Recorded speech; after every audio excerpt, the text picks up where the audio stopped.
Dear friends, in this video I am going to explain about the text commands. So before going to that, see in the text commands, so the first command is dt. Go to command line, type dt for single line text and press enter. Then it is asking you to specify start point of text. So you need to click anywhere on the screen to start the text. I am clicking here and just drag your mouse. See, just drag your mouse. It is asking you specify height. So how much height you need? The text height you need to specify here. If you know the exact value, then you can give the exact text height value. And currently I don't know, so I am following the screen. I am clicking here. So this much height I need. See, after clicking the second point, it will need. See, after clicking the second point, it will ask you specify rotation angle of text. So if you want any inclination text, you need to give angle, and I am following the default value. Just press enter. So that see, it is asking you the text. Now you can type here. So I am typing subscribe to CAD CAM CAE free tutorials. So like that I have typed I have typed this text, and if you want to come out from this text command, you need to press enter 2 times. You need to press double times enter so that you will come out from this. You can also give command dt for single line text, or you can also give the command directly text. Go to command line, type text and press enter. So the same thing it will be asked. See, it will ask the same thing, specify first point, and I am clicking here to specify the first point. And now if you know the height of the text, you can specify here, and I am clicking on the screen to specify height. I am clicking here, and now after clicking second point, it will ask you the rotation angle. So I need the text with 30 degrees and press enter, so that the text will be changed to this 30-degree angle. And now you can type anything on the screen. See, if you type anything, then the text will be in that inclination, 30-degree inclination. And if you want to come out from this command, just press 2 times enter from your keyboard, so that you will come out from this command. This text, see, after selecting, this grip point will be seen. See, and you can click, you can move to the specified space. See, and now there is a command. See, now we will go to the command style. Go to the command line, type st and press enter. See, a dialog box will be appeared. So we have defaultly in the standard font styles, and there are different font styles here, as in Microsoft Office and Microsoft Paint, Excel. So like that, there are different font styles, and see here, you can select any font style as you wish, and you can select font style also, regular, bold, italic, bold and italic. You can select anything, and you can specify the height of the text here, and you can specify the width factor of the text. Width factor means, see, the gap between letter to letter you can specify here, and you can see.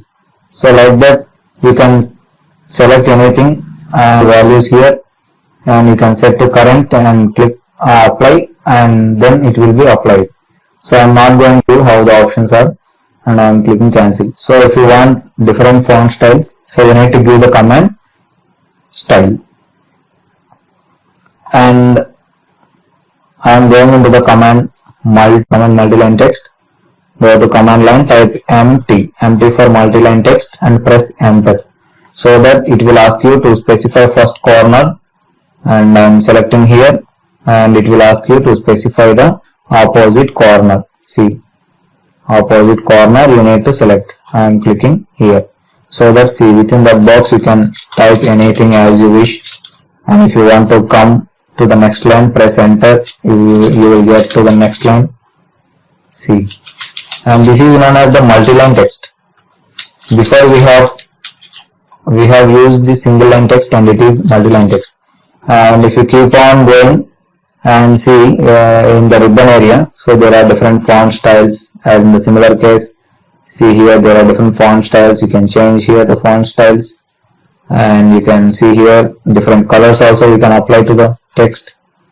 And here the justification, and here identification how the text should be in the top left or top center or top right. So you can select anything. See, if you take your mouse, so it will show how the text is, how the text alignment should be, and see how to start this text. So line to line spacing, how much you need. So as in similar case of MS Office, or if you know about the basics of the MS Office, so all the options are similar. So if you want to add any bullets or numbering also, you can click here, and if you want any columns, so you can click here, and if you want any symbols, so you can select here symbols, different symbols, diameter, degrees, plus, minus, angle, and like that there are different symbols. You can also add these symbols to the text. So before we have entered, so if you want to come out from this command, so if you press double times enter also, you cannot come out from this multi-line text command. So you need to click here close text editor.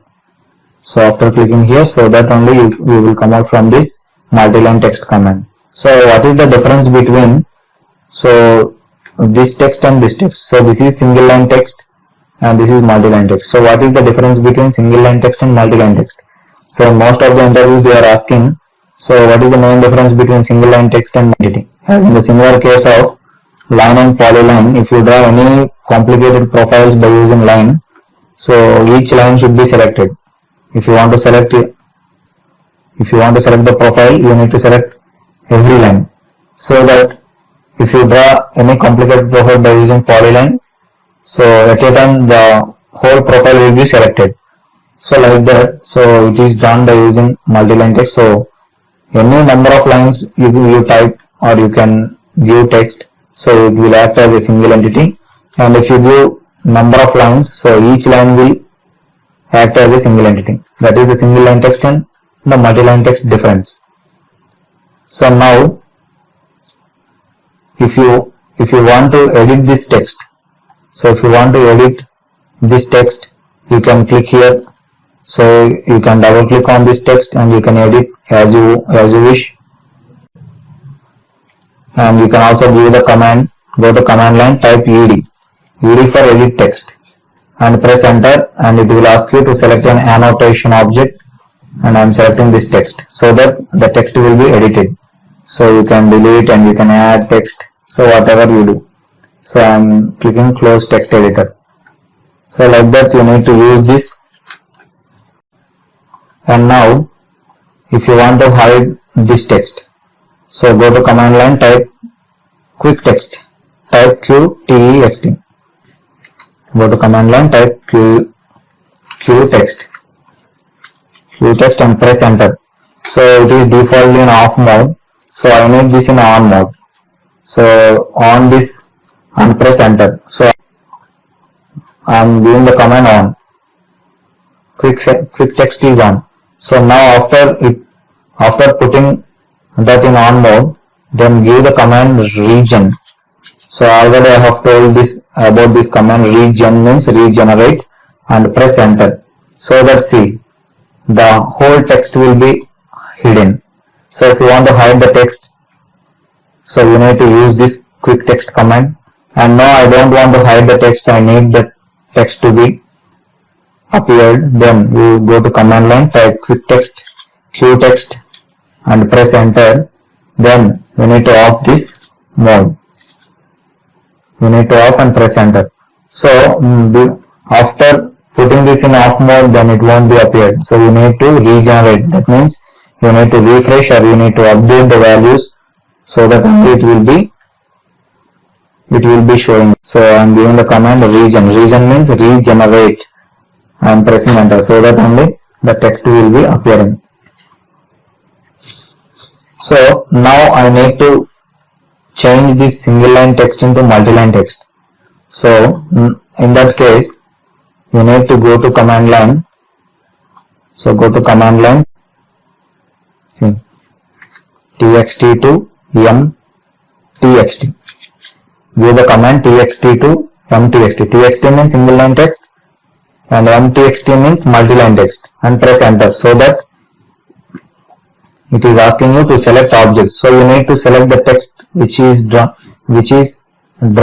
so which is typed by using single line text. So I have drawn this by using single line text and I am selecting this text, so that, and press enter. Now see, it has changed into multi-line text. You can double click and you can type and press enter, see, and press enter. And if you want to come out, and you can double click, you won't come out from this command. So because it is in multi-line text, you need to click here the text editor. Now I am drawing profile. I am giving command dt and press enter, and I am specifying the first and second points and press enter. So I am typing some text, and again see, this is the single line text, but I am typing line by line and double enter, so that it will come out from this command. So this is typed by using multi-line text, and this is typed by using single line text. So you can see the difference. So if you select this text, so you can type any multiple lines also, it will select as a single entity. But this has typed as a single line text, so you need to select each text, so that each line will act as a single entity. See, it is the main difference between.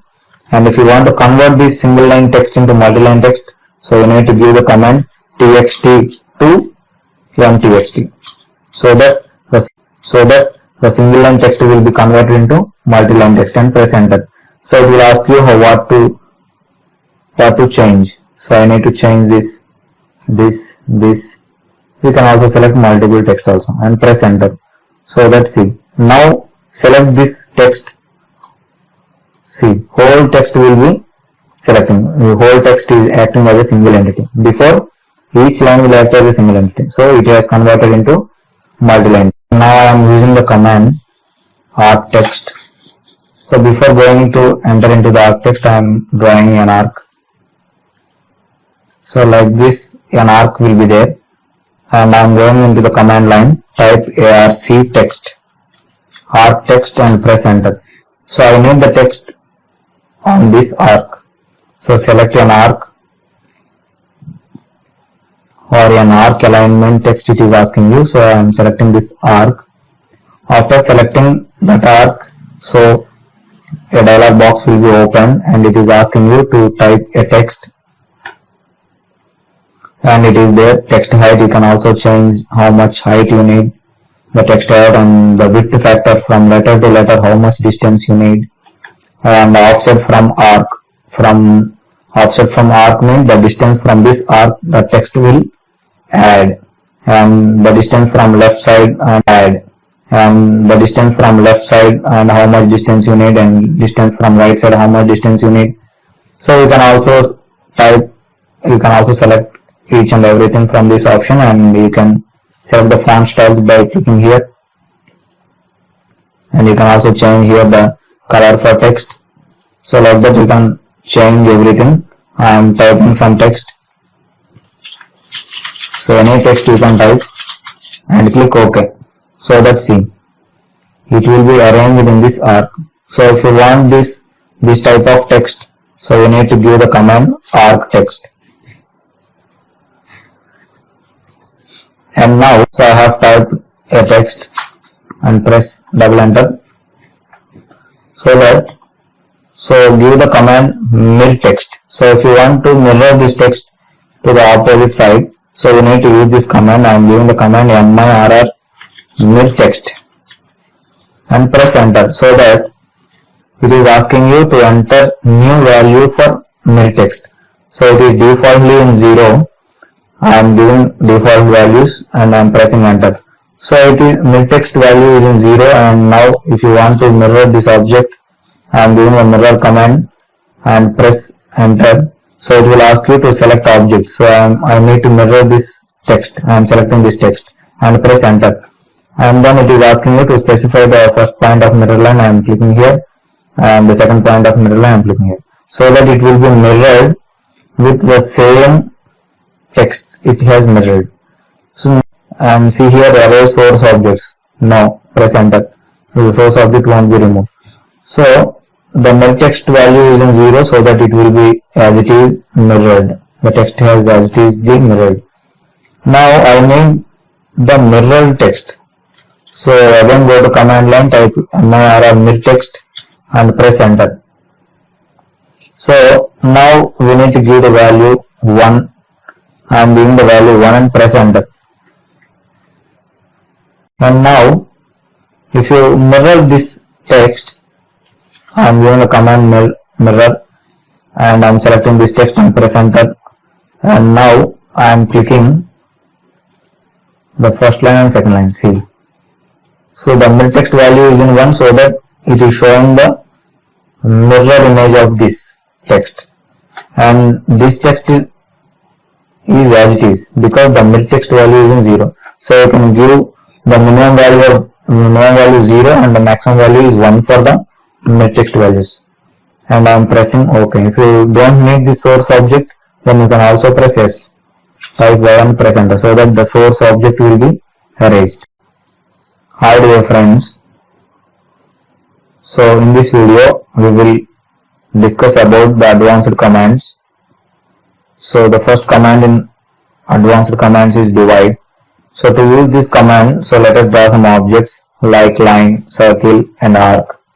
So after drawing some objects, so let us go to the first command, go to command line, type div and press enter. After giving the command and press enter, it will ask you to select object to divide. So I am selecting this line. After selecting, it will ask you to enter the number of segments. So how many segments you need to divide. So I am giving the value 5 and press enter. See, after giving value 5, then it is showing us the number of segments. So 1, 2, 3, 4 and 5. So within the total length, so it will fill the number of points. And not only to line, you can divide a circle and you can divide an arc also.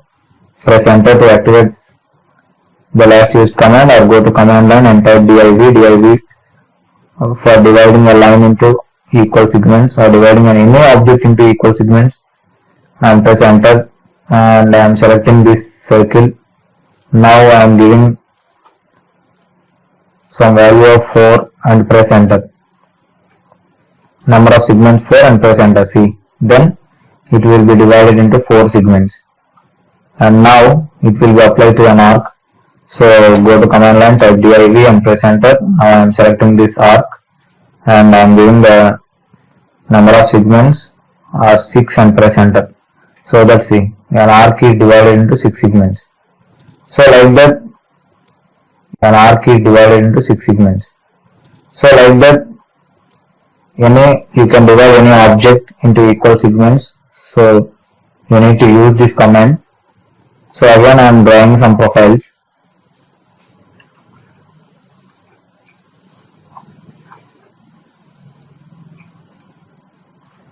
So in the similar fashion of divide, let us use the command measure. Go to command line, type me for measure and press enter. So it is asking you to select object to measure. I need to measure this object. I am selecting this line, and now it is asking you to specify length of segment. So it is asking you to specify the length of segment. I am giving the value 200 and press enter. So that's see. So within 200, so the point to point is a line. So divide is nothing but if you give a number of segments, then it will arrange those number of segments within that object. So measure is within the specified length, the object will be divided. So it is the main difference between divide and measure. So divide is nothing but it will ask you, so how many segments you need to divide. So into how many segments an object you need to divide, it will ask you. So you need to enter any number of segments, then you need to select, and that object will be divided into that number of segments. But measure is not like that. You need to give the length. So within the specified length, so the point to point distance, it will automatically creates a number of points. So now we will apply to some circle. Go to command line, type MA and press enter. Now it is asking you to select objects. I am selecting this circle and I am giving the length 300 and press enter. So that's C. So point to point distance is 300. It will take 300 and it will form, see, this number of points it can divide. So like that you can divide and measure any objects. And now there is a command multiple. Go to command line, type multiple multiple and press enter. So it is asking you enter command name to repeat. It is asking you command name to repeat. So I am giving, so if you want to repeat continuously any command, then you need to use this multiple command. I am gonna use circle command repeatedly. So I am giving some command name C and press enter. So that C, it is asking you to specify center point. If you give the command C and press enter, how the circle command will activate, like that it will activate. If you give the command name, then you need to specify any number of circles. See, any number of circles you can draw, and you can press enter.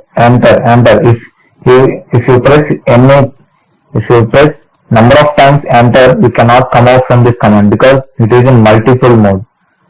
See, if you want to come out from this command, you need to press escape from your keyboard so that you will come out from this command.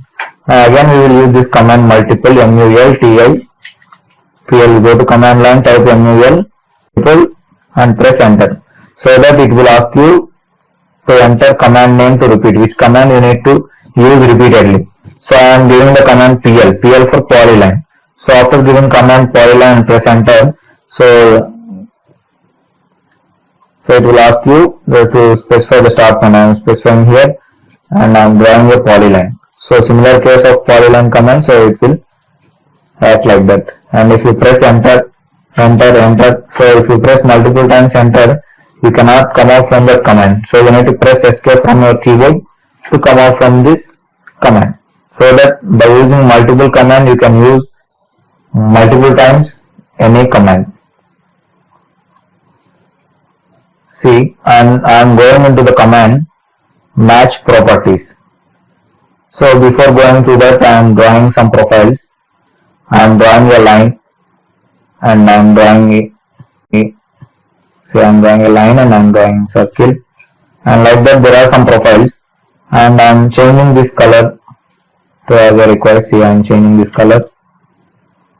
See, and I am changing this line type also, and go to LT line type, and I am loading, and I am changing this line type to some tracks.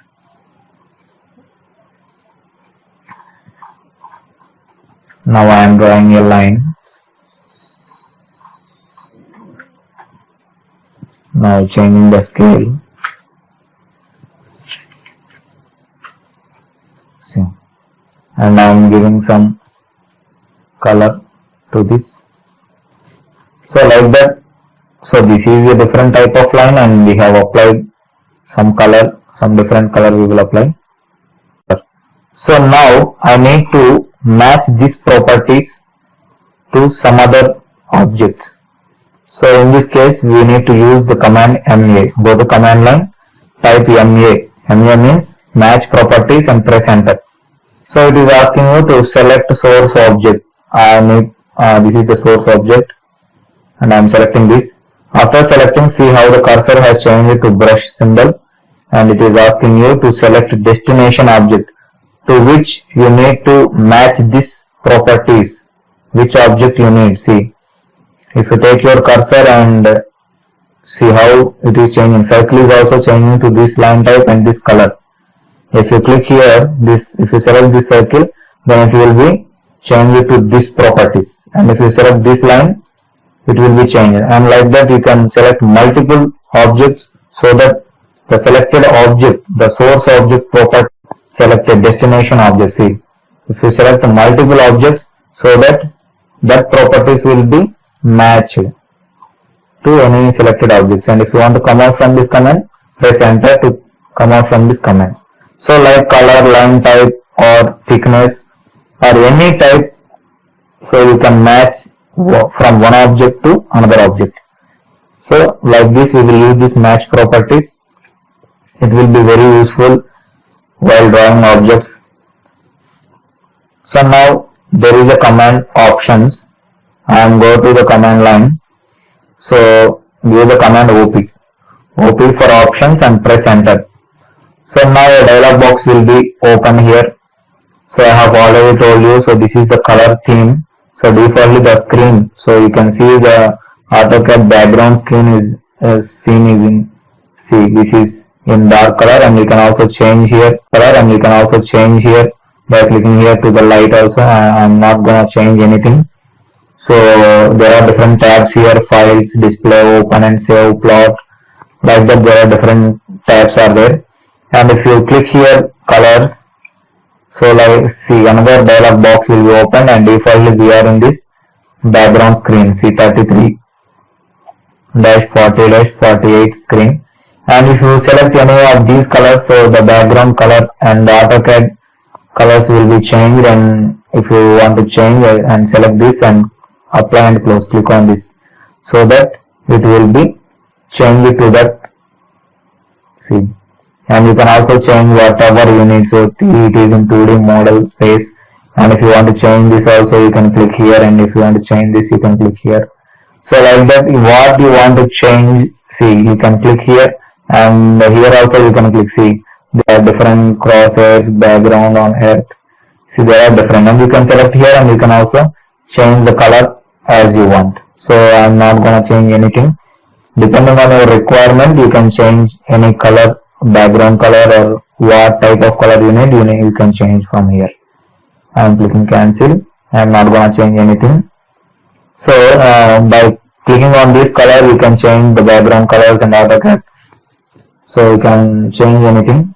And if you click on this fonts, so dialog box will be open. So defaultly the fonts in AutoCAD are in this type, and you can change as you required. See, as in Microsoft Word or Excel, so you can see all these types of font styles and font sizes. So you can select and apply and close. If you click here, then those will be applied to that properties, and I'm clicking cancel. And there is a crosshair size. So before we have said about the crosshair. So if you click and drag this, the size will be increased. So if you put this and click OK, then the size will be increased. And I'm not gonna change this. And you can also change these properties. So these options all are in this display tab. And if you go to some other tab, I'm going to click here the system tab. And now there are some different options here. And if you go to some drafting properties, so you can see here.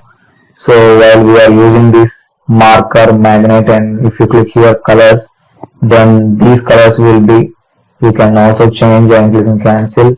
And auto snap marker size, so if you select any object, and those will be selected with this green colored box. So you can also change the size. See how the size is, see, it is the default size. And now see aperture size also you can increase. See, it is defaultly in this, and you can make this size larger or smaller by clicking on this and click on apply and click OK. So then I'm going to this 3D modeling tab, and you have different properties here, and you can also change according to your wish. See, and there are different options are there here, and I am going into selection tab. See, this is the pick box size, and you can also increase or decrease from here. So you can increase or decrease by giving command also. And this is the grip size I have already told you in previous videos. So see, you can also change this grip size to the required size, and you can also change the grip colors also by clicking here. And there are different colors here, grip colors. You can also select here. See, and that so here grip colors. You can also select here. See, and that so you can also change anything as you want. See, by going into different tabs and look on to this, and if you want those properties and click on apply and click OK. So I am not going to change anything. So like that, options command will be used in AutoCAD. That will be useful for us. So now I am going into the command TP for tool palettes. After giving TP and press enter, so that see, a dialog box will be open here. See, a dialog box will be open, and there are different tabs here, toolbars, and here hatches. See, structural, civil, electrical, mechanical, architectural, annotations, construction, modeling, and like this there are predefined palettes are there, and from here you can take the components from here and clicking here structural, and there is an I-section beam. So what type of predefined shapes you need, you just go to that tab and you need to select that I-beam. I am clicking here and click and drag the mouse into the graphical area and release your mouse, so that that will be, see, this I-section will be coming to your working area. And I am going into mechanical, and there are some objects here like screws, nuts. I am clicking here hexagonal nut, and clicking and dragging left mouse button and releasing onto the graphical area, so that see here the hexagonal nut has come. So like that, there are different civil, and there are civil also. So I need international speed, so I am clicking on here, so that it will be coming into your working space. So like that, you can select anything from this predefined shapes by using this tool palettes command. If you want to close this dialog box, and you need to click here into mark, so that it will be closed. So the tool palettes will be, the predefined shapes are there related to mechanical, electrical, civil, and whatever architectural. So like that, you can select those and you can use those objects. And now I am going into the command ADC. Type ADC and press enter. ADC for AutoCAD Designing Center. So the dialog box will be opened as similar to tool palettes. Now you can click any of these. See, there are different home. See, so after clicking, see, I am again going into the command and type ADC and press enter. ADC for AutoCAD Designing Center. So I am clicking here, so that a dialog box will be open. So it is in ActiveX, and you can click here, and see, this is an assembly, sample assembly. So if you want this assembly to be, so click and drag into the working area and click and in which direction you need, and you can specify and click here. So that's, see, an assembly came into AutoCAD. See, this is the default designing. It is in AutoCAD Designing Center, and this is the default predefined. And if you want to go back, click here to go back and check whether there are any useful data from here. You can also take the data from here, and mechanical samples are there. So like that, there are different options, and you can also select from this. See, I am clicking here and dragging to the working area and click here, so that it will be appear here. So like that, you can select anything from this AutoCAD Design Center, and I am going back. So these options won't be appeared after clicking on ADC and this dialog box has opened.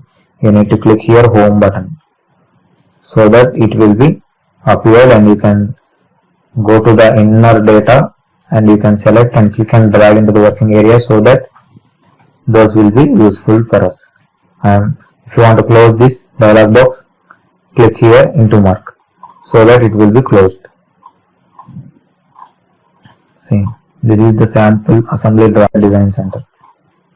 You can also edit this, and you can also use this as you want. See, and this is the one model which we have taken from this. See, like this there are predefined drawings in AutoCAD Design Center, and you can use all those drawings by taking into the working area. And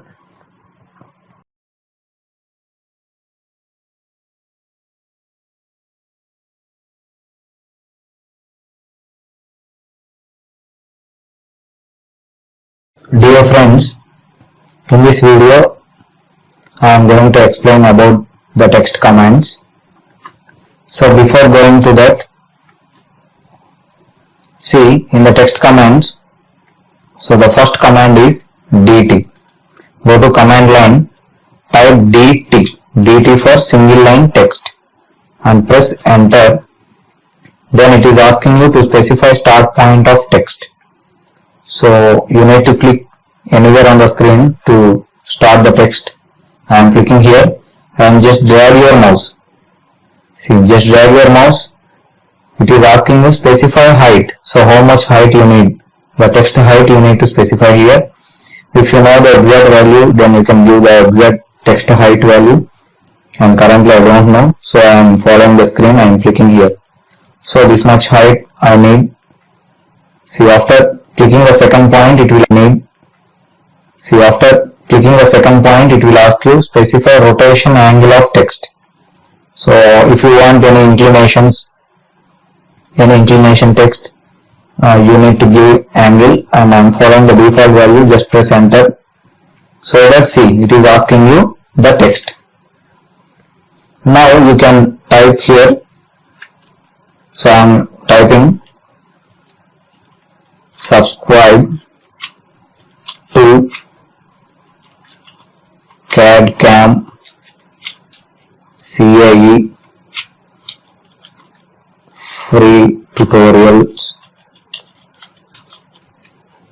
So like that I have typed, see, I have typed this text, and if you want to come out from this text command, you need to press enter 2 times. You need to press double times enter so that you will come out from this. You can also give command dt for single line text, or you can also give the command directly text. Go to command line, type text and press enter. So the same thing it will be asked. See, it will ask the same thing, specify first point, and I am clicking here to specify the first point. And now if you know the height of the text, you can specify here, and I am clicking on the screen to specify height. I am clicking here, and now after clicking second point, it will ask you the rotation angle. So I need the text with 30 degrees and press enter, so that the text will be changed to this 30-degree angle. And now you can type anything on the screen. See, if you type anything, then the text will be in that inclination, 30-degree inclination. And if you want to come out from this command, just press 2 times enter from your keyboard, so that you will come out from this command. This text, see, after selecting, this grip point will be seen. See, and you can click, you can move to the specified space. See, and now there is a command. See, now we will go to the command style. Go to the command line, type st and press enter. See, a dialog box will be appeared. So we have defaultly in the standard font styles, and there are different font styles here, as in Microsoft Office and Microsoft Paint, Excel. So like that, there are different font styles, and see here, you can select any font style as you wish, and you can select font style also, regular, bold, italic, bold and italic. You can select anything, and you can specify the height of the text here, and you can specify the width factor of the text. Width factor means, see, the gap between letter to letter you can specify here, and you can see So like that you can select anything and values here, and you can set to current and click apply, and then it will be applied. So I am not going to how the options are, and I am clicking cancel. So if you want different font styles, so you need to give the command style, and I am going into the command multi-line text. Go to command line, type empty for multi-line text, and press enter, so that it will ask you to specify first corner, and I am selecting here, and it will ask you to specify the opposite corner. See, opposite corner you need to select. I am clicking here, so that see, within that box you can type anything as you wish, and if you want to come to the next line, press enter, you will get to the next line. See, and this is known as the multi-line text. Before we have used the single line text, and it is multi-line text. And if you keep on going and see in the ribbon area, so there are different font styles as in the similar case. See here, there are different font styles. You can change here the font styles, and you can see here different colors also you can apply to the text, and here the justification, and here identification how the text should be in the top left or top center or top right. So you can select anything. See, if you take your mouse, so it will show how the text is, how the text alignment should be, and see how to start this text. So line to line spacing, how much you need. So as in similar case of MS Office, or if you know about the basics of the MS Office, so all the options are similar. So if you want to add any bullets or numbering also, you can click here, and if you want any columns, so you can click here, and if you want any symbols, so you can select here, symbols, different symbols, diameter, degrees, plus, minus, angle, and like that there are different symbols. You can also add these symbols to the text. So before we have entered, so if you want to come out from this command, so if you press double times enter also, you cannot come out from this multi-line text command. So you need to click here, close text editor. So after clicking here, so that only you will come out from this multi-line text command. So what is the difference between this text and this text? So this is single line text and this is multi-line text. So what is the difference between single line text and multi-line text? So most of the interviews they are asking, so what is the main difference between single line text and multi-line? As in the similar case of line and polyline, if you draw any complicated profiles by using line, so each line should be selected. If you want to select the profile, you need to select every line, so that if you draw any complicated profile by using polyline, so at a time the whole profile will be selected. So like that, so it is done by using multi-line text. So any number of lines you type, or you can give text, so it will act as a single entity, and if you give number of lines, so each line will act as a single entity. That is the single line text and the multi-line text difference. So now if you want to edit this text, so if you want to edit this text, you can click here, so you can double click on this text and you can edit as you wish. And you can also give the command, go to command line, type ed for edit text, and press enter, and it will ask you to select an annotation object, and I am selecting this text, so that the text will be edited. So you can delete and you can add text, so whatever you do. So I am clicking close text editor. So like that you need to use this. And now if you want to hide this text, so go to command line, type quick text, type QTEXT. Go to command line, type Q text and press enter. So it is defaultly in off mode, so I need this in on mode. So on this and press enter. So I am giving the command on. Quick text is on. So now after putting that in on mode, then give the command regen. So already I have told this about this command. Regen means regenerate, and press enter. So that see, the whole text will be hidden. So if you want to hide the text, so you need to use this quick text command. And now I don't want to hide the text, I need the text to be appeared. Then you go to command line, type quick text q text and press enter. Then you need to off this mode, you need to off and press enter. So after putting this in off mode, then it won't be appeared. So you need to regenerate, that means you need to refresh or you need to update the values so that it will be showing. So I am giving the command regen means regenerate. I am pressing enter so that only the text will be appearing. So now I need to change this single line text into multi-line text. So in that case you need to go to command line. So go to command line, see txt to mtxt, give the command txt to mtxt. Txt means single line text and mtxt means multi-line text, and press enter. So that it is asking you to select objects. So you need to select the text which is drawn, so which is typed by using single line text. So I have drawn this by using single line text and I am selecting this text. So that, and press enter. Now see,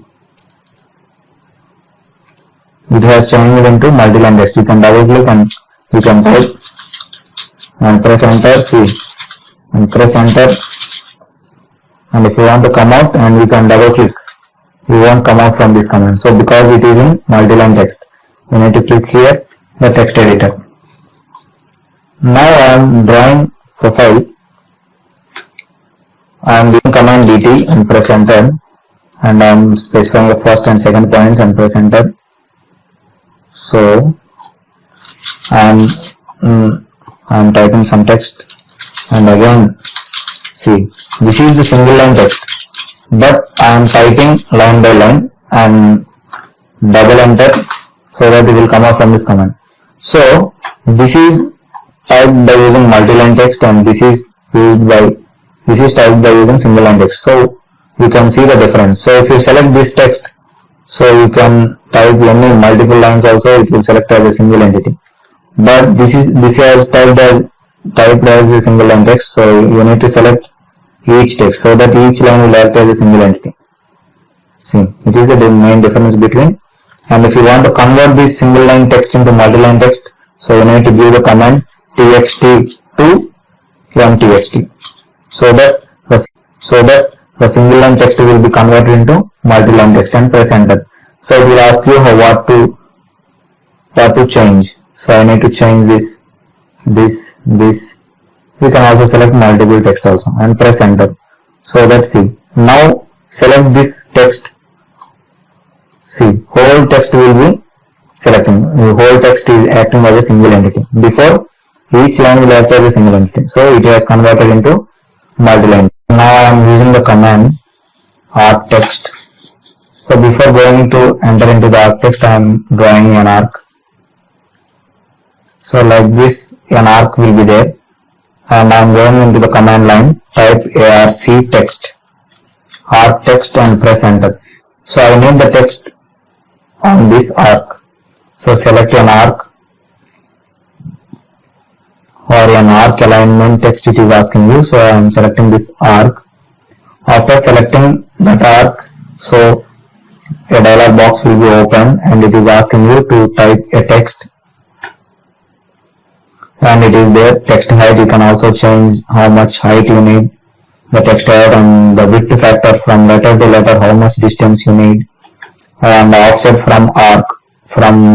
Offset from arc means the distance from this arc the text will add, and the distance from left side and add, and the distance from left side and how much distance you need, and distance from right side how much distance you need.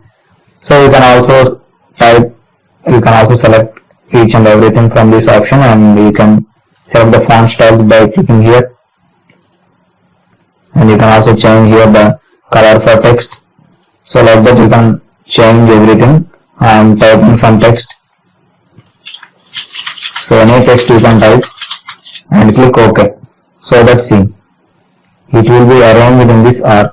So if you want this type of text, so you need to give the command arc text. And now, so I have typed a text and press double enter. So give the command mirror text. So if you want to mirror this text to the opposite side, so you need to use this command. I am giving the command mirror mirror text and press enter, so that it is asking you to enter new value for mirror text. So it is defaultly in 0. I am giving default values and I am pressing enter. So it is mirror text value is in 0, and now if you want to mirror this object, I am giving a mirror command and press enter. So it will ask you to select object. So I need to mirror this text. I am selecting this text and press enter. And then it is asking you to specify the first point of mirror line. I am clicking here, and the second point of mirror line I am clicking here, so that it will be mirrored with the same text it has mirrored. So see here, array source objects. Now press enter. So the source object won't be removed. So the mirror text value is in 0, so that it will be as it is mirrored. The text has as it is mirrored. Now I need the mirrored text. So again go to command line, type mirror text and press enter. So now we need to give the value 1. I am giving the value 1 and press enter. And now if you mirror this text, I am giving the command mirror and I am selecting this text and press enter. And now I am clicking the first line and second line. See, so the mirror text value is in 1, so that it is showing the mirror image of this text, and this text is as it is because the mirror text value is in 0. So you can give the minimum value 0 and the maximum value is 1 for the mirror text values. And I am pressing OK. If you don't need the source object, then you can also press S. Type Y and press enter, so that the source object will be erased. Hi dear friends, now I am going to discuss about the dimension commands. So before going into dimension commands, so let us know some of the terminology related to dimension commands. So see here, when we use dimensioning, so we use dimensioning, so when an object needs to mention dimension with some specified unit, so we use these dimensions. So as you can see here, there is an arrowhead. So there is a line which has both ends arrowheads. So it is called dimension line. See here, this is called dimension line, and that arrowhead is called, see there is a triangular shape and it is called, and there is a value to the top of dimension line, so it is known as dimension. If the dimension is mentioned in positive and negative values, so it is known as tolerances. And there is a line here, see, to the object there is a line vertically, so it is known as extension line. So see here, there is a gap between the object and to the dimension line starting, so it is known as the visible gap. So gap between the object to the dimension line, starting point of the dimension line. So if there is a rectangular box to the dimension, then it is known as dimension text box. And see here, there is slight increase in this line, so it is known as extension beyond the dimension line. So the dimension line is here, but the line is beyond that some point, see. So it is known as extension beyond the dimension line.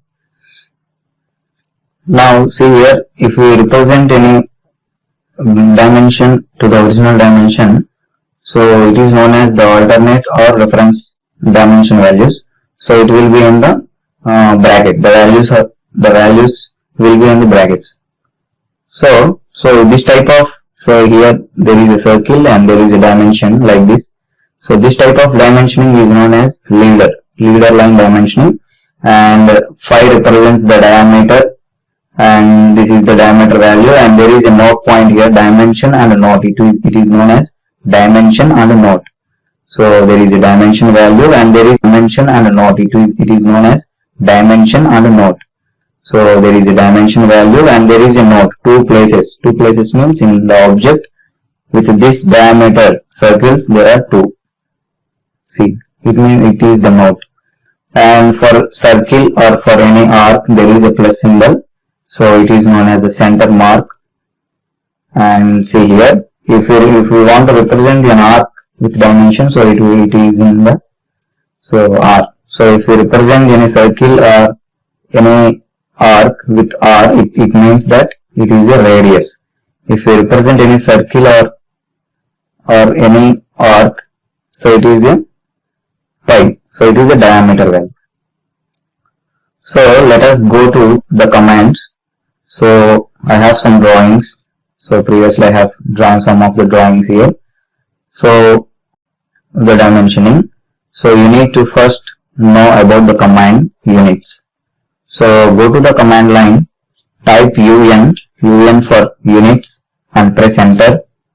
So see here, there opens a dialog box. So drawing units dialog box will be open, and here you can see type.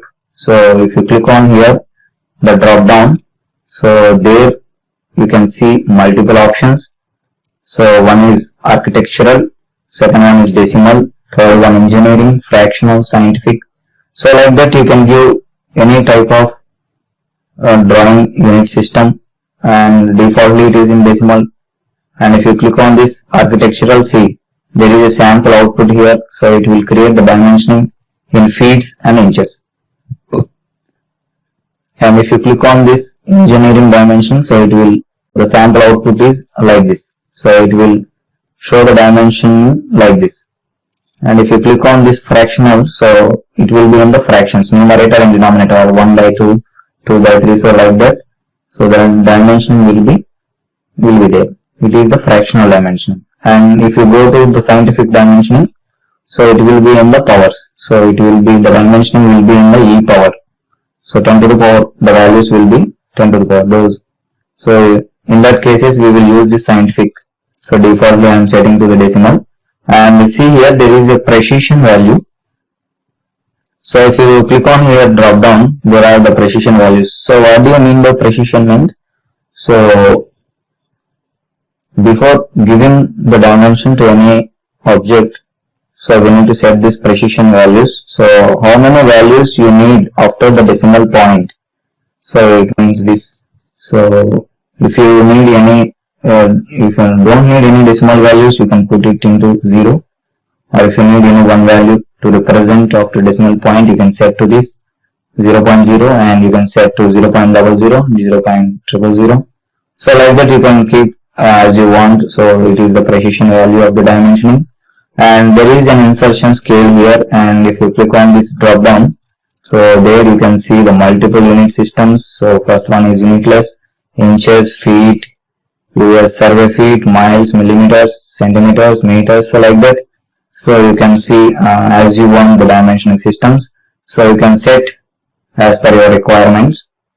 So after setting all these, so you need to click on this OK button. So after setting that, so go to dimension, go to command line, and so give the command dim for dimension and press enter. So after giving this dimension command and press enter, so it will ask you select objects or specify the first extension line, origin it is asking you. So you need to click objects. Here I am selecting this point and this point. So and drag your mouse and click another point, so that the dimension will be applied to this line. So now I need to apply for this line. So I am clicking here the first point, and I am clicking here the second point and dragging the mouse, and I am clicking here, so that the dimension will be placed here. And now I need to apply to the vertical. So I am clicking here the first point, I am clicking the second point and dragging the mouse and clicking here. so that there applies dimension. So like that you can apply dimension to any object. See, so horizontal or vertical or inclined, whatever. So you can apply dimensioning by using this method. And there you can see multiple options here. See, first one is angular, baseline, continuous, ordinate. So like that there are options. So we will use the first option, angular. So if you need any angular dimensioning, then you need to use this option. So use the command A and press enter. So it will ask you to select arc, circle, line or vertex. So it is asking you some lines. So now I am selecting this line and see, if you select any two lines, I am selecting this line. So it will apply an angular dimension like this. Anywhere, see, you can place here or you can place here or you can place like this, you can place like this. So I am clicking here, so that the angular dimension will apply to this. So you can also select any arc also. So again we will use this angular option. I am giving the command A and press enter, and now I am selecting this and see, there it is creating. I am clicking here so that the angle will be appeared here. So it will be applied to an arc or it will be applied to an inclined lines. So whatever you can apply to those objects. So again I am using the angle option. I am clicking A and press enter, and now so I need the dimension. So from here to here, so you need to select this line and you need to select this line. So after that, see, a dimension will be appeared to you, and you need to click anywhere on the screen. See, you need to select two lines and drag your mouse and click anywhere on the screen, so that it will show the angle between those two lines. So it is the option angular. So now I am going back. See, here there is an undo option. I am going back. So type U and press enter. Again I need to go back. So I am pressing Ctrl Z. So I am going back. So now we will use the second option, baseline. So before going into use this baseline command, so we need to give one dimension. So I am giving dimension to this. So now we will use this baseline command. So type B baseline. So now you need to select this. I am selecting this dimension, and you need to click the second point. So I am clicking here, and after clicking, and you need to click on the third point. So it will ask you specify second extension line origin. So I am clicking here, and now so continuously, so you can specify the second extension line point. So like that you can click any number of points, so that dimension by dimension, so it will create. See, you can click any number of points, and if you want to come out from this command, press enter, so that you will come out from this command. So now, so it is in the activated mode. So after pressing enter, and you can press escape to come out from this command. So see here, this is the actual dimension and these dimensions are in the baseline dimension. So depending on this command. So see here, this is the actual dimension and these dimensions are in the baseline dimension. So depending on this line, so every dimension will be placed. So it is the baseline dimension. So it is known as the baseline dimension, and baseline dimensions are with reference to some the base from the dimension baseline. So it will create dimensions according to that. So now again we will go to the baseline command. So I am giving again the command. So there is an option of offset. So go to I am giving the command O and press enter. So there is an offset distance of 8. So that only. So see here, from dimension to dimension line there is a distance of 8. So if you need to change this value to as you require, I am giving the value as 10 and press enter. So now apply the base dimension. So you can observe. So I am clicking here and I am selecting some other dimension. See here, I am clicking this line and see, I am clicking this line, I am clicking this line, I am clicking this line. So like that, see, press escape from your keyboard. So see, so this distance is 10. How this distance is 10? So just give the command di. We will measure it is applying or not. So we have given this distance from dimension to dimension. It is 8. See, distance it is getting 10. So now, if you need to give the distance to one dimension to another dimension, you need to give this command to activate the last used command. Now I am going back, I am clicking on this and I am going back. So now again I am giving the command dim and press enter. Now I am giving the first dimension, and now there is an option continue. So give the command C and press enter. What is continue means? So you need to specify first extension line origin to continue.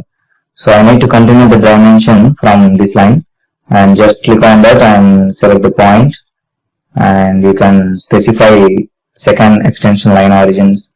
Like this, you can click multiple points also, so that the extension line origins.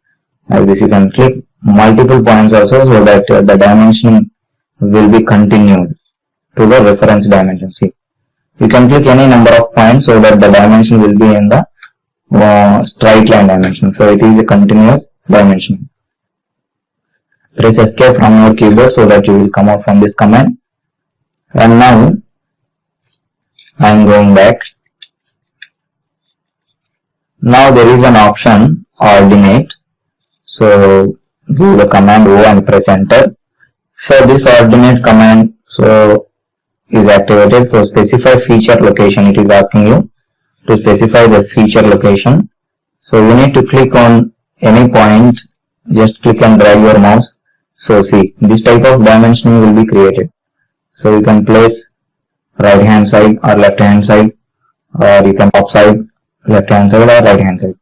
So like that, if you drag your mouse and click anywhere, so that the dimension will be placed, and now again you can click another point.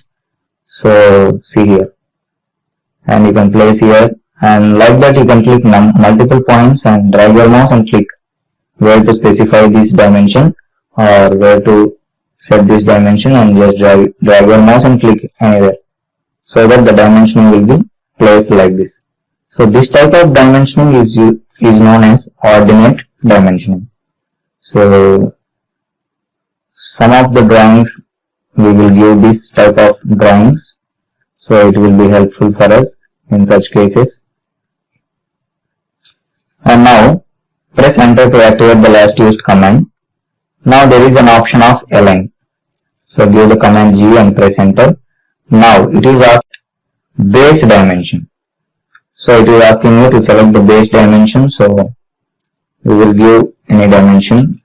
Initially we need to give some dimension, and so I am going back.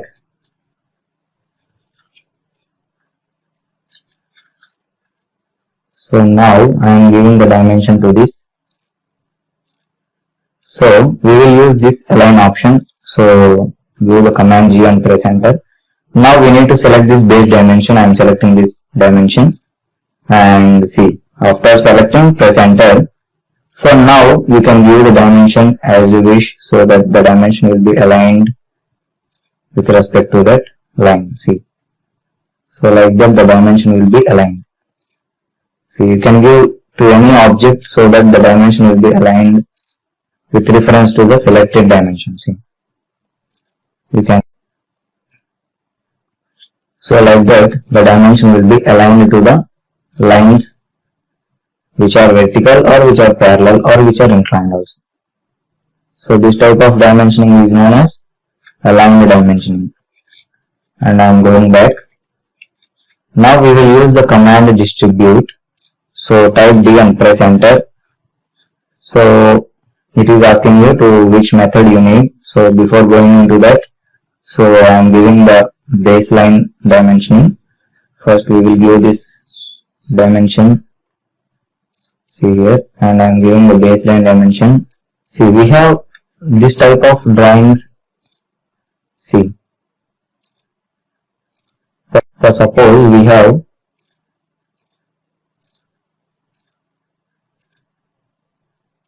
see for dimension line to dimension line, so there is no proper space, there is no equal spacing between, so dimension line to dimension line. So I don't want such type of dimension, but I want the equal dimension. So in that cases you need to go to dimension, give the command dim and press enter, and choose this option distribute, type D and press enter. So it is in the, so what method you need, specify method to distribute dimensions. So I need this equal dimensioning, so type E and press enter. Now it is asking you to select dimensions to distribute. So now I am selecting this dimension, and see, I am selecting this dimension, I am selecting this dimension. You can select all the dimensions and press enter. See, after selecting all the dimensions and pressing enter, those will be in the equal distances. So the dimension lines will be set to the equal dimensions. So like that the distribute option will be applied. And now again we will use this option distribute, type D and press enter. So there is a second option offset. So this is the method equal. So each dimension line will be spaced equally. So now I don't need the equal spacing, I need the offset, which I give the value to this offset. So in that case you need to give this command O and press enter, and you need to select the base dimension. I need this base dimension, and again you need to go to this offset dimension, and again you need to go to this offset,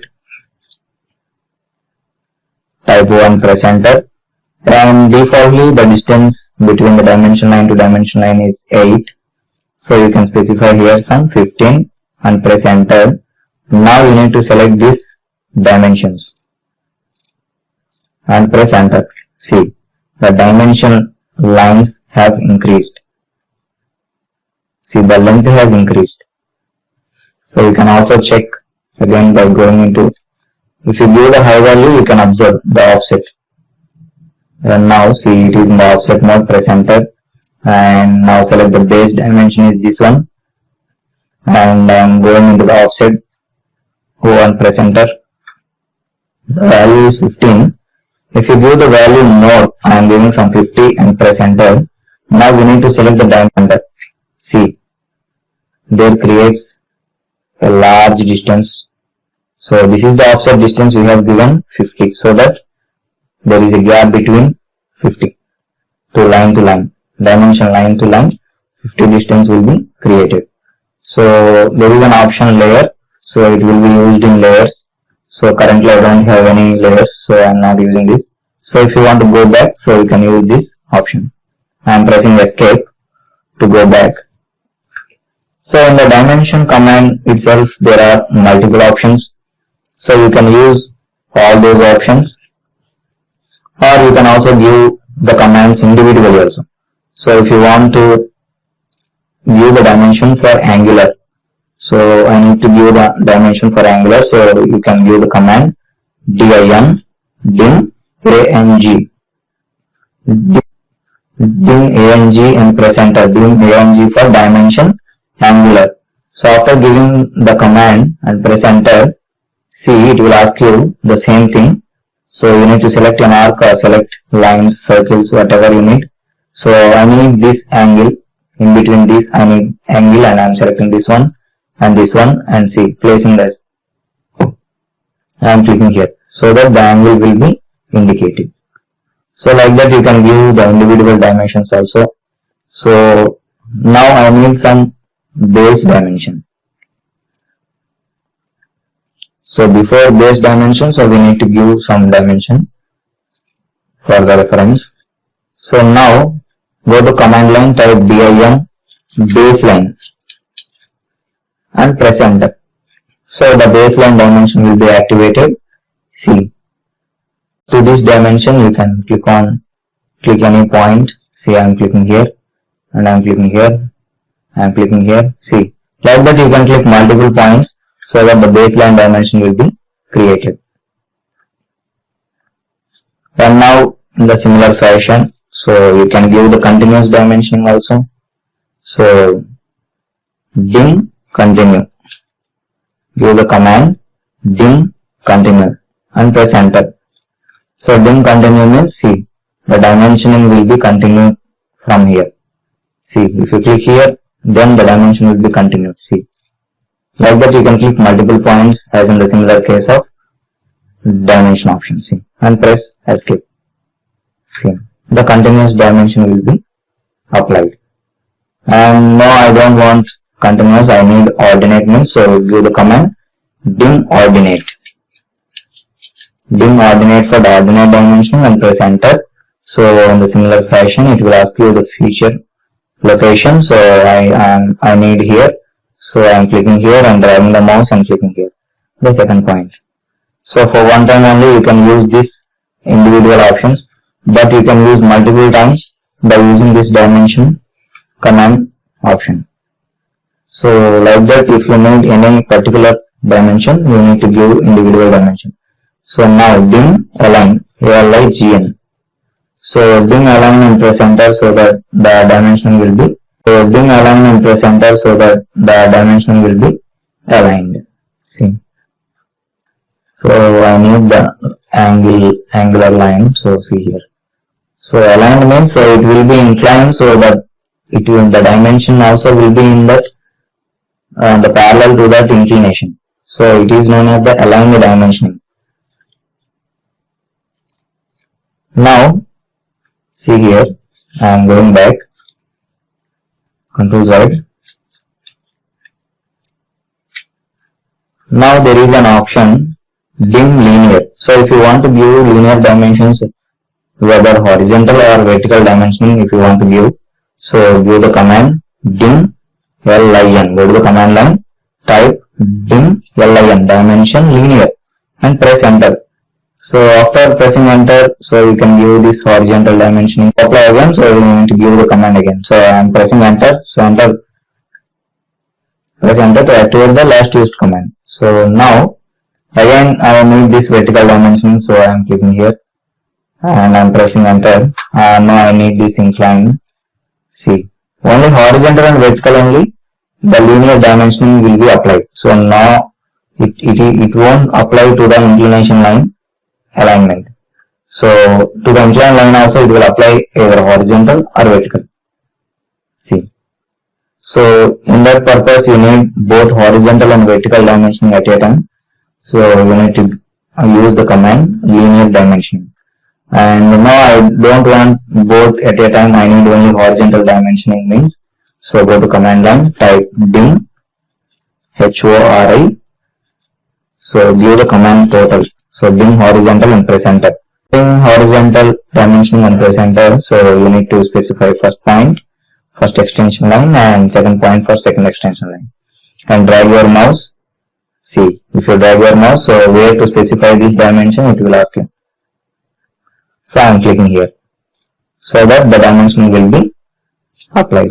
So now again press enter to activate the horizontal dimension command. So now, so we have used this horizontal dimension command, and if we apply this to the vertical dimension, then it won't apply. See here. So we have applied this to horizontal, and now I am applying to this vertical line. I am clicking here and I am clicking here and placing the dimension. See, it will show you 0. It won't apply to the vertical lines. The horizontal dimensioning will be applied only to the horizontal lines only. So now again I am pressing enter. So it has applied to the vertical 0 dimension. So if the vertical 0 dimension. So if you apply to some other horizontal line, see it will apply like this. And if you apply and press enter, so if you apply to this vertical line, it won't apply. See, it will be 0. So like that horizontal dimensioning will be applied only to the horizontal. Now we will use the vertical dimension. So go to command line, type dim vertical and press enter. So now you need to select only vertical lines. So vertical dimensioning will be applied only to vertical lines, not horizontal lines.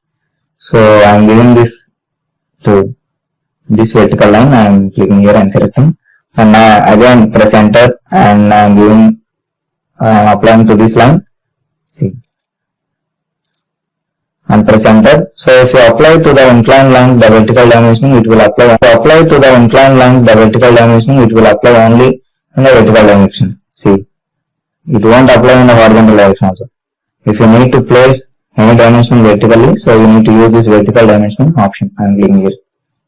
So what happens if you use this vertical dimension command to horizontal lines? So it won't apply. So press enter.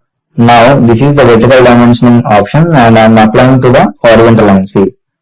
So what will happen? It will show us 0, as in the similar case of vertical dimensioning. So it won't apply to the horizontal dimension. So vertical dimensioning is only used to the vertical lines. So press enter. So now we will apply to this some other horizontal line. What will happen? See, I am applying to this line. So it will show 0. So that it won't be applied. Now, if command line type dim rad. So dim rad for dimensioning in radius, and press enter. So it will ask you to select arc or circle. So I need to give the dimension to this arc. So you need to select this arc and see. Just drag your mouse and click anywhere on the screen, so that the dimension will be placed there. I am clicking here. So that, see, to this arc it will show in the R 7.73 means, so the radius is 7.73. It will place the dimension as radius. So again press enter. Again, so not only arc, you can also select circle also, so that the circle radius will be represented. So I am clicking here and dragging the mouse, and I am clicking here, so that the circle radius will be placed here by using this mouse, and I am clicking here, so that the circle radius will be placed here by using this dim radius. Now I don't need this radius, but I need any diameter. So I need to represent this dimension as in diameter. So in that case, you need to go to command line, type dim and dim dia and press enter. Dim dia for diameter dimension. So it will ask you the same thing, any circle, any arc to select. So if you select this circle and drag your mouse and click anywhere on screen, so that the circle diameter will be placed here. So before it has placed in radius, so now it has placed in pi. Pi means diameter of the circle. You can also select arc also. I am pressing enter, and now I am selecting. See, I am selecting this arc. There is an arc here, and I am selecting, and I am dragging the mouse and clicking here. See, for an arc also it will apply as a diameter value. So if you want to apply like this, so you can use this radius and diameter dimension values. And now, so I need to represent an arc length. So how much is this arc length I need to represent? So in that case, go to command line, type dim arc.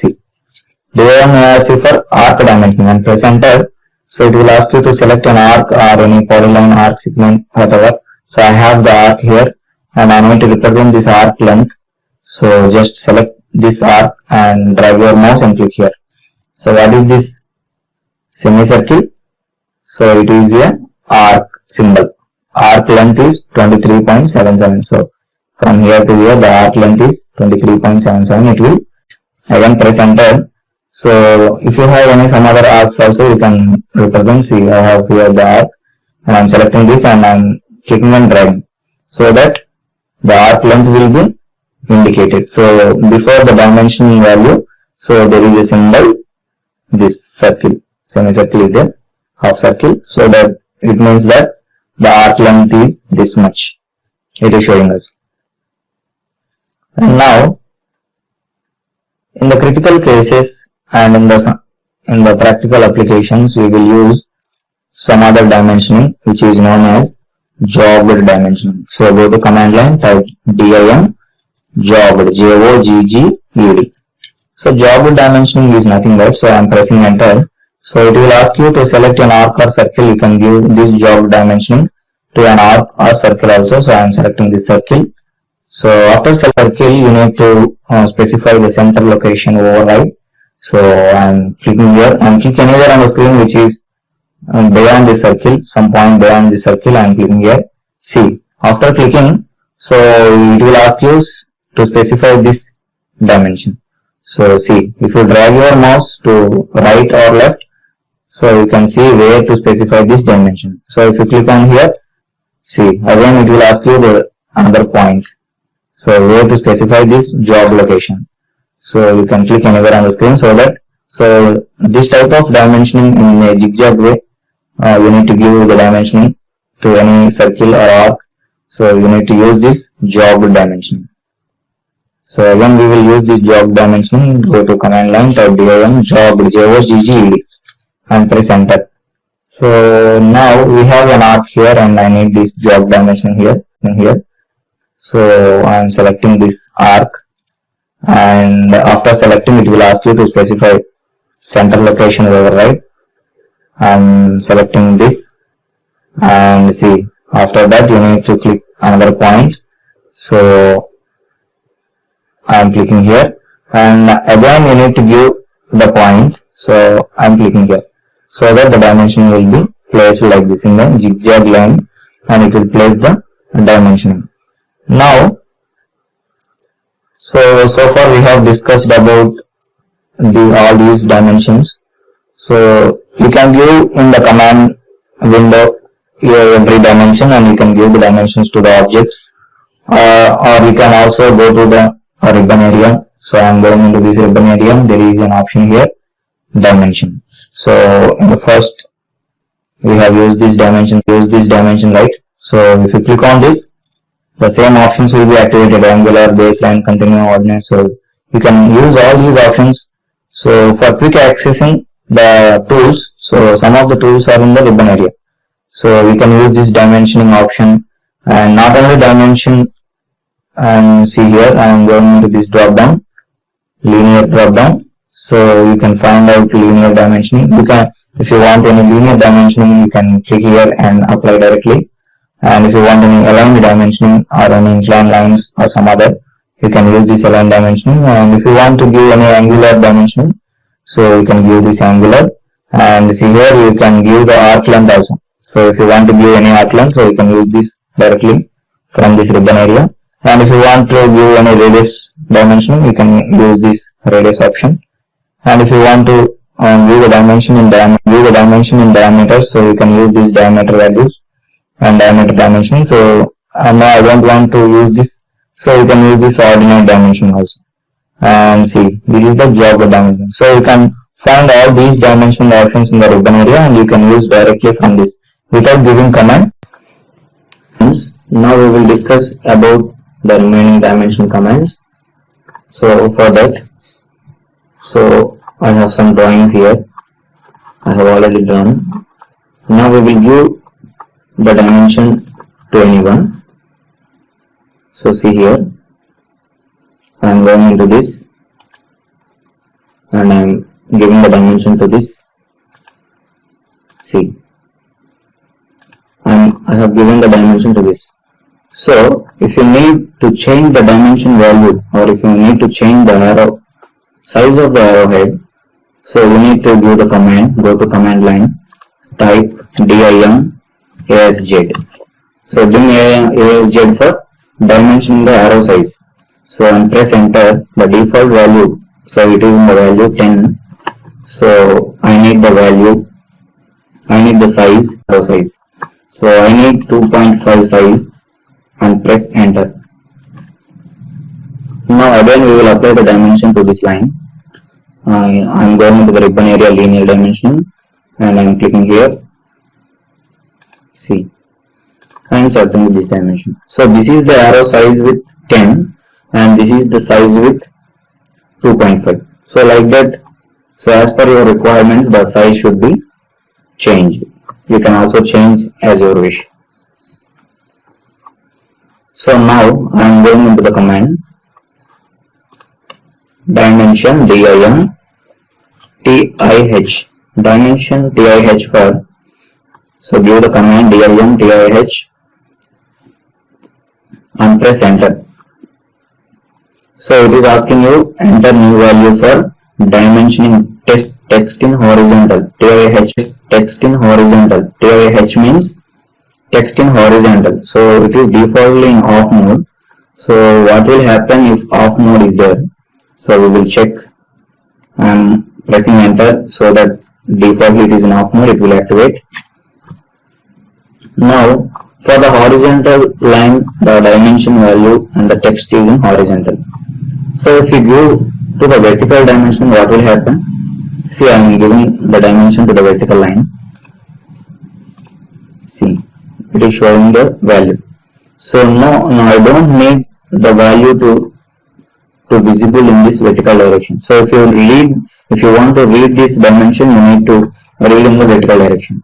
So I don't need this in vertical direction.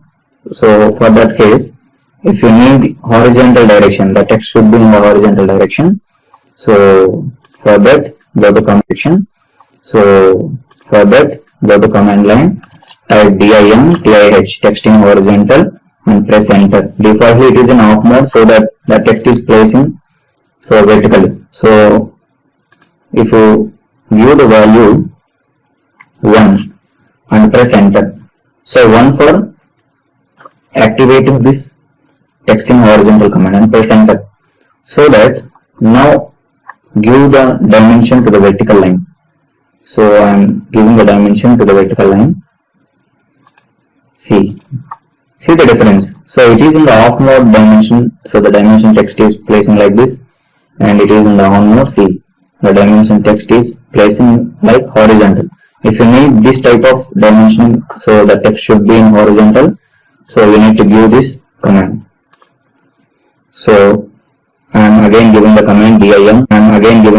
dim TIH. Press enter. So see. So if you give values, some other value, which is how I am giving some value 5 and press enter. So it won't take the value 5 because it needs only, see, it requires only 0 and 1 only. If you put 0, then the dimension text in horizontal, it will be in the off mode. If you put 1, then it is in the on mode, so that the dimension will be visible for us in the horizontal direction. So I am putting this to 0, it is in the off mode, and press enter. So now see here, after giving the value, we have the decimal point. After decimal point, there are 2 values. Now I don't need 2 values. So now I need 4 or 5 values. So if you need to increase the values beside to the decimal point, so you need to give the command, go to command line, type dim DEC for dimension decimal point and press enter. So that defaultly it is in the value 5. So now I am increasing this to some value 3 and press enter. So I am giving the value 3 and press enter. So now check how it is applying. Now I am applying to this line. See, after the decimal point, the values are 3. It is placing the values 3. Now I need some 5 values. So again go to command line, type dim DEC, dimension in the decimal points, and press enter. So it is default in 3. We have given 3, right? So now we will give 5 and press enter. So now check how the values are placing. So I am going to the dimension. I am selecting this. See, there are 5 values after the decimal point. So I have given 5. So like that, if you need any decimal points, so after the decimal point you need more values, so you can give the values also. So press enter to activate the last used command. I am giving the command dim DEC. Press enter. Now if you give the value which is more than high value, what will happen? I am giving the value. So it won't take the value 10 because it requires an integer between 0 and 8 only. So minimum value is 0 and the maximum value is 8, so that we can place 8 values after the decimal point. By using this command we can place, I am putting these two, the default values 2. If you need to increase the size of the text, so this is the dimension text. So if you need to increase the size of the text, then go to command line, type dim txt. Dim txt for dimensioning the text size and press enter. So defaultly the size, so now I need the value of some 8 and press enter. I am giving the value 8 and press enter. Now we will apply the dimension. See here, I am going to dimension. See what happened. So this is the dimension, text size is in 2.5 and we have given 8. So the size of the dimension text has increased. So to increase that size, so we need to give the command. I am going in the command line, type dim txt and press enter. So again it is defaultly in 8, so we have given 8 so that the text is too high.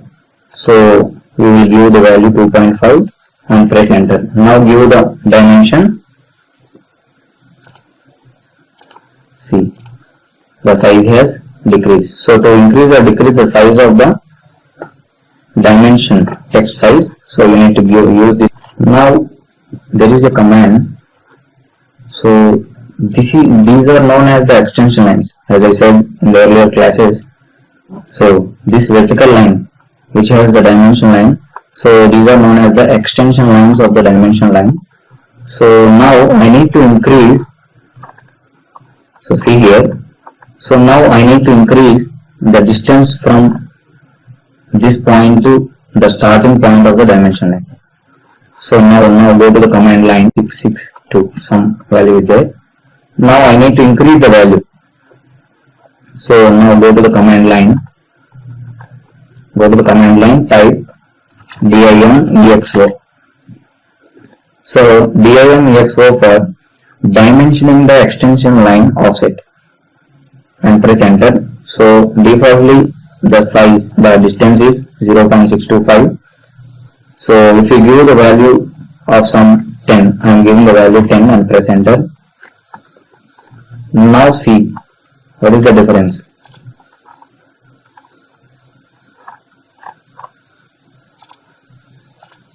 See,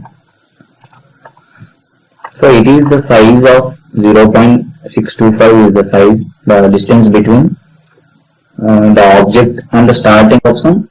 We have given the value 10. See, so it is the extension line offset. It is known as, this distance is known as extension line offset, because this line, these vertical lines to the dimension line, so these vertical lines are known as extension lines. So how much offset you need from this object, so it is asking, so that you need to give the dimension. So now again I need to change the offset distance. So now go to command line, type dim exo and press enter. Now I am giving the default value as 0.625 and press enter. Now we will give the value. See, if you give the dimension, see the distance has reduced. If you need to increase the distance of this extension lines offset, so you need to use this extension line offset command. Now this, there is an option. So the distance from the arrowhead ending point and the line which is beyond the arrowhead, see this line is known as the extension line extension. This part line is known as the extension line extension. So I need to increase or decrease the size of the extension line extension. So for that, so we need to go to command line, type dim exe. So dim exe for dimension extension line extension and press enter. So defaultly the distance from here to here, so the distance between here, this line distance is 1.250. No, I don't want that much of distance, I need some 5 distance and press enter. I am giving value 5 and press enter. Now we will check how this is applied. See, Now we will apply to this line. See what happened. The distance from arrowhead size to here, it has increased. So we have given 5, and this is the value 1.25. So this is the extension line extension, and see, this is the extension line extension. So it is so far from the arrowhead. So like that you can also change the extension line extensions also by going into the command. So again I am going into the command dimexe for dimensioning extension line extension, and press enter. So I am giving the default value 1.250 and press enter. So now if you give the dimension to any object, see, we will observe this. See what is the distance to arrowhead to this line. So it is so small, and see here it is so big. So you can change like that according to your requirements. So now there is a command. So after giving dimension, so the distance from this dimension line to the dimension text is some gap is there. So I need more gap to separate the dimension line and the dimension text. For that case, we need to go to command line, type dim gap. Dim gap is used to increase the distance between the dimension line and the dimension text. So after giving the command, press enter. So it will ask you so enter new value for dimension gap. So it is defaultly in 0.625 it is. So now I don't need this 0.625, I need some 8 and press enter. So I am giving the value 8 and press enter. Now check how it changed, and I am giving the dimension to this line. See what happens. The distance from this dimension line to the text has increased. So it is known as the dimension gap. So distance between the dimension line and to the dimension text. See, it is the distance between 0.625. It is the distance between the dimension line and the dimension text. Now see, I have given 8 so that it is so far from the dimension line. So now again we will go to the command line and give the command dim gap, dimension gap, and press enter. Now I am giving the default value 0.625 and press enter. Now check how it has changed. See, I am giving to this value. See, this is the value 0.625 and this is the value 8. So that it has changed largely. Now, so there is an option. So in some drawings we need to give some tolerance values. So what tolerance means? So we need to give the positive and negative values. So upper limit and lower limit values. So for that case, so we need to give the command dimtyl. Dimtyl for dimensioning the tolerance and press enter. Now it is asking you enter new value for dimension tolerance. So defaultly it is in the off mode, so that the dimensions are placing like this.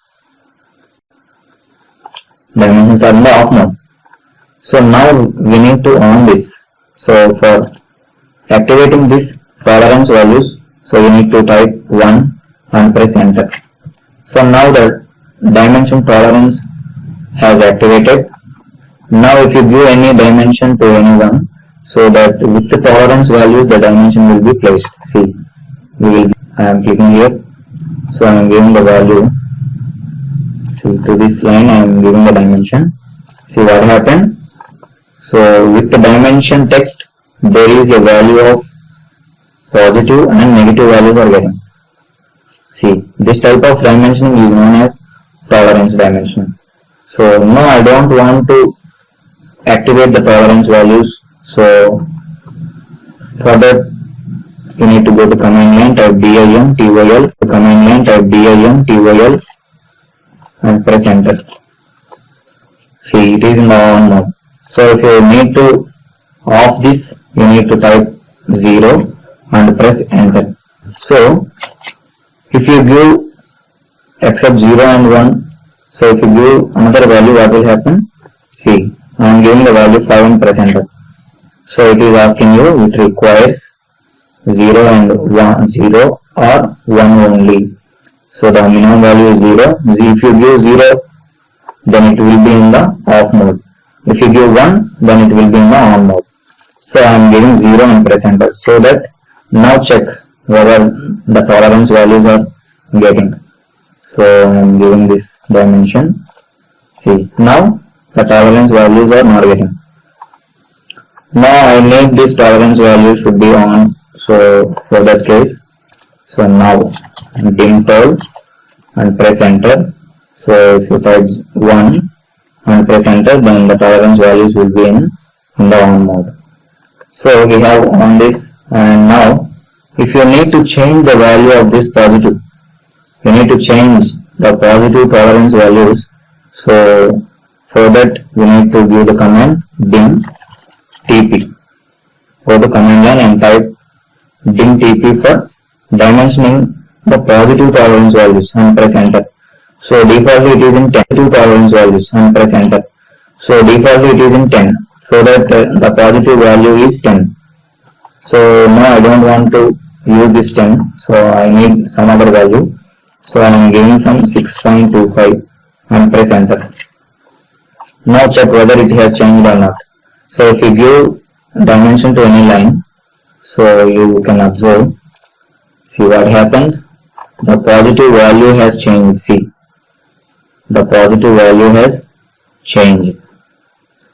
This much. 6.25 we have given positive. Now I need to change the negative value.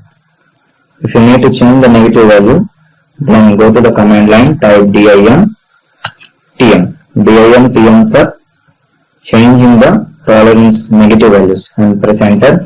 So defaultly the value is in 12.5. See, the value negative value is in 12.5. Now I need to change this value to some other value. So I am giving the value of some 15.6 and press enter. Now check whether the dimensioning is applying or not. So I am activating this text horizontal command. So it is in off mode. So now we have given the negative value, right? So we have given negative value as some 15.6. Now check whether it is applying or not. So if you give to any value, any line, if you give the dimension, then you can observe. See, I have given the negative value as 15.6 and the positive value as 6.25. So if you want to change the positive and negative tolerance values, then you need to give the commands dim tp for positive tolerance values, dimension line.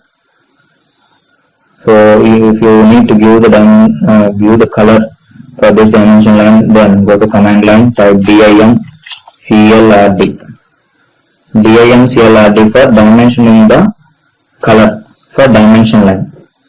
So for dimension line, if you need to give the color, then give the command dim clrd and press enter. Now it will ask you enter new value for dim color. So in the previous videos already I have said, for each color there is a number. So if you know that number, then you can directly give the value so that the dimension line color will be changed accordingly. So for reference I am showing you. See, here there are colors. See, if you click here, colors. See, if you click here, there are colors here. So if you click on any color, then that color number will show. See, 112 for this color, it will activate. So now if you give 112, the color 112, I am giving 112 and press enter. So as you have seen that the color is green. So I have given 112 for this. Now what happened? Now check. Now give the dimension to any line. See what happened? The dimension color has changed to green color. See, Now again we will give the command dim CLRD dimensioning for the giving the color for the dimension line and press enter. So defaultly we have given 112. If you give some other color, see, and if you know the value of some other, so see, if you need any red color, so the number is 22. So remember that number and type here 22 and press enter. So now give the dimension. Now check the dimension line color has changed to red color. So like that you need to use the command. So dim CLRD. So now I need the color for this extension lines also.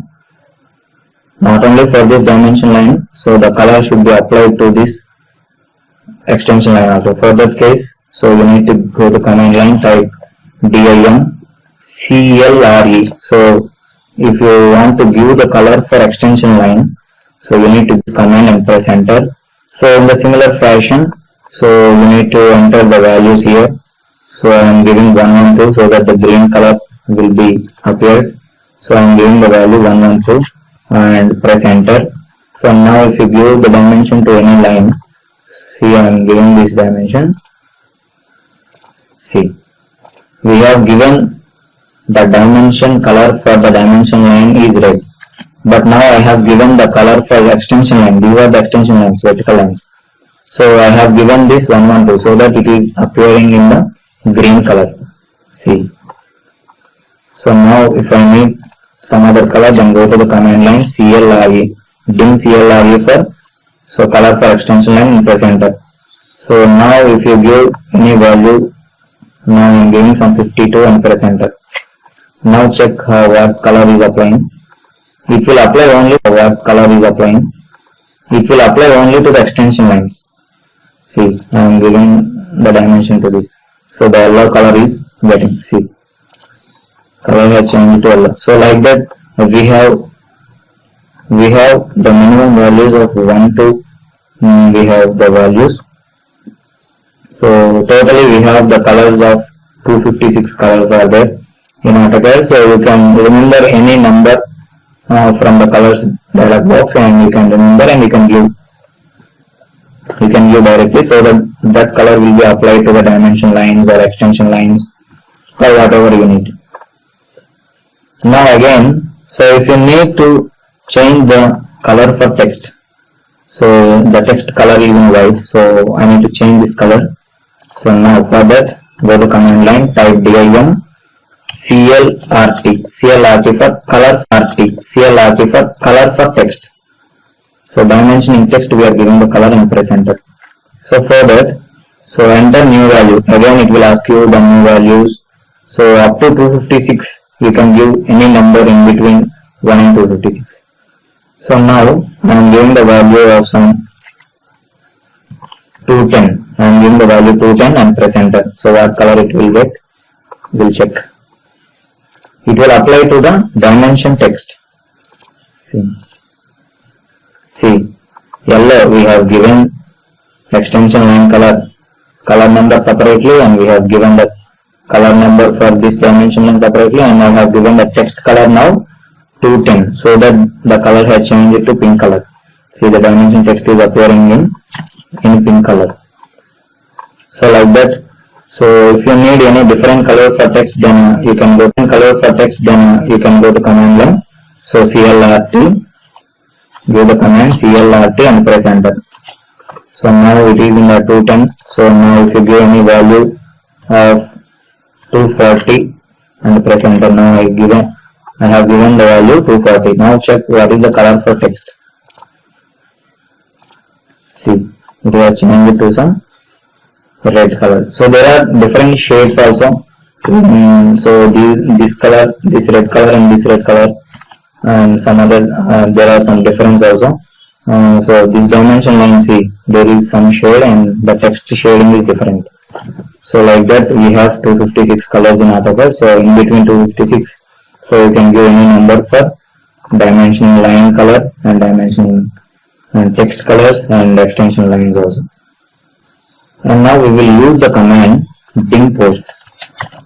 go to command line, type dim post. So dim post is used when you need to represent the dimension with units. So if you need to represent the dimensions with units, so you need to give the command dim post. So now after giving the command, enter new value for dim post, it will ask you. Now I am giving the command, I am giving mm. So I need to represent the value mm after the text, dimension text, I need to represent mm and press enter. Now what happened?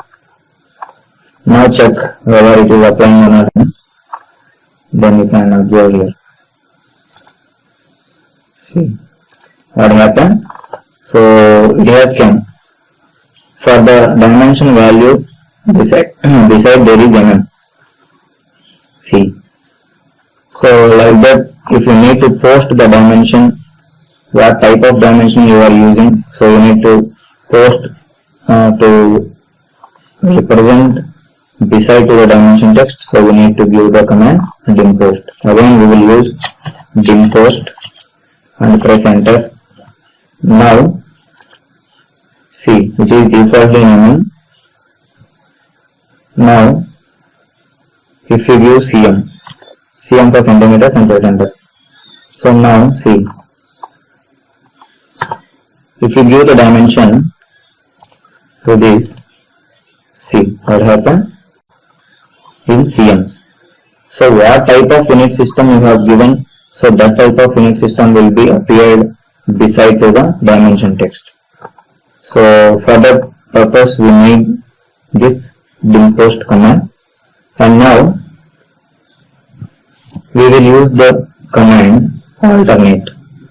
So if you need the values, alternate value, so this value is in some other unit system, and if you want to represent some other unit system, so beside to this another unit system, so for that purpose you need to go to command line, type dim alt for dimensioning alternate value and press enter.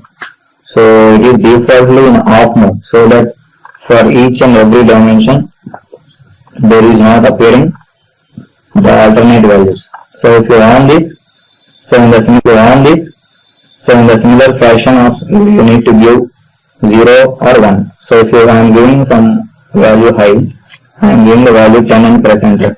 Now it will show the message requires 0 or 1 only. So we need to give only 0 and 1. So 0 for off mode, 1 for on mode. So defaultly it is in off mode, so the value defaultly in 0. Now I am giving 1 and press enter, so the alternate value will be activating. Now if you give dimension to any line, so beside that dimension, so there will appear an another dimension. See, I am clicking here. See what happened? See, there is another unit system. So I have given this dimension in centimeters, I have given, and see what happens here. So there is some other system which is in brackets. I have told you in the earlier video. So what is the brackets dimension? So it is the reference units or some in the another units. So it is in centimeters, and if you want to represent this unit system in some other units, so you can also represent like this. So for that purpose we use this alternate values. So defaultly it is in off mode. So again we will give the command dim alt and press enter. So it is in on mode. So if you give value 0 and press enter, then the reference values won't appear. See, it has appeared in brackets, so it is in off mode now. So if you give the command again to this line, so it won't be appeared. So because it is in, it won't be appeared. So because it is in off mode. So if you want to on the alternate systems, so you need to give the command dim alt and press enter, and give the value 1 to activate and press enter. So now if you give the value dimension to any value, so for that value the reference unit systems and the reference values will be getting same. The reference values are also the alternate values which are in the different unit system, it is appearing. So now if I need the unit system here also for this one reference values also I need the unit system. So for that reason what should I do? So go to command line, type dim apost, give the command dim apost, dim apost and press enter. So for the enter, so for this you need to give the values dim apost, and now so if you give the value here in some inches, I am giving some value in and press enter.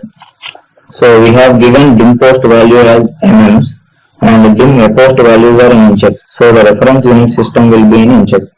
The main system will be in centimeters. We have given this main system in centimeters, and I have given this dim apost values in inches. So what will happen?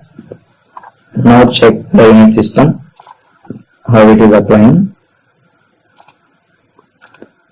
See what happened, we have given this is the value, the main dimensioning value on the unit system is dim post values. So we have given the dim post as centimeter. It is the unit system in inches, so you need to give this in the dim apost values. Now again if you give dim apost, I am giving the command dim apost and press enter. So give the command. Now if you give any millimeters also, we can go and press enter. I am giving mm. Now see what happened.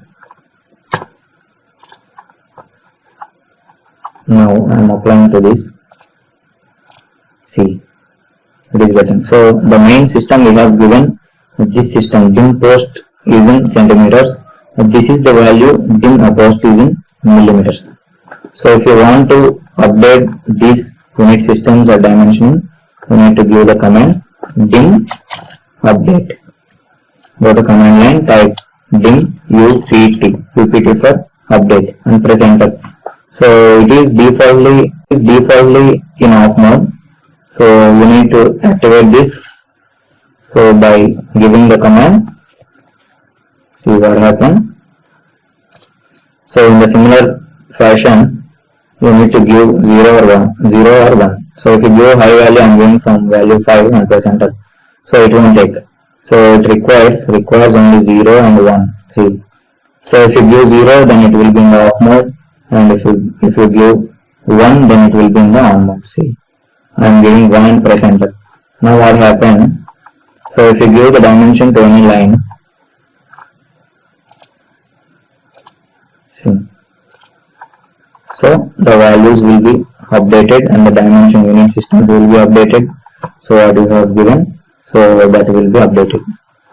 So for that we will use the dim update command for updating. So we need to use this update.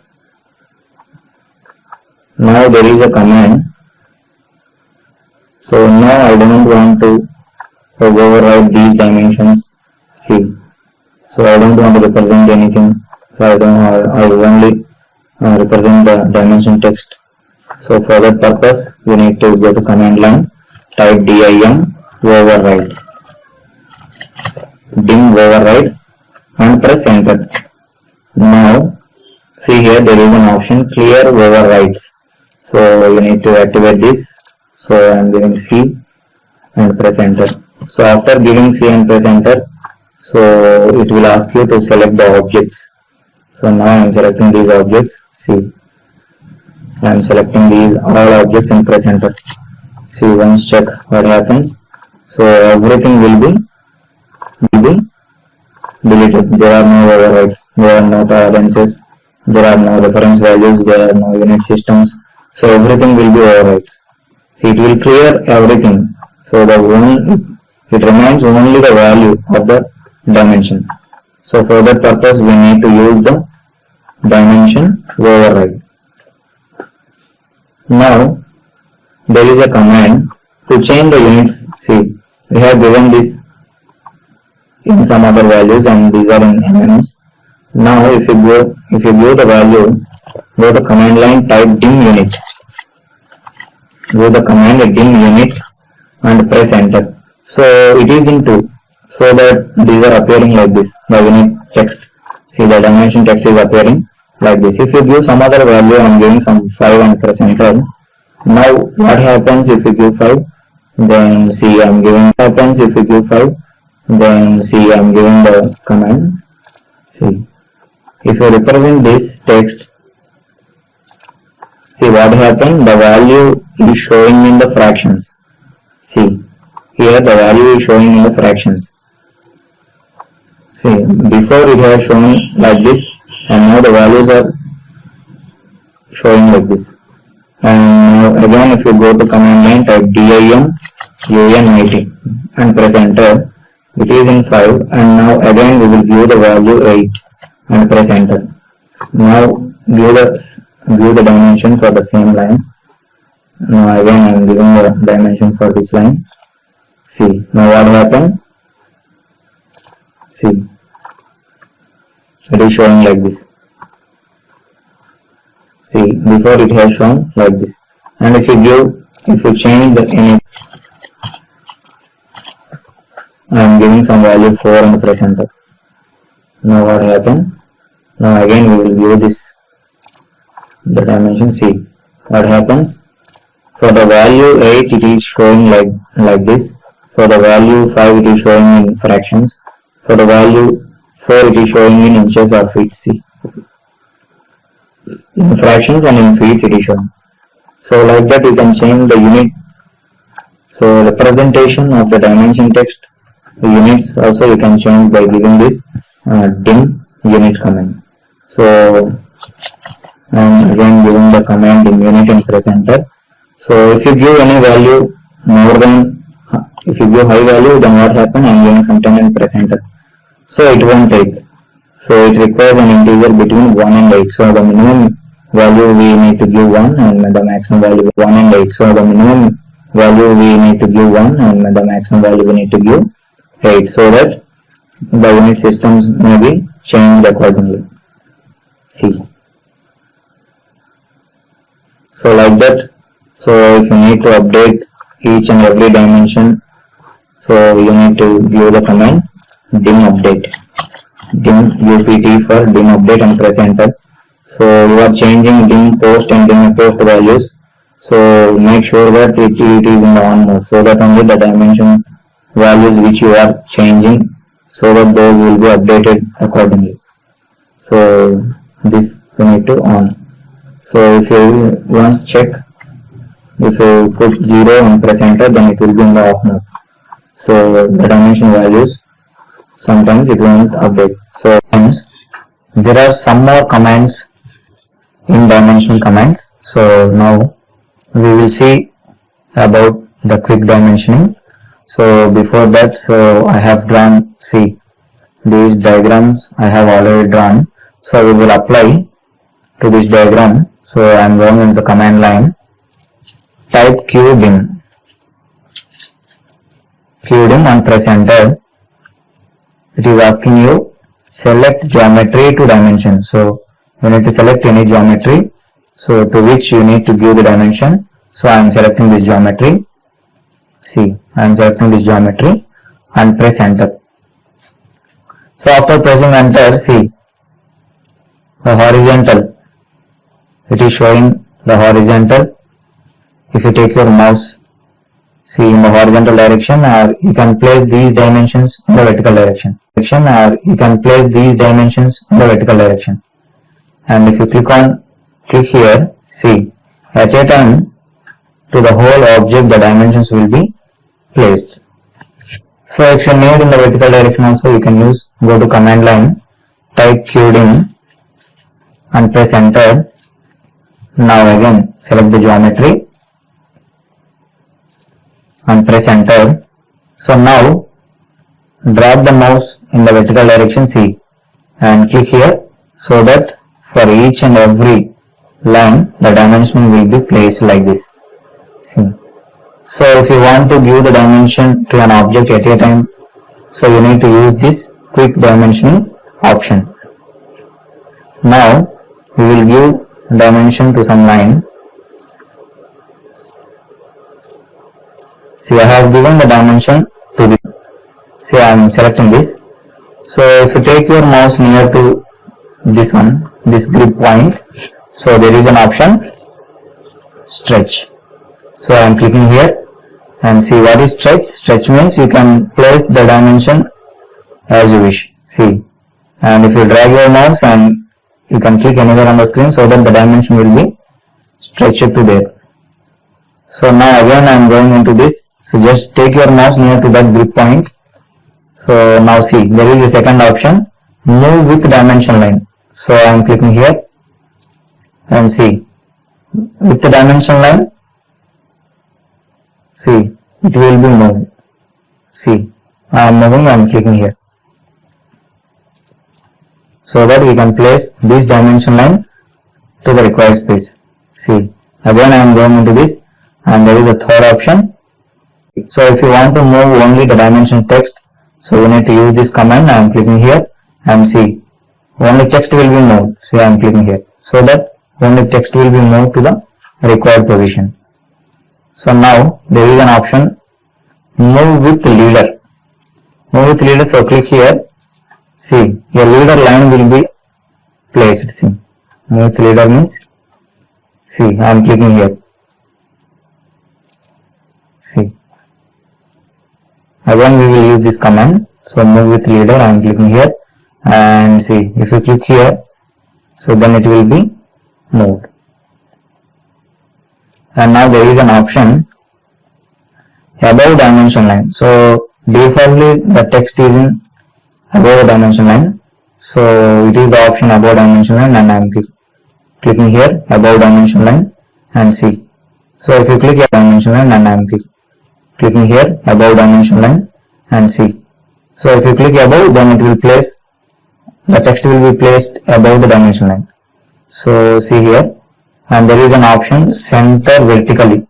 So if you need the text not above the dimension line and if you need the text in between this dimension line center, so in that case you need to use this command. So I am going to the grip point and I am using this center vertically. I am clicking here. So let's see, it will be placed like this and you can click here and just drag to the center and you can place that. See, and there is an option here, reset text position. I am clicking here so that the text position will be initially, so it will be reset. So like that you can use any grip point. So if you go to middle grip point, you can see multiple options here. And if you go here, see, I am taking the mouse near to this and there is an options here. See, so if you click here stretch option, see, you can stretch by this extension lines. Stretch and click anywhere on the screen so that the dimension will be stretched. And now again going to this grip point and there is a continue dimension. So if you want to continue this dimension, you need to click here. See, the dimension will be continue and you can click any number of points so that the dimension will be continued. Press escape to come out from this command. And now there is an option. So if you need the baseline dimension, see, if you need the baseline dimension, you can click here and you can apply the baseline number of points. So one by one the dimension will be placed. See, it is the baseline dimension. See, and press escape. So like this the baseline dimension will be applied. And now I am giving the dimension to this. See, and if you select this one and go to this grip point and there is an option, fourth option, flip arrows. So if you click this, see, the arrow will be flipped to the opposite direction. So if you take your mouse near to this grip point, see, when there is an option, flip arrow and I am clicking here so that these arrows will be turned to the opposite directions. So like that you can use those grip points so for the dimension lines. So far we have discussed about linear, many more dimensioning. We have discussed linear, horizontal, vertical. So and we have made editing. So like that we have done, we have applied colors also. So instead of giving more and more commands, so we have the command, and in that command we will change each and everything. So go to the command line, type dim style, dim style. So if you type dim style and press enter, a dialog box will be opened like this, and you can see here there is an option modify. Click on modify and another dialog box will be appeared like this. So see here, the first tab here is lines. So if you click on this lines tab, so the color of this lines, so we have defaultly, see, white color is there, so those are in bilayer colors. So if you need this color to some other, and you can click here and see, you can change here. So if you click any color, so then it will be applied. See, it will be preview, it will be show. See, the dimension color, it is the color for dimension in line. See, so if you change this to any color, so that it will be changed. And now there is a line type here. See here, and there is a line type. So if you click here, drop down, and you can load different types of line types as you want. So as in the case of line type command, so you can click other, and see here another dialog box will be opened, and you can load here, and you can select the, and see here another dialog box will be opened, and you can load here, and you can select the different types of line types. So you can select as you want and click OK. So I am not going to change anything, I am just showing you. So like that you can change this line type also, and moreover you can change this line weight. Line weight means the thickness of this lines, dimensional lines thickness. So I am clicking here and see it is defaultly in by block, and see 0.00 mm to we have multiple thickness, see 2.11 mm. So like that you can select any line thickness to the dimension lines. Now see here there is a baseline spacing, and defaultly 3.75 is there, and you can also change this to as you require. And see here there are extension lines also. So line type of the extension line and color for extension line. See, if you change any color to the extension line, so it will be changed to the required color. See, I am changing, so that the colors will be changed according to the extension line color. So you can change the line type of the extension line 1 and extension line 2 also. See, if you go here and same thing, so and you can change the line weight also from here, and you can change. So if you click on this, see, suppressment, it won't be visible. See, if you click on this, the dimension, the extension line won't be visible. So if you click on this line will also be won't visible. So we won't use this much, so keep it as this. And if you suppress this, I am clicking here, see, there is no arrowhead here. One arrowhead will be hidden, and if you click on here, then the another arrowhead will be hidden. If you click on both arrowheads will be hidden. So use as per your requirements. So unless don't change any values, I am showing you just. So extend beyond the dimension line. See, I have already told in the previous video. So this is the extension beyond dimension lines. So this is the line length. So beyond this arrow mark, so it is known as the extension lines, and it is defaultly 1.25. So see, I am increasing here. See, you can see the preview there.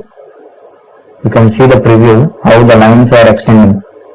See, it is the option. So I am giving the default value 1.25. See, there you can see the preview how these extension lines offset are changing. So I am not going to change anything. I am giving the default value. And now see here there is a fixed length extension lines also, so you can also change this. So these options will be visible in the lines tab. If you go to the symbols and arrow tab, I am clicking here, so you can see multiple options here, and see arrowheads. So defaultly the arrowheads are in the closed field options, so that only see the arrowhead will be closed. If you click here and see multiple dimensioning arrowheads will be seen. See, in most of the cases we use this oblique dimensioning. If you click here, see the dimensioning will be placed like this. So with inclination lines in the dimension, the cases we use this oblique dimensioning. If you click here, see the dimensioning will be placed like this. So with inclination lines in the dimension, so it will be placed. And if you change to some other, see I am changing to this, so the dimension will be applied like this. And if you change to some other, then the dimension will be applied like this. So as per your requirements, so you can use anything. So I am not going to change anything. So now there is the second dimension, second arrowhead. So you can also change as it is similarly in the first case. So there is a leader line, so it will be applied to leaders. So this type of lines are known as leader lines. So if you click here, and you can also change this to as you require. See, and see there is an arrow size. So arrow size means the size of this arrowhead. So if you keep on increasing this, see there you can see the preview. I am going to increase. See what happened, the arrow size is increasing. So I am not going to change anything. So default value is 2.5. So now see here center mark. So for circle or arcs, so there must be a center mark here. So if you want to increase the size of that, so you can also change the center mark size. And the dimension break size. So dimension break size is defaultly so 3.75. So for dimension to dimension, so you can break this. So it will be used.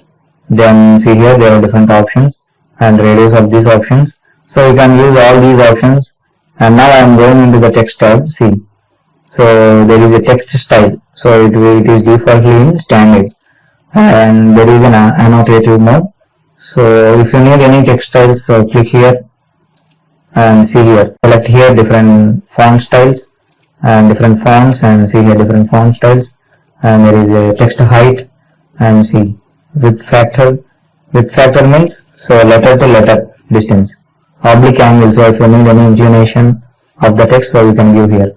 So I am not going to change anything. So I am just clicking cancel.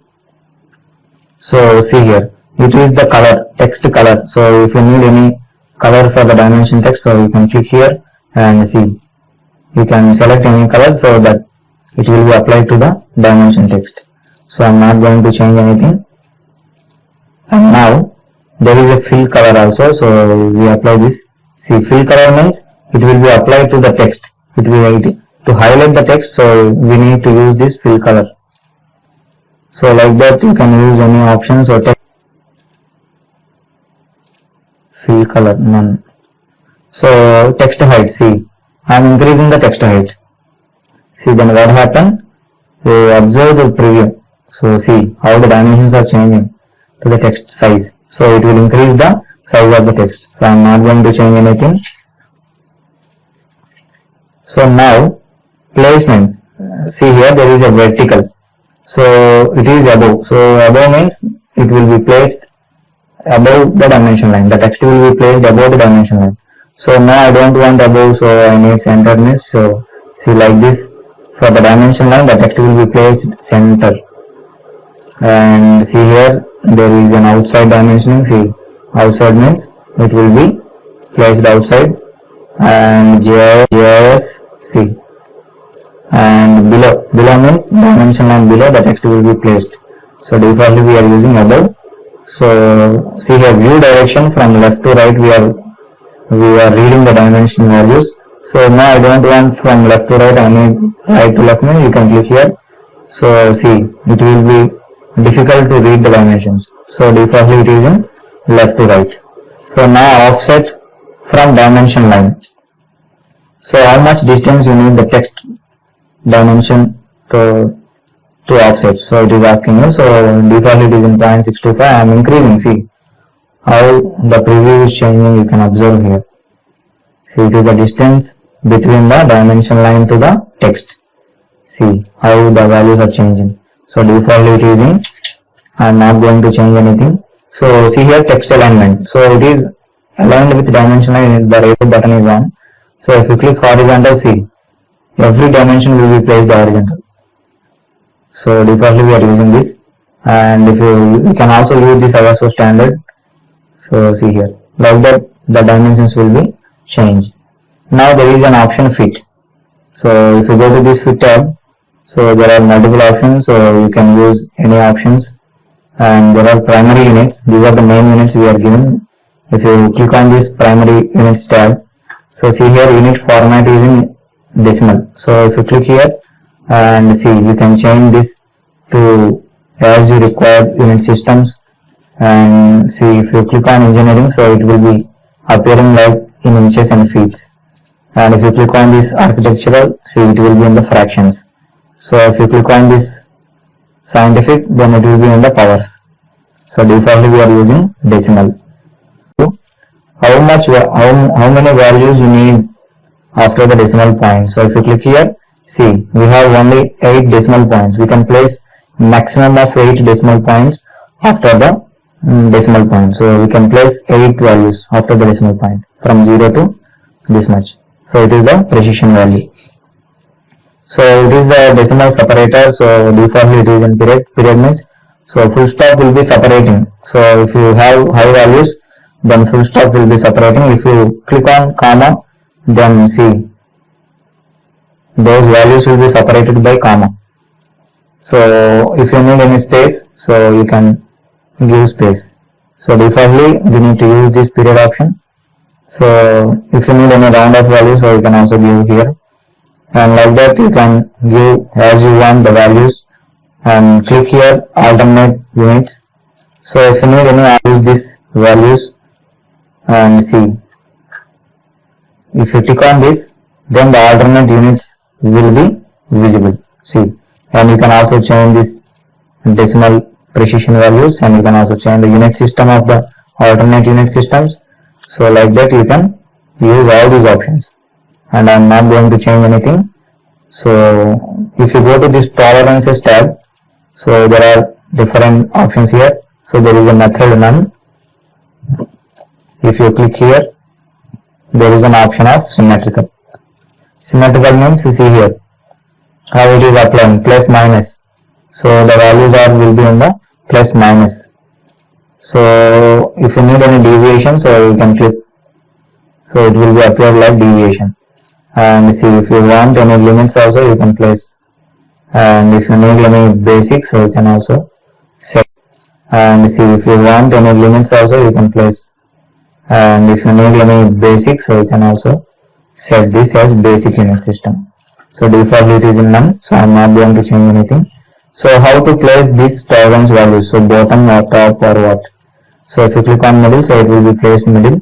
So I am not going to change anything. So like that you can change as per your wish, and click OK, and see. And after setting all those requirements, you need to click on this set current and click on close, so that as per your requirements the drawings will be appeared. So I am not going to change anything. So after setting, you need to click here set current, and you need to view the dimensioning, so that as per your requirement the dimensioning will be placed like that.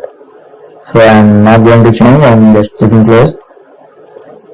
So we have given the command. So we can also give the command ddim. Ddim for dimensioning dialog box will be open, and press enter. See, same dialog box will be open, and you can click on modify, and the same dialog box will be open. So you can give the command ddim or dim style to modify the dimensioning values. So now I am going into the command. So go to command line, type leader, LEADER, and press enter. So if you give this leader, so these leaders will be applied to some circles, arcs, or if you want to indicate any node points, so this leader line will be applied. So we need to specify the start point. I am clicking here. Click anywhere on this arc. I am clicking here, and just drag your mouse, and you need to specify the second next point. So I am clicking here, and you need to specify again. Specify next point, and I am clicking here, and see it will ask you to specify the next point. I don't have any points, and I need to place text here, and just press enter here. So see here, and here also enter first line of annotation text. I don't want to, so I am keeping as it is, and press enter here again. So it is also, so enter an annotation option, again press enter.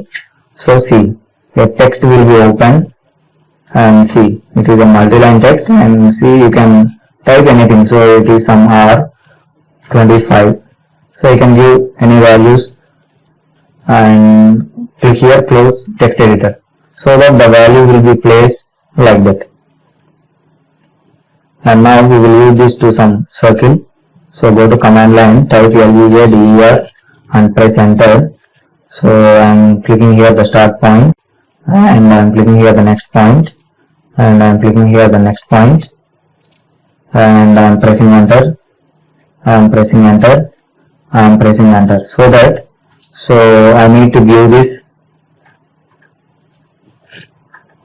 I need to type here. You can type or you can give any symbols also. So after that, so you can see here the ribbon area will be changed like this, and you can change this text as you wish. There are different fonts and different font styles and different colors, and there is different options here.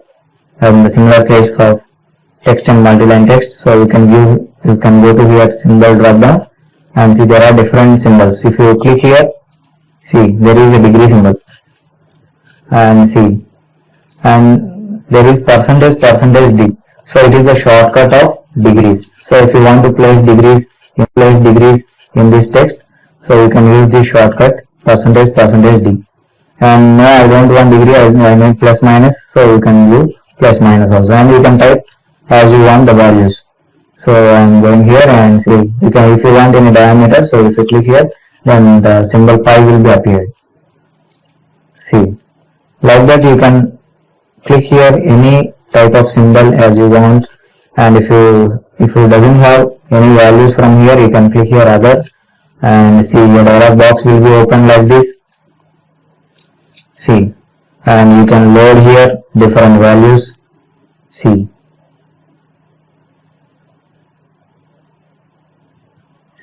as you drag your mouse, so you can see the different symbols here.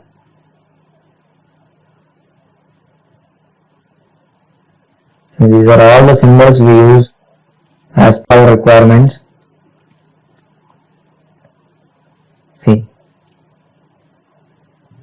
so how to take these values?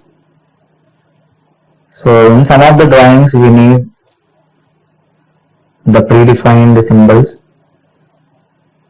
so like this. So see here there are 1/4 and 1/2, 3/4. So in some of the civil drawings, so we are using this type of dimensioning. So how to use this dimensioning? So you need to select this any option, and you need to click here and click on select. See, after selecting you need to click copy. So after copying you need to close this, and here you can give Ctrl V for paste. So there we have copied, and here we have made paste. See, it will be applied. So now I don't want this symbol, and as you want. See, you can search as you want. Now I don't want 1/4, I need 3/4. So you can click here and click on select and click copy and close. Then it is copied. Now you can paste here. Just hold Ctrl and press V. Ctrl V for paste. So it will be paste here, so that the objects will be getting into this. So and you can click here close text editor to come out from this leader line. So like that we will give this leader dimensioning to any circles or arcs or any to indicate any node points. So we will use this leader command. And now, so we have changed these type of linear and vertical dimensionings or some radius or whatever. So we have some radius or whatever. So we have dim style, and in the dialog box we have changed everything. So for leader there are no options. So in the dimension style dialog box there are no options to modify the leader lines. So to modify the leader lines, So you need to view the command, go to command line, type leader style, and press enter, so that a dialog box will be open like this. So in the similar fashion of the dimension style dialog box, you need to click here modify, and another dialog box will appear like this. See, and now see, there are different tabs. Leader format tab is there, and see here general, there is a type straight. So you can click here and straight. So you can click here and you can use this plane also, so that the curve will be thrown into this plane. So you can see here the preview also. So you can click here none. None means it won't be there. So I am not going to change anything. I am putting it to straight. And if you need any color for this leader line, so you can view the color also. I am clicking here and I am putting this to green, so that the color will be applied to the leader line. See, I am not going to change anything. So see, you can also change this line type also, as in the similar case of dimension style dialog box. So if you click here about, and you can load and you can set whatever you need. So I am clicking here. So you can also change this line weight also. If you need any some thickness values of the leader line, so you can also change from here as you wish. So the symbol, arrowhead symbol, is in closed field, so that only the arrowhead is looking like this. So if you need to change this, so you need to click and you need to select anything, so that it will be changed to the arrowhead, so the selected arrowhead. So I am not going to change anything. So here you can change the size of the leader line arrowhead. So see here, I am changing the size. You can see the preview also. See, the size is increasing. So I am not going to change anything. It is defaultly 4, and there is a break size here. So if you click here, see the break size is increasing. So like that you can use in this leader format. And if you go here, leader structure, so you can also change all these options as you wish. And if you click here content, so there is a multi-leader type. So we are giving the text in multi-text. So what type you need, and you can click here, and you can also select block, or you can also view the multi-text, or you can also keep to. So if you click on block, see, it will appear like this, and you need to select after clicking on block, and you need to click this source block, and you can set to square, and this box will be changed to the required position, and you can click here for that. So you can set to as you want. See, so now if you want to give any color for this, so you can go to this and you can give color also to the text color. So it will be in the text color. So you can also change the size also, text size. So it will increase the size of the text. So there is an attachment here. So you can also give here attachment, center, extents, or insertion point. Setting each and everything from the dialog box, you need to click here set current, so that those requirements and you have applied, those will be applied to the dimension lines. And I am not going to change anything, so I am clicking close. So like that you can use the multi-leader style dialog box having a similar fashion of dimension dialog box. So now not only we can give commands. So if you go to this ribbon area, see, if you click here drop down, leader drop down, see there is an option leader. So if you click here leader, and you can also give dimension. See, leader means it is a multi-leader, so multi-line text. It will activate multi-line, and it will ask you specify first corner of text. So you need to specify first corner. I am clicking here, and I am clicking here the second opposite corner. So I am clicking here, and in that you can have text. So you need to specify first corner. I am clicking here, and I am clicking here the second opposite corner. So I am clicking here, and in that you can type some box, and I am typing some text. And after giving text, and you can click here close text editor, and after closing, so it is asking you to specify leader arrowhead location, where to specify the leader head. I am clicking here. just drag your mouse and click anywhere on the screen so that the leader will be placed. So like that I am applying by going into this leader drop down. There is an option add leader. So if you want to add multiple leader lines, so you need to use this option. So now I am clicking here to add one leader line. So now I am adding leader line to this object. So give some text here and click here close text editor and place the leader line. See, I am placing here. So if you want to add more leader lines from one point, so you need to use this option. I am going here and I am clicking add leader. I am clicking here and it is asking you to select a multi-leader. So I am selecting this and see, just drag your mouse and place anywhere. Just drag your mouse so that you can place multiple leader lines. See, just drag your mouse and click and press enter. To come out from this command, press enter. See here, this is the initial leader line and we have placed from one point. So these are the multiple leader lines.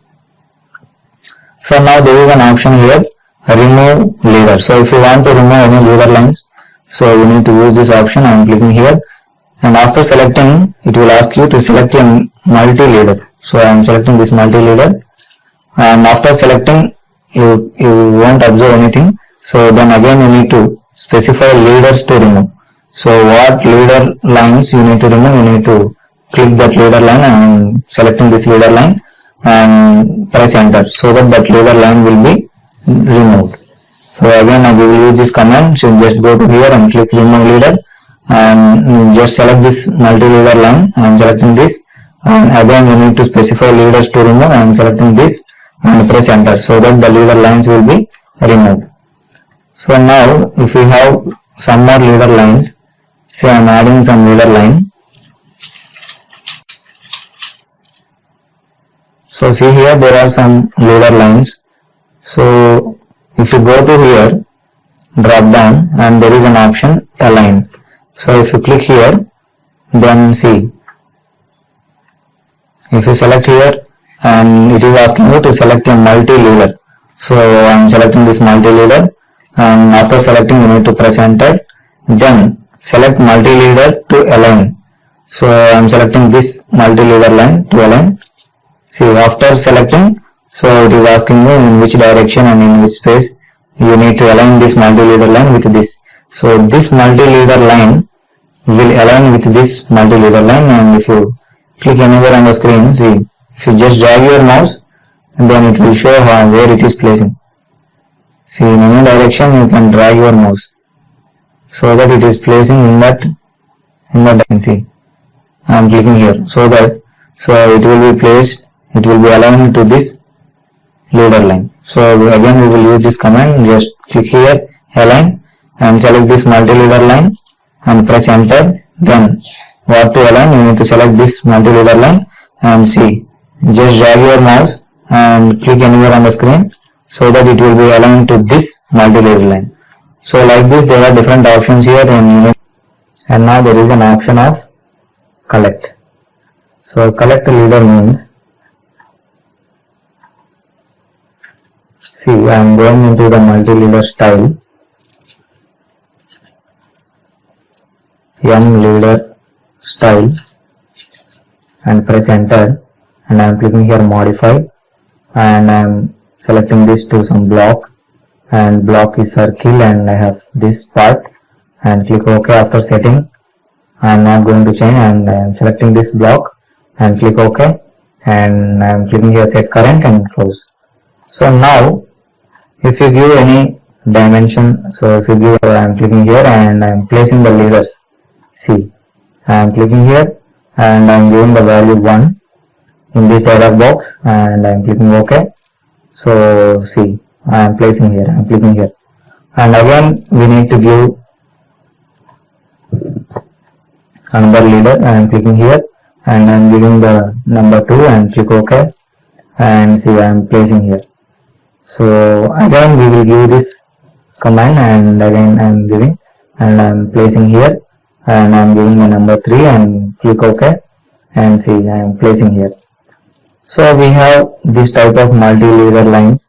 So I don't want to represent these 3 lines. So it will collect 3 lines and place as a single line. So this leader will be applied. So to place the leader lines, collect.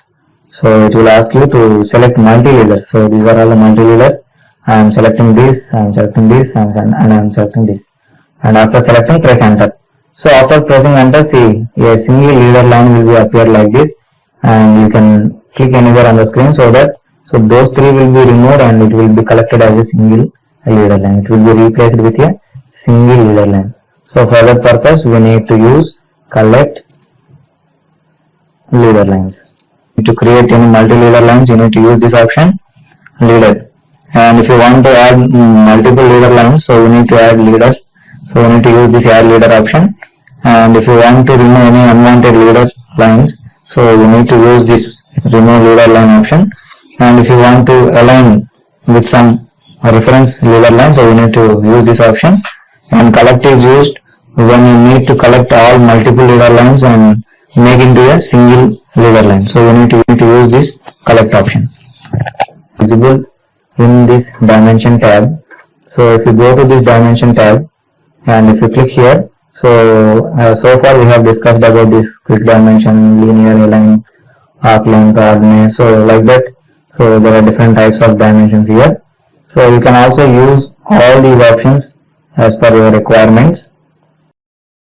Dear friends, now we will discuss about layers. See here. So before going into the layers topic, let us know something about layers. See here. So we need to use this command LA to activate the layers command. So LA is the command we need to use. So why we are using layers? First, know about the introduction of layers. So we need to use layers to understand the complicated drawings very easily. So if you have a drawing with multiple objects, with multiple line types, and there are different types of objects in the drawing. So we need to understand easily those drawings, and if you want to change the properties of any objects in a complex drawing, so we need to use layers. See, the main purpose of layers is to understand the complicated drawings easily and to change any object properties in a complex drawing very easily. So we use layers. So let us look into the layers, how the layers look like. So I am going into the command line, type LA. See, type LA in the command line and press enter. See, after giving command LA and pressing enter, a dialog box will be open like this. See, this is the layer problem. You can see here, there is 0 here. So 0 is the default layer in the AutoCAD. So it is the default layer in the AutoCAD. So see here, while dealing with layers, you need to remember some of the points. So what are those points means? See here, the first point, 0 layer is the default layer and we cannot delete that layer and even cannot rename. So what does it mean? So this is the default layer in AutoCAD while we are dealing with layers. So it is the default layer and you cannot rename this. You cannot. So if you want to rename any layer, you need to double click on this. So if you double click on this 0 layer, so it won't get anything. See, there is a message here. The selected layer cannot be renamed. See. So you cannot rename or you cannot delete this layer also. So I am selecting this and I am right clicking on this. See, I am right clicking on this and I am clicking on this delete layer. So it is also showing the message the selected layer was not deleted. So like that, this is the default layer and we cannot rename or we cannot delete this layer. So it is the first point you need to remember in layers. And now to create any layer, so you need to click on this new layer button. So you can also use the shortcut Alt plus N to create new layer. So I am clicking on this new layer. See, with layer 1, the name layer 1, a layer will be created. So going to give name to a layer, you need to remember a point. So while naming to a layer, we should not use some characters like star marks or question marks or slash marks. So these types of symbols it won't take. So what does it mean?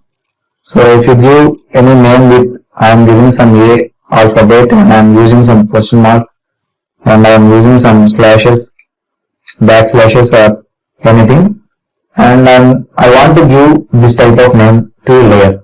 And if you click outside, see there is a message like this: invalid characters in layer name. The following characters are not valid in layer name. See, all these characters are not valid while you are giving names to a layer.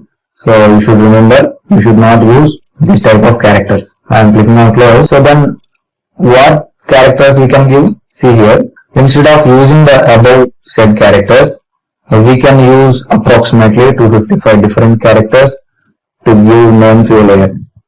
So instead of using star marks or question marks or slashes, you can give different symbols, and those different symbols with 255 characters approximately you can give in AutoCAD.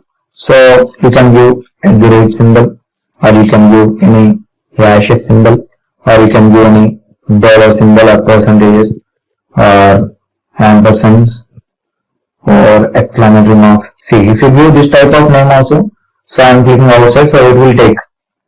So this type of characters it will take, but it won't take question marks or something like that. You can also change the color of this layer by clicking on this. There is a color tab here. See, you can also check here, and I am clicking on this. So I am changing the color of this layer to some yellow and click OK, so that the color will be changed to yellow. Now there is a line type here. So if you click on this line type button, and if you click on this, you can change the line type of this layer. So I am clicking on load, and I am loading some line types. I am clicking on this border and click OK. And now select border from this here and click OK. Now the line type will be changed and the color will be changed. See here. And now I need to create another layer. So to create layer, you need to click here.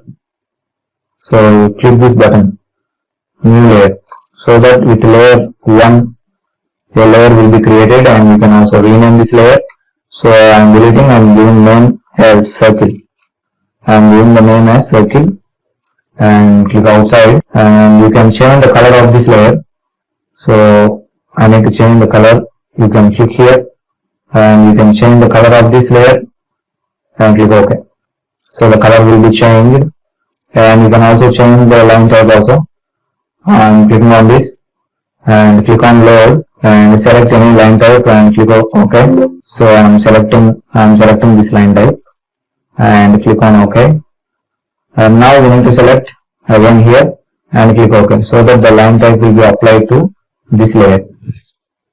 So now we can create another layer. I am clicking here and I am renaming this with some line, and I am clicking on this and I am renaming to some polyline. Like that you can give any number as you want here, and I am clicking on this. Again I am giving some name, border. So like see here, so we can create unlimited number of layers in AutoCAD. So as this, so similar to this, so if you can click here new layer, so multiple times you can click and multiple layers will be created. Like that we can create unlimited number of layers in this AutoCAD. So you can create any number of layers as you want, and you can play with that layers. See, I am clicking on this again and I am giving the name as polygon, and see, I am clicking on this and again I am giving the name to this layer as ellipse. So like that you can create any number of layers and you can use these layers.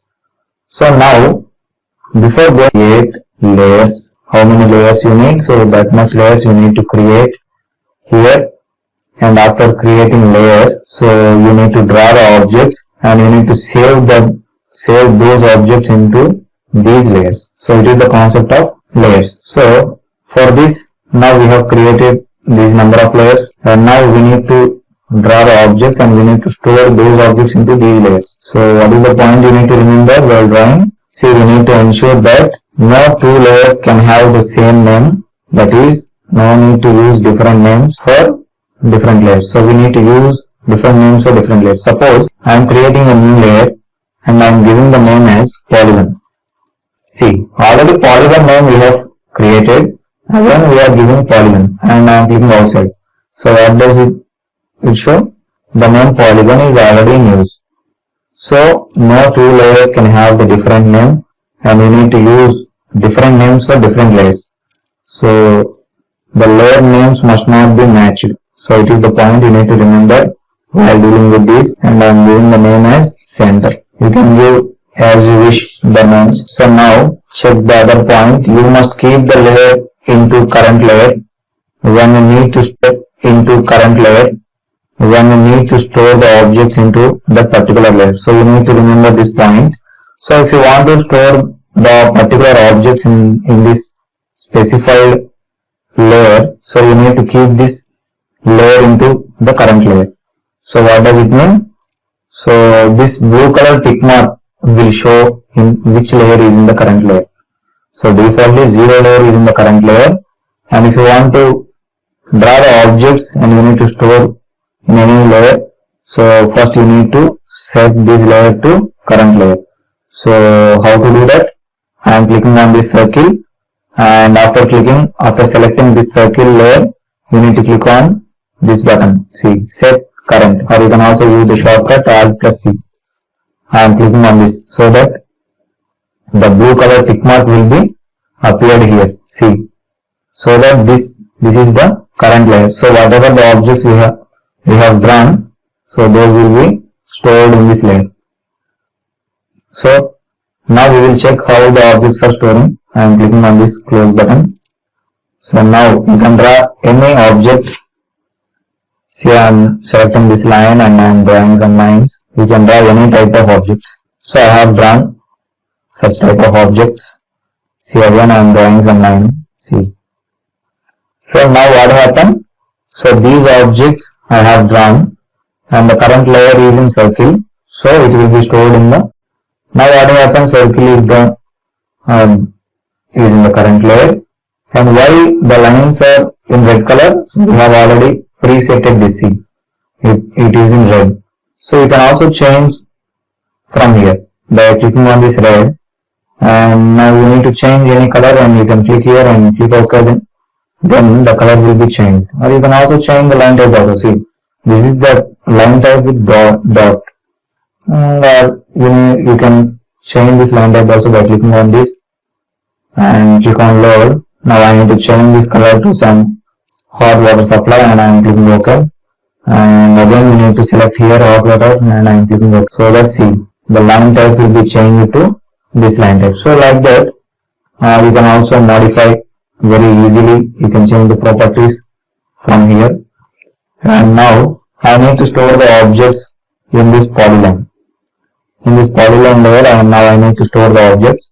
Now what should you do? You need to select this polyline layer and click on this set current. So that, see, the blue color tick mark will be applied to this polyline layer. And now if you draw any objects, those objects will be stored in this particular layer. So I am clicking on this close button. So now draw any objects. I am drawing some circle and see, I am drawing an arc. You can draw any objects. See, with the dot line type with red color, those are appearing. So not only by always giving command and a dialog box will be open and you can change. So while dealing with layers, you can also use these layers from this layers panel also. See, there is a layers panel or layers group here, and here there is an option layer properties. If you click here layer properties, the same dialog box will be opened as we give command also. See, you can also access from here, so it is more time saving. So you can quickly access from this layers group and you can use. See, now I need to change the properties of this polyline. So defaultly it is in red color and now I need to change the color. So I am clicking here color and the dialog box will be open like this, and you can select as you want the color and click on OK. So that the color will be applied to that particular layer line type. So this is in the line type tab. See, I am clicking here and click on load. and now I am selecting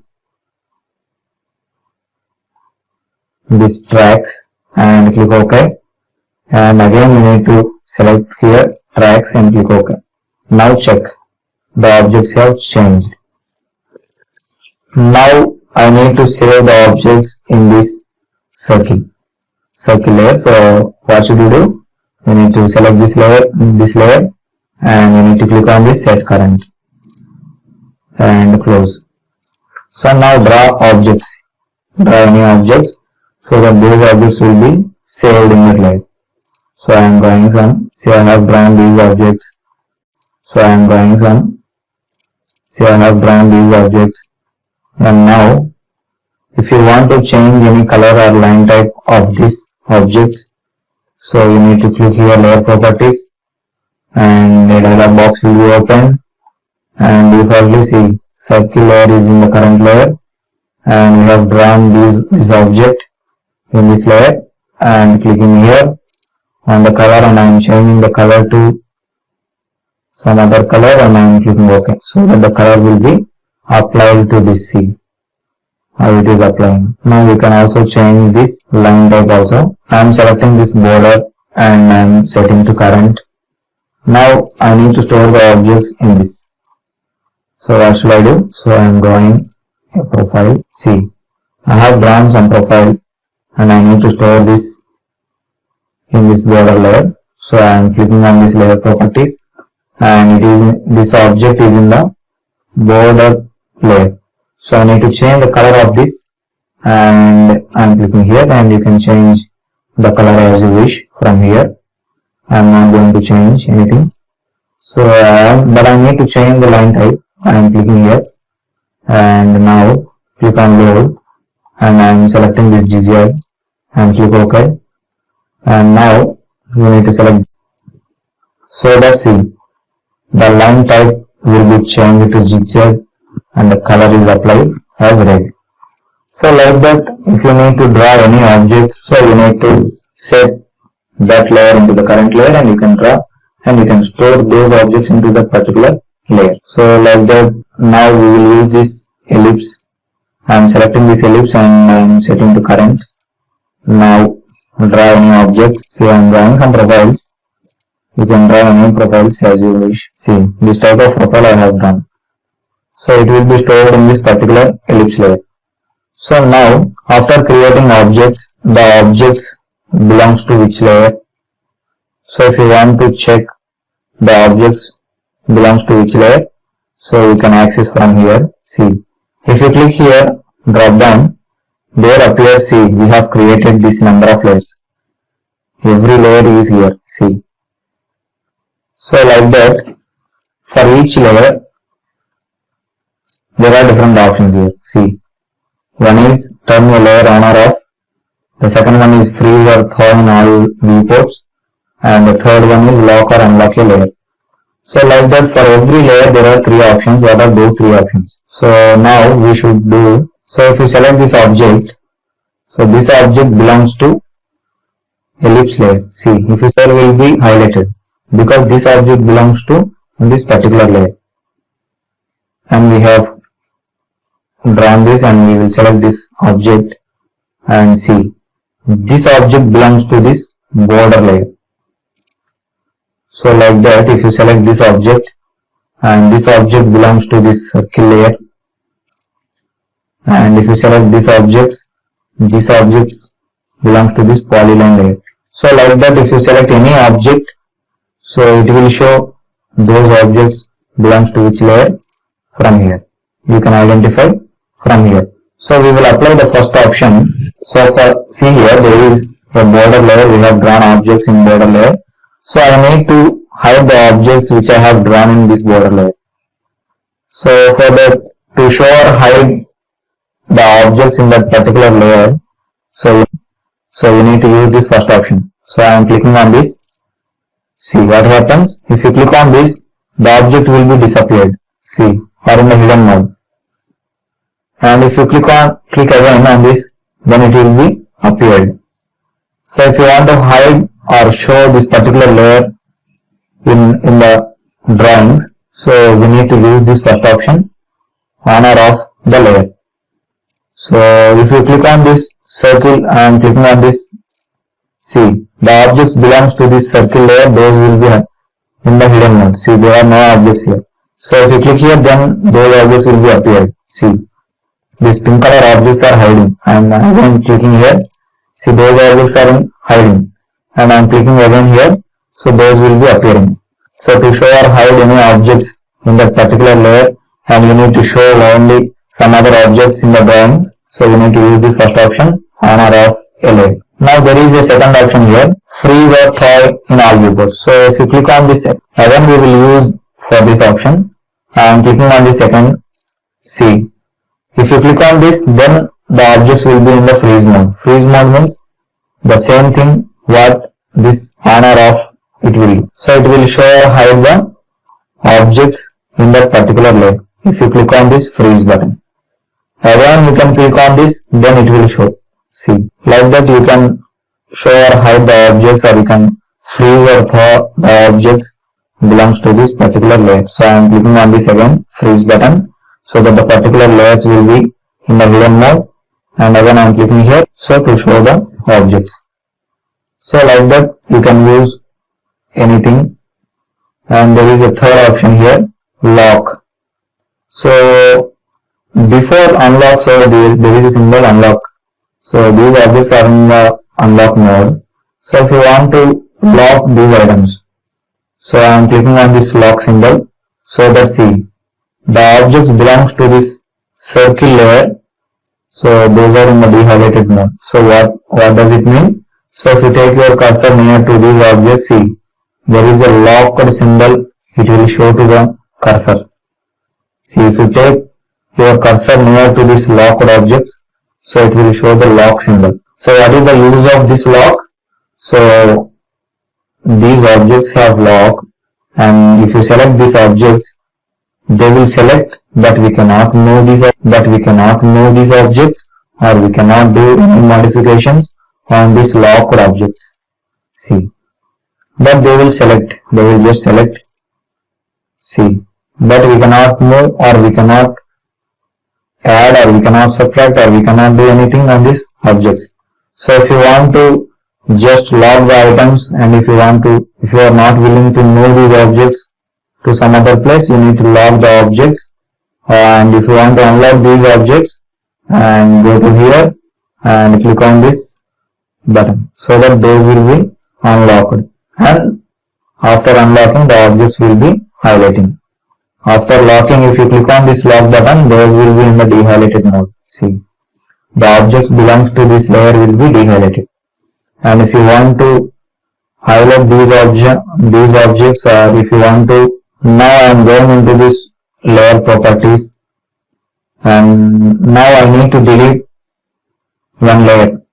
So I have created so many number of layers, and I am not using some of the layers, and I need to delete a particular layer. So now check, if you want to delete any layer, it should not be in a current layer, and moreover they should not contain objects in that layer. So you need to remember this point while deleting any layer. So that layer should not be in the current layer, and moreover there are no objects containing in that layer. So what does it mean? So now check, I need to delete this border layer. This border layer should not be in the current layer, and moreover there are no objects containing in that layer. So what does it mean? I need to delete this border layer, and I am setting to current. So now I am closing this. So now what happened? I need to delete. If you want to delete any layer, you just select this layer and click on this delete. See, there is an option delete layer, or you can also use the shortcut Alt+D. So just select this layer and you can click this delete. So what does it is showing? The selected layer was not deleted because the following layers cannot be deleted. See, these are the node points. It is in the current layer and there are some objects in that layer. So like that it is showing some message. So the first this blue color tick mark is there, so that it is in the current layer. You need to change the current layer from border to some other. See, I am selecting this polygon and I am clicking on this set current. Now I have changed the current layer to border to polygon. Now I have made this first step, and what is the second step you need to do? If you want to delete this border layer, so what are the objects containing in that layer you need to delete first. So for that you need to identify which objects belongs to that particular layer. So if you can select this particular object, so it is in the layer ellipse because it is in the highlighted mode. Or see, you can select this one and it will show it is in the border layer. So now I am willing to delete this border layer, so I need these objects and press delete from your keyboard so that those objects will be deleted. Now go to the layer properties. See, in this dialog box, just select this border layer and click on this delete layer. Now that layer will be deleted. Why it has deleted? So it is not in the current layer and there are no objects in that particular layer. So that is the condition you need to remember while deleting any layer. So I am pressing Ctrl Z. See. So now, see, there are options here. The first option is off. So if you click on this off button, so it is asking you select an object on the layer to be turned off. So if you select any object, so that particular layer will be turned off. See, I am selecting this object so that the layer will be in the hidden mode. See, by selecting objects also you can hide the particular layers. See, and if you want to come out from this command, press escape from your keyboard. So now what happened? If you want to hide any objects, so you can go to here and you can jump to here, and if you can click the first option, the objects will be in the hide mode. And now I need to show the objects. So we have made here the objects hidden, and there is an option here which is opposite to that off. See, I am clicking on this so that the object will be gained. See, it will be appeared again. So if you want to off any objects by selecting objects, so I am clicking on this off button and I am selecting this object so that that particular layer will be in the hidden mode. And if you want to show again, see, I am clicking here so that it will be appeared. Now there is the second option here, isolate. So isolate means, so if you select any object, from here, so that particular layer will be isolated from the remaining layers. So see what happens. I am selecting this isolate option and it is asking you select objects on the layer to be isolated. So now I am selecting this rectangle and I am selecting this ellipse. You can also select multiple objects and press enter. So now what happened? Only the selected object is in highlighted mode and the remaining objects are in the dehighlighted mode. So what it is doing? So now you can check here by going into here drawing. So what isolate does? So if you select any object in the drawing, that objects only will be in the highlighted mode. That means it will be isolated from the remaining drawings, and see, the remaining layers all will be in the locked position. So if you select any remaining objects, see, if you select any objects, so you cannot move or you cannot do any modifications on these objects, on this locked objects. So I am pressing escape. Now what should I do? Now I need to unisolate this. Isolate means it has separated, so only this object is in the highlighted mode and the remaining are in the dehighlighted mode. Because isolate is doing, so the remaining things all will be locked and only this will be activated, and you can move this object to some other, or you can do any modifications on this object, but you cannot do on these objects because those are locked. So we have applied locked, right? So we have applied this isolate, so those objects are in that particular position. I am pressing Ctrl Z. Now see here there is an option on isolate. So I am clicking here. See what isolate does. So it will do the opposite action. So now again we will apply this, I am selecting this isolate option, and now I am selecting these objects. After selecting objects, you need to press enter. See, the remaining objects will be in the dehighlighted mode. So now you need to unisolate all these things. See, if you take your cursor near to any object, the locked symbol it will show. But to the selected objects, it won't show any locked symbol. See, to the cursor, a locked symbol will be shown. See. So now I need to unisolate. So you need to click here, unisolate, so that all objects will be unlocked. So for that case, you need to use that option.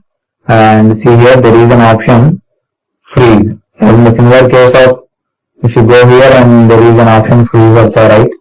So like that you can use from here also. So I am clicking on this freeze button. So it will ask you select an object on the layer to be frozen. So you can select any object. I am selecting this object so that the selected object will be in the freeze mode. So now if you want to unfreeze object, so you need to click here, thaw all layers. If you click on this thaw all layers, see the objects will be appeared. In the drawings, there are complicated objects are there, in that multiple objects are there. In that case, if you want to show any particular drawings and if you want to hide or if you want to freeze any object, so in that particular case, you can use all these options. So I am again using this freeze option. I am clicking here and now I need to freeze two objects. So I want to freeze this object and I need to freeze this object.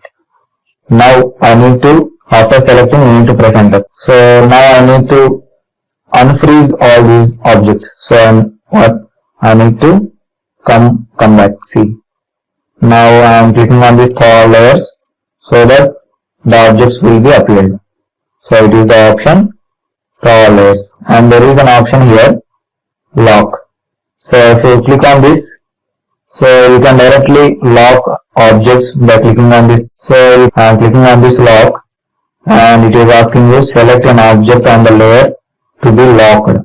So if you select any object, see I am selecting this so that the particular object will be locked.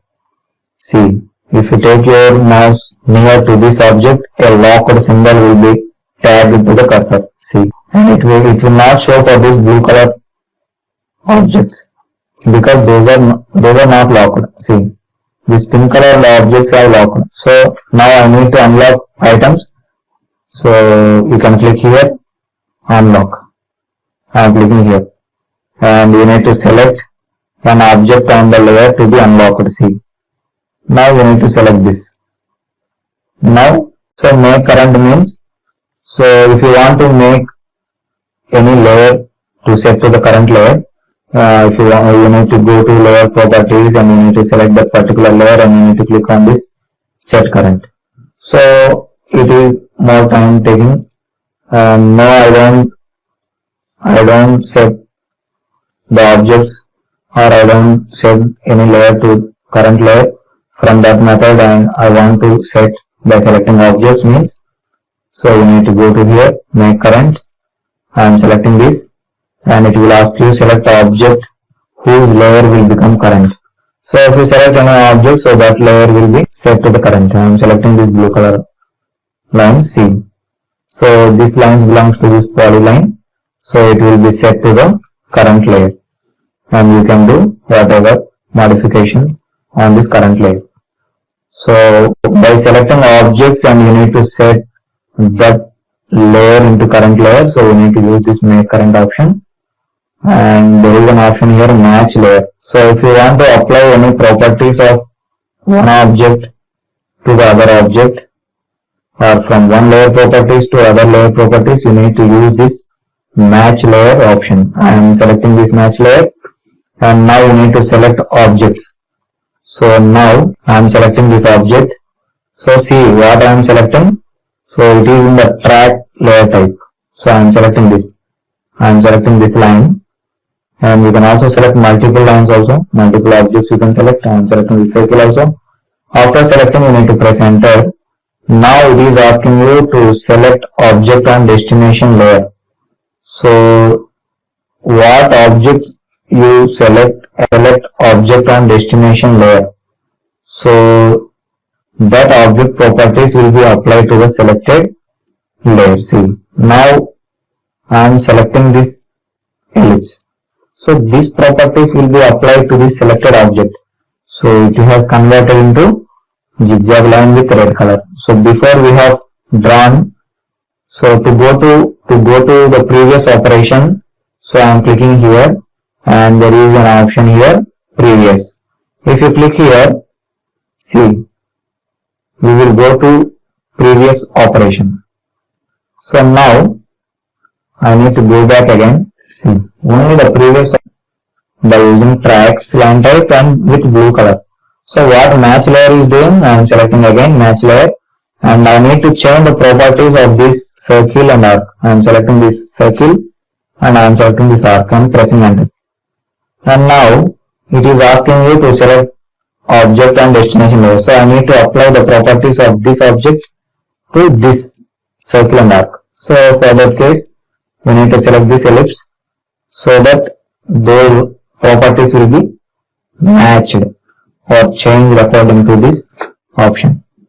See, and there are different options. If you click here, drop down, and here there is previous. If you want to go to the previous layer settings, so you need to use this option, and see here there is an option change to current layer. So if you select any object, if you want to change the properties to the current layer, this option I am clicking on here, and see, change to current. I am selecting this, and now it is asking you select objects to be changed to the current layer. So if you select any object, see the current layer is polyline. So because it is in the highlighted mode, the current layer is in polyline. And now what should you do? If you select any object, so that properties will be applied to the current layer. Now I am selecting this rectangle. After selecting rectangle, select objects to be changed to the current layer. So you need to select again object. So I am selecting this rectangle and press enter. So now what happened? These two objects have changed to the current layer. So for that case, you need to use this change to current. And now there is an option here, copy objects to new layer. So if you want to copy objects from one layer to another layer, so you need to use this option. And now there is an option, clicking on this layer walk, the dialog box will be open like this. So what it does, if you can select this, I am clicking on this select objects, and I am selecting this ellipse and press enter. Now what happened? So this object belongs to this border layer, and see, we have created multiple layers, right? So we have created multiple layers and we have used some layers only. So we haven't used some other layers. See, if you select from here, we haven't used this layer. So for that case, if you can identify what layers you haven't used, and you can click here purge, then the unused layers will be deleted from this layer walk option. So I am clicking on close. Now if you go to here, and now there is an option here, merge. So if you want to merge layers, if you want to merge any two layers into one layer, or any more than two layers also you can merge. So for that case, you need to use this merge option. And if you click on this delete, I am clicking here, and select objects and layer to delete. So if you select any object, see, I am selecting this ellipse, and see, after selecting you need to press enter. Now do you wish press enter, so that those objects will be deleted from that particular layer. What the objects you have selected, those objects will be deleted from that particular layer. So for that option, you need to use this and delete layer. And there is an option here, lock layer shading. I am locking this ellipse. See, I have locked this. If you click here and if you drag this, see, the brightness of this locked item, if you change this shading, so the brightness of this locked item, it will change. See how bright it is. So for the locked items only it will use. And if you click here layer properties, a dialog box will be open here, and this particular one has locked, I am clicking here to unlock the item. And there is an option here, layer states manager. If you click here, a dialog box will be open like this. And if you want to use all these layers which you have created in this current drawing, and if you want to use to some other drawings, so you need to, if you want to repeatedly use these layers, so you need to name this. I am clicking on here new, and I am giving something and click OK, so that it will be stored here. And see, if you want to delete, you can delete from here. And if you want to edit name, see, if you want to edit any layers, you can also edit, or you can see, if you click here, if you want to add any layers here, so if you click here, see, you can add layers, and you can delete layers from here, and you can save these options. And if you want to rename, you need to click here rename, and you can rename this. So we have created all these layers with different line types and with different colors, and we need to use again for further drawings. So we need to use this layer states manager, and you can use this. Now see how layers will be used in civil drawings or in some other complicated drawings. So for suppose I have a plan like this. See, this is a civil plan, which is a building plan or house plan, which is in the top view. It looks like. So this drawing has created with multiple layers. See how you can tell these objects have created with multiple layers. So if you go to created, and these drawings have been drawn. So what is the use in the practical applications of these layers? So now see, I am going here. So all these layers have created to draw this civil plan. So now what should we do? We need to identify first which object belongs to which layer. So for that case, you need to check here. I am selecting this bed, and see, after selecting and clicking on here, so for furniture, so it is in the highlighted mode. Now what should we do after finding out to which layer it belongs? So I need to off this. So for that purpose, you can click here and see it is in the off mode, or you can also freeze. So like that, if you want to show any particular layers in this drawing, and if you want to freeze or if you want to lock any items from this drawing, so you can use quickly access from here. Like that, by going into the layer properties, and you can change the object properties from here. Those will be applied to this particular drawing. If you draw any drawing by using layers, so you can quickly change any properties or any modifications on this type of complicated drawings. So you can do any type of modifications. For that purpose, we need to use layers. See here, there is an option. We need to use the change command to transfer objects from one layer to another layer.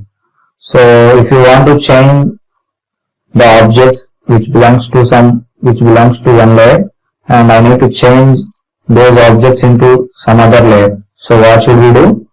We need to use the command change. Go to command line, type ch and press enter. So a change dialog box will be appeared like this. And now this is the layer polyline. Now we can select this to center also, and you can select this is center. So now I am changing this to some hot water. See, so the object line type I am changing by using this change option. So I am selecting this line, and now I am changing this to some other properties, and click on close. Now what happened? So see, before we have drawn this rectangle by using some other line type, but it has changed to this line type. And we need to use purge command, so to delete any unused layers. So what is the purge command? Go to the command line, type purge for purge and press enter. A dialog box will be opened like this, and check here. See, if you click here purge all, so I am clicking here, a dialog box will be opened again. So purge this item or purge all checked items. So I am clicking on this purge all checked items and click on close. So now what happened? If you go to here layer properties, see only the used layers only it will be there. So unused layers it will remove all unused layers. For that purpose we need to use this keeping, and remaining layers will be deleted by using this purge command. So like this we will use layers command in this type of complicated drawings, and we can do modifications very easily by selecting or by going into that particular layer, and we can change the color or line type of this particular layers. Dear friends, we will discuss about blocks. So see here, before going into blocks, so we need to use the command B to create block, and we need to use W to create right block. So before going into the blocks, so what is the main use of blocks? So the main purpose of blocks is to create a masterpiece or duplicate piece of object which we need to use frequently in the drawing and modify them according to the requirements at any time. So if you need to use any drawing file frequently in the drawing files, so that object is to be created into block, and we need to insert that into our drawings, and we will use that block item as per our requirement. So it is the main purpose of block, and we will use that block item as per our requirement. So it is the main purpose of block. So now see here, so let us know the difference between block and W block. So the objects which are created in block can only insert within the particular or current drawing file. So if you create any object into block, so you can insert that block into the created drawing file or in that particular drawing file only. So but the objects created in right block can insert not only in the current drawing file but also in any drawing files it will be inserted. So it is the main difference. So if you create any item into W block, we can insert in that block into the current drawing, any drawing files you can insert. So it is the main difference between block and W block. Now we will create some objects. See here I have created this type of object and I need to create this into block. So what should I do? So go to command line, type B and press enter. So a dialog box will be opened like this, and you need to specify the name here, and see here I am specifying the name as, and I need to select this base point. So before going to create block, so you need to remember some of the points while dealing with these blocks. So see here, block should be created by specifying the block name and insertion point, and you need to select the objects. So you need to remember this. See, you need to specify the block name here, and you need to specify the base point. See, there is a base point, and you need to select the objects. So to create block, to create any item into block, so you need to remember these 3 points. So I have given the name as door, and I am clicking here pick point, and I need to select the base point. I am clicking here, and I need to select the base point. I am clicking here, and see here I am clicking here select objects, and I need to select the objects and press enter. See here the object is appearing here, and click OK. Now this item has created into block, and now we will draw another item. See, I have drawn this type of item, and I need to create this item into block. So what should I do? Go to command line, type B for block, and press enter. A dialog box will be open like this, and you need to give the name here for this item, and I need to give some name as redraw, and I need to specify the base point. I am clicking here. So while specifying the base point, you need to click any point on this object only. So don't click beyond this. So you should not click somewhere on the screen. You should select the base point within this particular object only. So I am clicking here as the base point, and click here select objects. See, I am selecting this object and press enter. So the object will be appeared here, and click OK. Now see, this item has created, and this item has created. So now I am slightly changing the object, And see, now this type of item I need to create in W block. So what is the command for W block? Go to command line, type W and press enter. So as in the similar case of block, the dialog box will be opened like this, and you need to specify the file name and path also you need to specify for W block. So you need to give any name. I am giving the name as say, and I need to select the base point. I am clicking here and I am selecting the base point, and I am clicking here select objects, and I need to select the objects and press enter. See, so after selecting, and you need to click OK. So this item has created into W block, and remaining two items has created into blocks, right? So now what should we do? So I am deleting these two objects now. Or if you want to insert the block into these drawing files, so we need to use the command insert to insert the created blocks into the current drawing files. So now I need to insert the block items into this drawing file. So what does it mean? Go to command line, type I and press enter. See here we have created these items. So these first two items, door and redraw items, have created by using the command block, and this item has created by using W block, right? So you can insert into this drawing file these two items, and you can click here. So if you want to insert any block, I am selecting this and click on this screen. So select this and click here. So like that you need to click here and you need to click on the screen. So like that you need to insert the items, and see here there are four options. So defaultly there is a tick mark for insertion point, so that we are selecting this and we are inserting on the screen. So if you want to change the size of this block, you can use this option. There is defaultly 1. If you give the value 2 and if you select this and if you click on here, so the size will be increased. The size of the block also from here. I'm not going to change. And if you want to any rotation angle, or if you want to rotate the block, you can use this. I'm giving some value 60 and I'm selecting this and placing here. See, the block will be rotated through 60 degrees. So I'm not going to change. So you can change the scale and the rotation angle from here. And see here, before it is in repeat placement.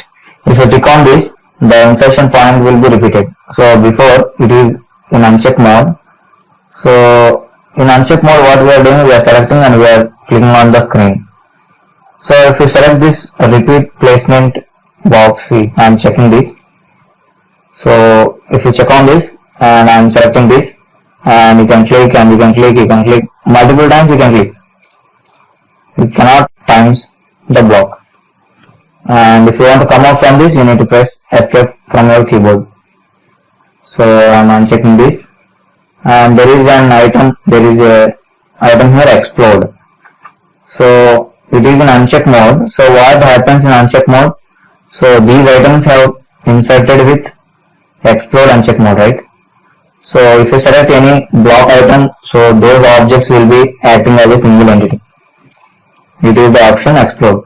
So now I don't want to insert the block into block as a single entity. So I need to insert the block as an individual entity. So in that case, you need to tick on this explode, and you need to select this, and you need to place, and you need to select this, and you need to place, select and place. So now what happened? We have inserted these three items by using this explode tick on. So if you select this item, so each line will act as a single entity. See, each item is acting as a single entity, and if you want to select this block, and you need to select each and every object, because each element is a single entity. If you want to make explode the block, you need to use this explode. I am unchecking this, and like that you can use any option from here, and I am clicking on this close button. See here, these items have created in by using the command block. And now what should I do? Going into the new drawing, here I am clicking here new drawing, and now I need to insert the drawing file into this new drawing. So I need this component in this new drawing file. So now what should I do? Go to command line, type I and press enter. I for insert. Here say we have created this. So there are no other drawings which we have created by using block command. So what block and W block is saying us? So we have created the block item in the current drawing file and we have inserted in the current drawing file, but we haven't, it is not opening in this new drawing file. The block items are not opening in this new drawing file, but W block items are opening in this new drawing file. We have created in this drawing file the W block also, right? So yeah, now I need to insert the W block. So go to command line, type I and press enter. There is a W block item also here with the name say, and I am clicking here and I am placing here. I am clicking here and I am placing here. So like that. So I am placing in this current drawing file this W block and I am clicking on close. And if you go to the new drawing file, and now if you give the command I and press enter, so in this drawing file also you can insert this W block, and I am clicking here and I am selecting and clicking. See, I am inserting in this new drawing file the W block item, but the block items are not appearing here in the new drawing file, because those items will be inserted in this current drawing file only. See, in this drawing file only we can insert the items which are created by using block command, but we cannot insert the items created by using block command in this new drawing file, but we can insert the block items which are created by using W block. See, we have created this in W block. So for that reason we are inserting in this new drawing file also. If you click on this new drawing, and you can also insert here in this new drawing file also insert. So like that, if you create, and I am clicking close, if you create any item into W block, so you can insert that block item into any drawing file. And if you create any block, so it is the main difference between block and W block, and you can use as per your requirements. And now I need to change, or I need to modify the drawing of this block. So for that, what should we do? We need to remember, we need to make changes or modifications for the existing block. So we need to use the command edit block. So as per the requirements, you can edit the block. What should we do? I am going into the command line and give the command bedit for block edit and press enter, and you can see a dialog box will be open like this, edit block definition. So what you want to edit or what you want to modify, see here we have created 3 blocks. So I need to modify the door element, and I am clicking OK. You can also see the preview here, and I am clicking OK. See, so the drawing area will be changed like this, and it is appearing like this. You can add any element or you can remove element in this drawing. So if you click on this home tab, so now I am adding some drawing. You can draw any type of elements, not only this kind of elements. I am just adding. What happened, I have slightly changed this object into the requirement. After changing, you need to click close block editor. So I am clicking here. After clicking that, a dialog box will be open like this. So what it is showing, save the changes to door. So I need to change the door. So I need to click here, save the changes. So let's see what happened. So we have changed one block item. So every block item has changed in the current drawing file. See, every block item has changed into that drawing file.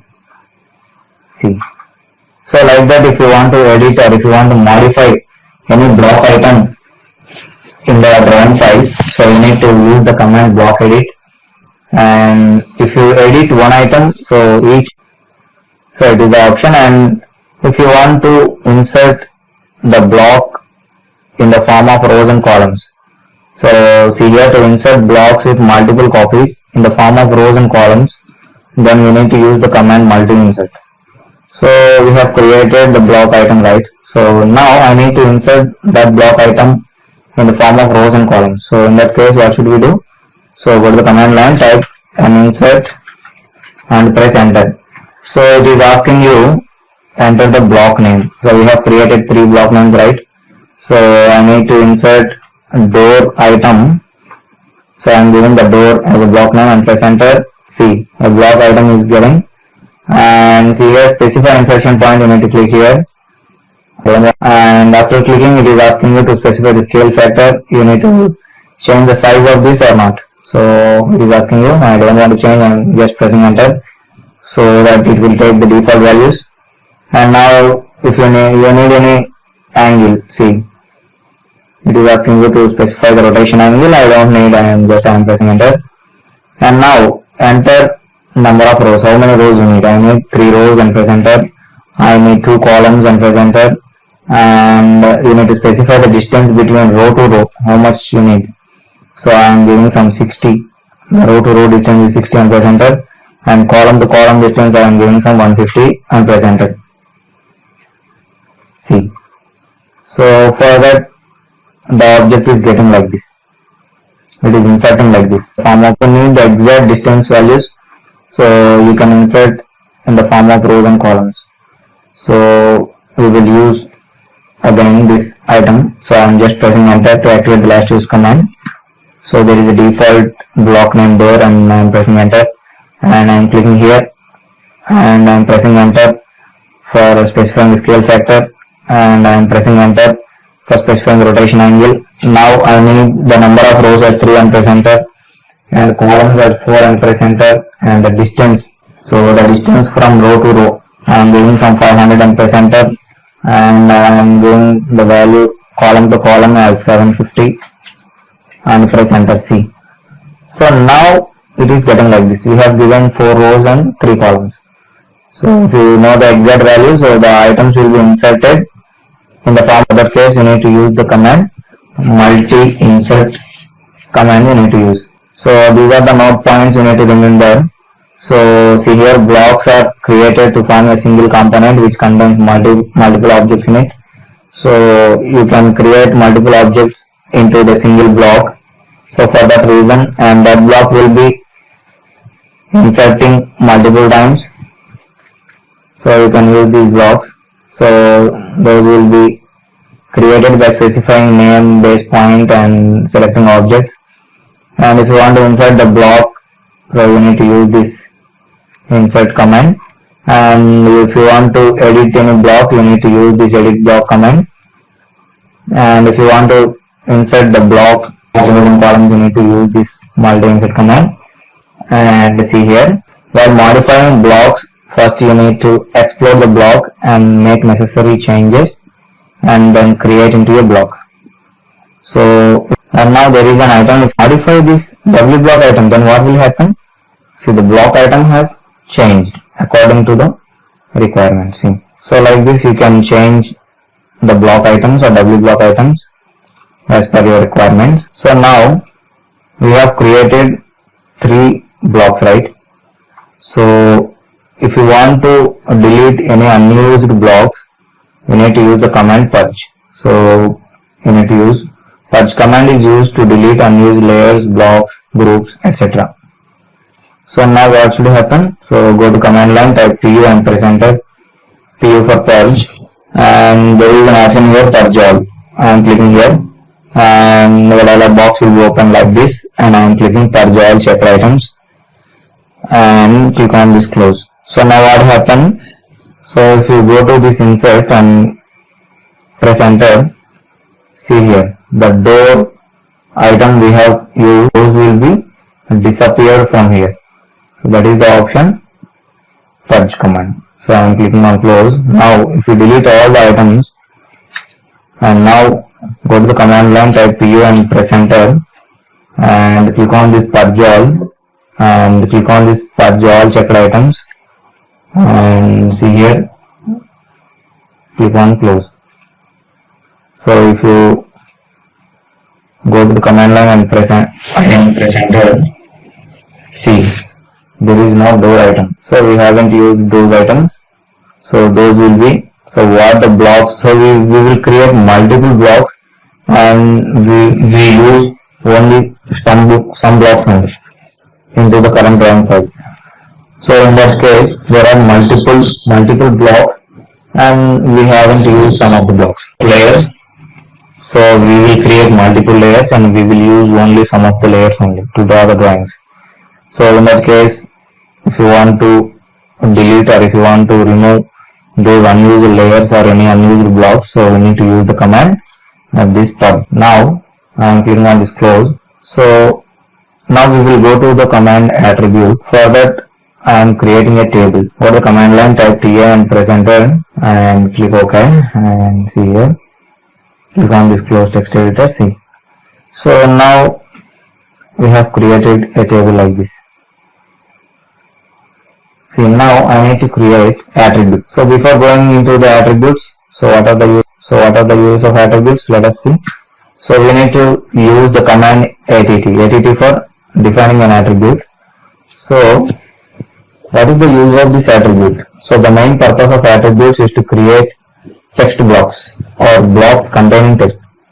So if you want to create any text items or the blocks containing text, so those items will be created into blocks, and we can insert those attributes and we can use those attributes according to our requirements. So we need to use the command table and go to the command line, type att for attributes definition and press enter.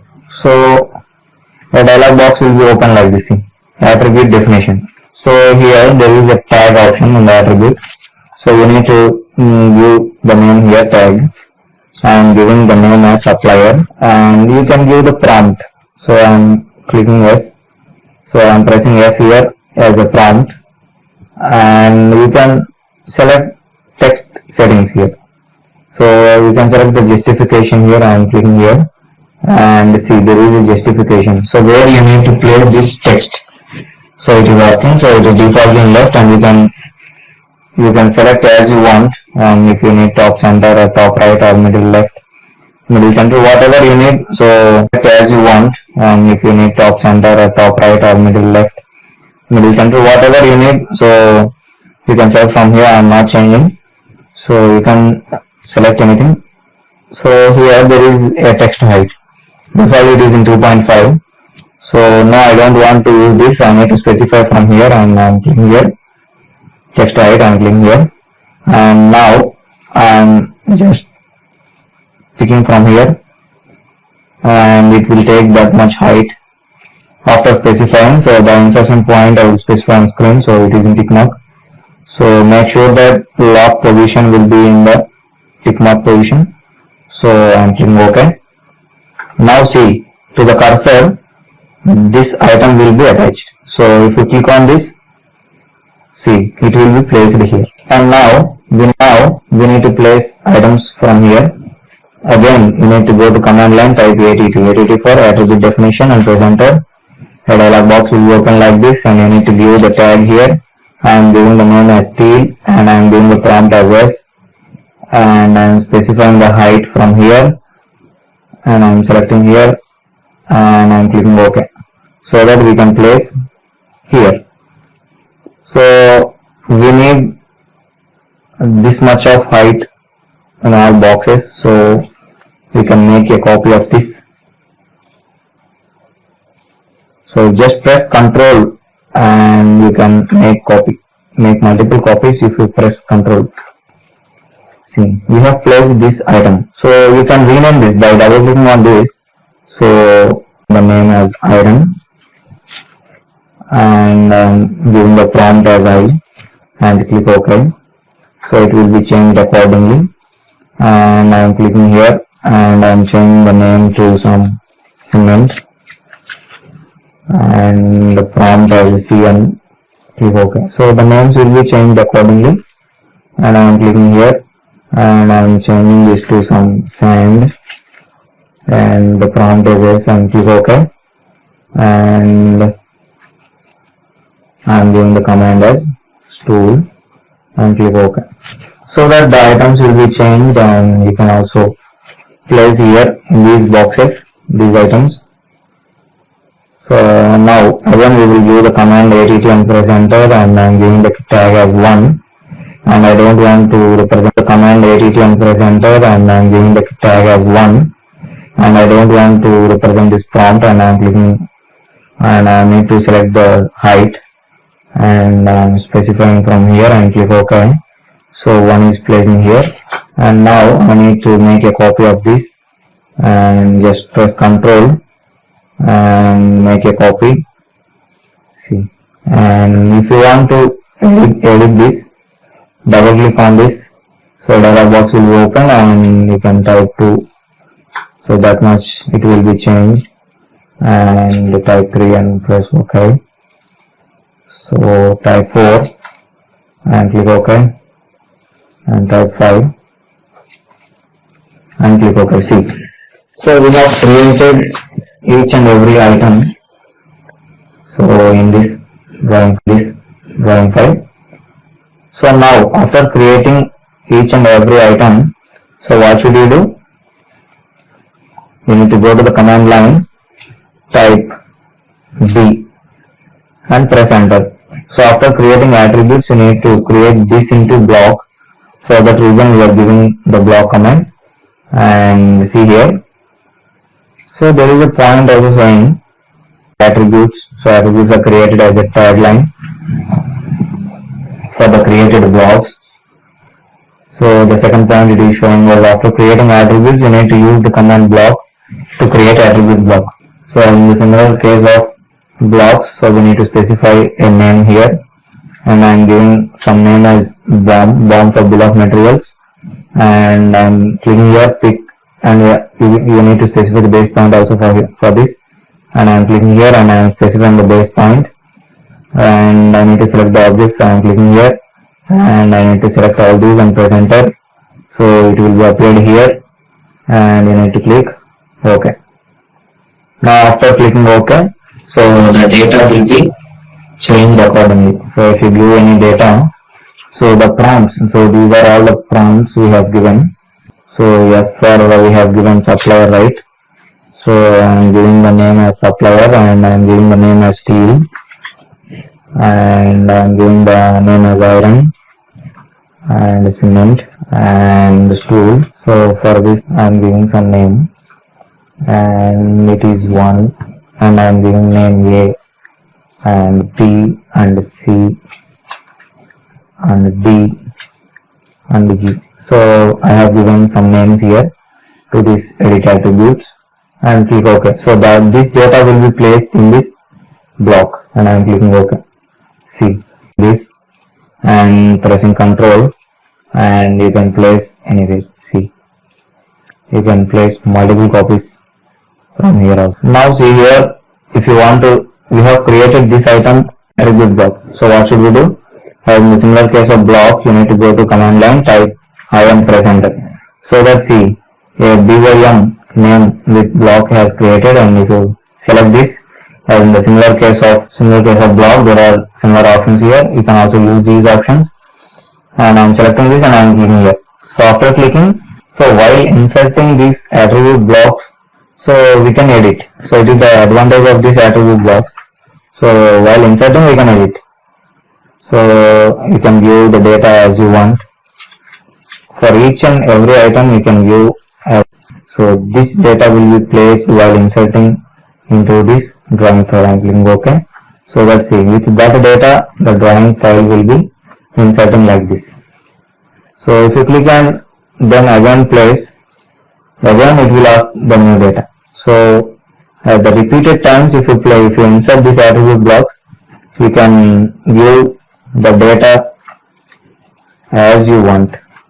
So it will be very useful for us while creating bill of materials or any title blocks of the drawing. So I have given this data and click OK. So that data will be placed here. So while inserting, we are placing like this. And see here, to make modifications to single attribute, use the command edit attributes, and use the command to edit multiple attributes at a time. So we need to use the command attribute edit. So now there are different attributes, right? So now we will I need to edit an attribute. So what should I do? Go to command line, type att edit to edit for edit attribute, and press enter. So it is asking you to select block reference, what to edit. So I need to edit this, and I am selecting this. And after selecting, a dialog box will be open like this, and you can edit the data from here. So as per the data, the table will be changed. So I am clicking OK. See, the data has changed accordingly. So only for this block attribute only, so the data will be changed. So remaining attribute blocks won't change. If you edit to that particular block only, the block items only, it will be changed. So if you check this differences between, so what is the main differences between these blocks and attributes? So blocks are instances of a masterpiece or object, and if we edit one of the blocks in the drawing, so which contains multiple copies, so then all blocks will be modified according to it. So we have already seen, so we have modified one block item, so multiple copies in that drawing file with that block, so all have changed according to that one single block. So it is not in the case of these attributes, but an attribute is a label or tag that attaches data to a block, right? So if we edit one of the attributes in the drawing, only that will be changed or modified, and the others will be same or not changed. See, it is the main difference. So we have edited one block in the previous, so each and every block has changed according to the drawing. So now what happened, if you go to the command line, type att edit for attribute edit and press enter. So it will ask you the block reference. So what block you need to edit. Clicking and selecting this. After selecting, a dialog box will be appeared. Now I am adding some data. You can add data or you can delete data, whatever. So you can do anything on this, and if you click OK, so to this attribute block only the data has changed according to that. So no other attribute blocks haven't changed any data. See, so it is the main advantage of these blocks and attributes. So it is the main differences. So if you want to edit only one item, so those will be created into the attributes. So like that you can use all these items. So now there is a command here. So by giving attribute edit, we have edited only one single block, right? So if you want to edit multiple attributes, so what should we do? We need to use the command attribute. Command line, type att edit and press enter. Then again it will ask you to select a block.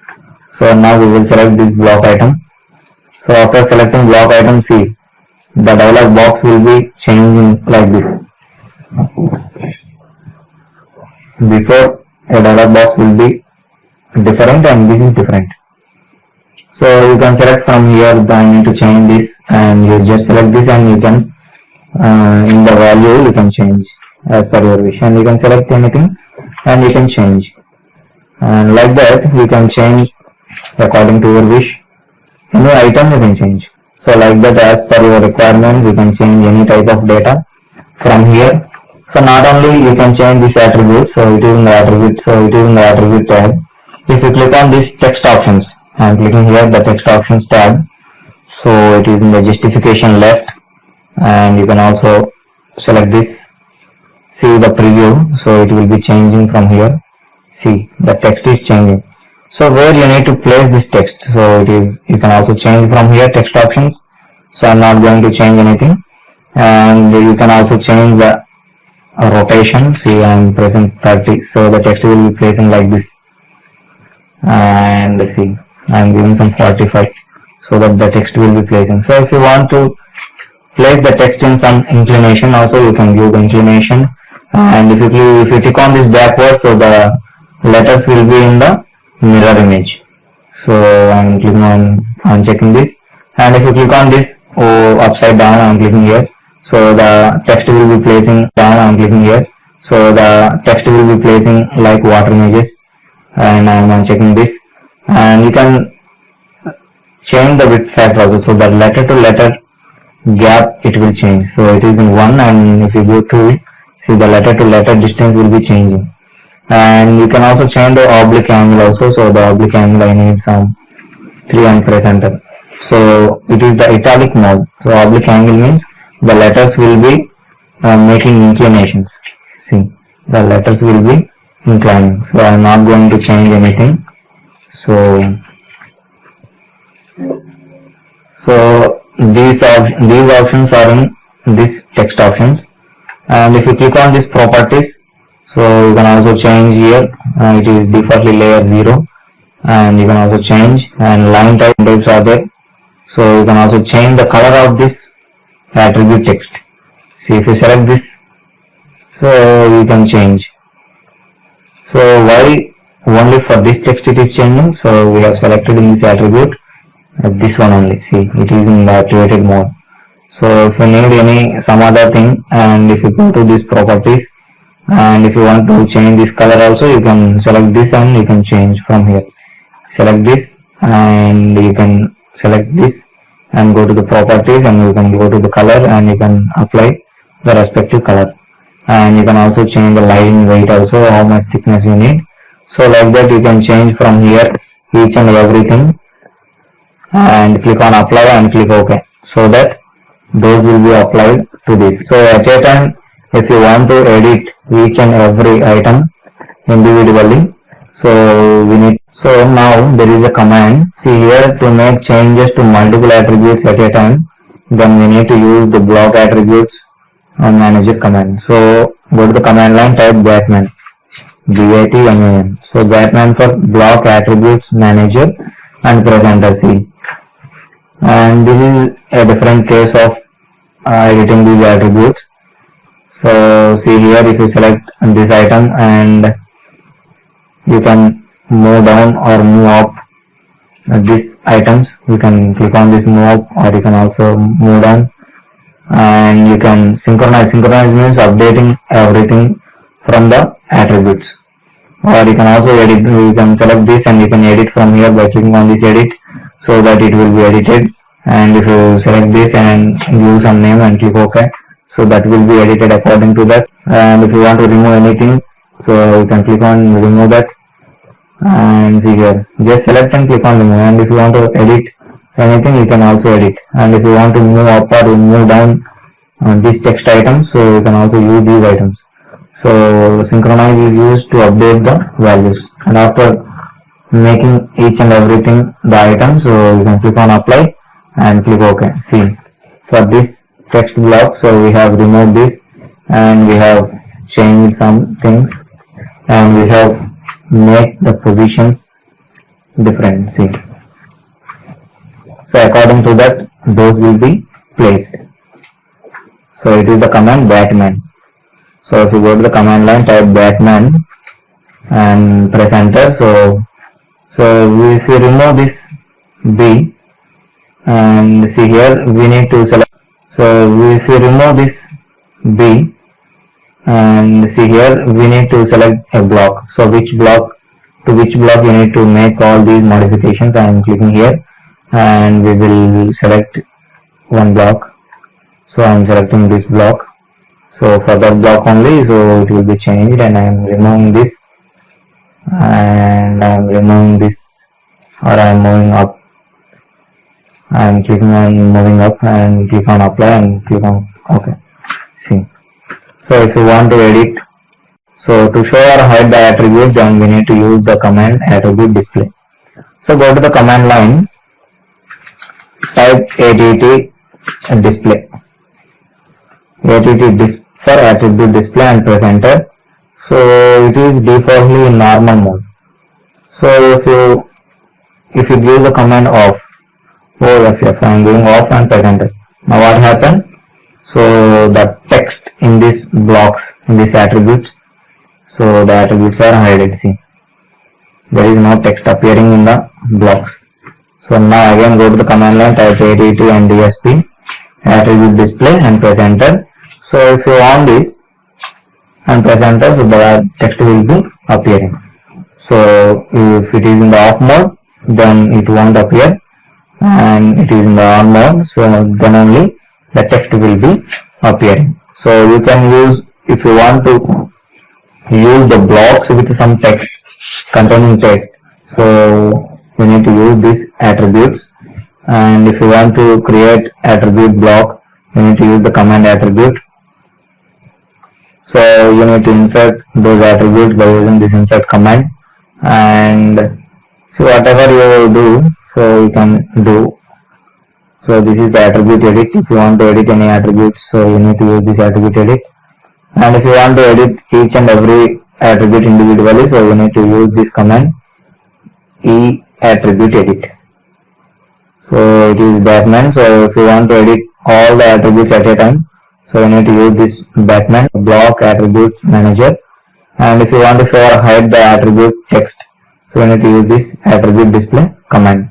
Now, so far we have used these commands from the command line. So you can also use these items from in this blocks panel also. See, I am going into this blocks panel, and there is an option here, insert block. So after creating block, if you want to insert any blocks, so you can click here the drop down of this insert. So there are, it will show the recent created blocks. So you can click here, and you can also insert from here, and let's see, it will be inserted in this drawing file. So like that, if you want to insert the created blocks, so you can also check from here, and you can insert directly from here. You can also insert this attribute text also by selecting this and clicking on this, and by editing here as you want, and click OK. So according to that, it will be placed this text attribute. Okay. So according to that, it will be placed this text attributes. So whatever the attributes you have created, whatever the blocks you have created, you can insert from here, directly going into this blocks panel, and you can edit from here. You can also check how many blocks are there we have created, and everything will be appearing here. And if you want to create any block, so before we have given the command B, so without giving command, you can also access from here by clicking on this create. So it will be asking, so what to create. The same block definition dialog box will be appeared. So you need to give that will be created into block. So it is the option create block. And if you want to edit the block, we have used the command B, block edit command, right? So if you don't want to use the command, so you can use directly from here, and I am clicking here. So the created blocks it will show, and you need to select any block, and if you want to edit, and if you click here and click OK, so the drawing files will be converting into this drawing, and you can edit and you can modify those drawings also. And now if you click on this drop down, edit attributes drop down, so there is an option here, single attribute. So we have given the command attribute edit, right? So it is for single attribute. If you want to edit each and every attribute individually, so you need to use this. So I am clicking here single, so it will ask you this block, so reference block it will ask you. So if I this one, and I am changing, so you can also check the preview here, and I am changing this tool, so I am giving the name. See, the item will be changing.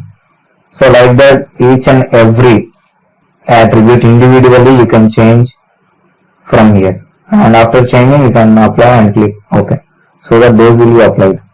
So if you click here drop down, and there is a multiple here, so I am clicking here. So if you click here drop down, and there is a multiple here, so I am clicking here, and see, after clicking edit attributes one at a time, it is asking you. So yes, I need to edit, default it is in Y, and press enter. So enter block name specification, so you need to enter the block name to edit. So if you remember any block name, you can also press enter. So you need to give the tag, you have given the tag, right? So you need to give the name tag here, and you need to give the value of the tag, and you need to select the attributes. So like that you can edit. And if you click on this blocks drop down, there is an option first here, define attributes. So we have given the command att, right? So it is the same case. If you click here define attributes, the same dialog box will be open, and if you can view the command, you can view the tag, you can view the prompt, you can view the default, whatever you need you can view, and you can view whatever and click OK. So the option is same. And see here there is an option attribute block attribute manager. So we have used this Batman command, right? So it is the command Batman. I am clicking here so that the dialog box will be block attribute manager dialog box will be open, and you can move up or move down or whatever the modifications you can do individually, and you can update here, and you can edit, you can remove whatever the things you can do from here. I am not going to change anything. So again I am clicking on this drop down, and there is an option here synchronize attributes. So if you want to update any attribute blocks or event blocks, so you need to use this synchronize attributes. So and there is an option here, see display all attributes. So if you click on this drop down, so if you click on this hide all attributes, so no text will be appearing. And I am clicking here, and I am clicking here display all attributes. I am clicking here. So each and every attribute will be appearing. So if you want to change the base point, so you need to use the set base point option. So like that you can also give the commands as per your wish. We will go to the topic of group. Now we will create some objects. See like that we have created some objects, and if you go to the command line type G for group and press enter. So before going into this, let us know what is the use of group. So if you want to create any group of items, so the main purpose of groups is to combine number of drawings. The main purpose of groups is to combine number of drawings into single drawing, so that we can work at a time with those group drawings in the drawing file. Not only we can work on that, we can also move, or we can also copy those items. So those group of items will be copied at a time, and those items will be moved at a time. So it will save our time more and more. So you need to use the command G to create a group, and you need to use the command ungroup to ungroup the items, and you can use the command group edit to edit the group of items. So now firstly I am using the command group, and see, so we have given the command G and press enter. So it is asking you select objects. So before, see, if you take your cursor near to this, it is a single object, and it is a single object, and it is a single object, right? And it is a single object, it is a single object, it is a single. If you want to combine any 2 or 3, or if you want to combine multiple drawings into the single drawing, so I am selecting this. All the items I am selecting, and I am clicking over, I am pressing enter. So now what happened, if you take your cursor near to this, see, the all items are selecting, right? If you select this, see, if you select one item, each and every item will be selecting. So what is the use of grouping? So these items have grouped, right? So if you give the command move and press enter, so if you move these objects, so all objects will be moved. And if you want to copy each and every item, so those will be copied. So I want to ungroup this, so go to the command type ungroup and press enter. So again you need to select the group, and I am selecting this group, and see, now it is ungrouped. See, now each and every item will be acting as a single entity. So now again we will use this command. I am going into command line type G and press enter. So I need to make the group of items only these, and press enter. So now what happened? So we have made these items into group, right? So and this item is selecting as a single entity. If you select this item, so these will be grouped. So what is the use of group? If you make any copy of this item, so see, each and every item will be copied. The grouped items will be copying.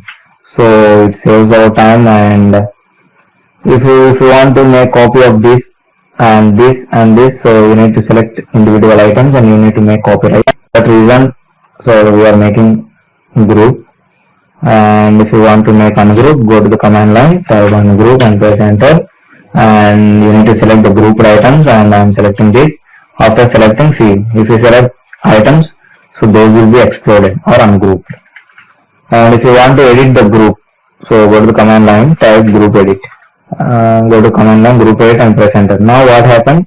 You need to select a group. You need to select this group. And now what it is asking, enter an option. So what you need, add objects or remove objects. So what do you need? So I need to remove objects, and I'm pressing R and press enter. Now what objects you need to remove from this group? So if you select any item, so that item will be removed from this group of elements. I am selecting these two elements and press enter. So see, so now we have made these items into group of items, right? So but these items are selecting as an individual items. But if we select these items, so all are selecting, because these have removed from the group of items. So it is the option group edit. If you go to this group edit command, you need to select the group. I am selecting this group.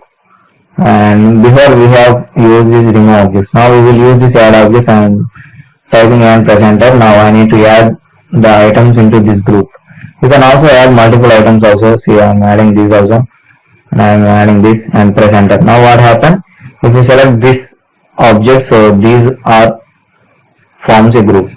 So like that, if you want to combine multiple objects into a group of items, so we need to use this.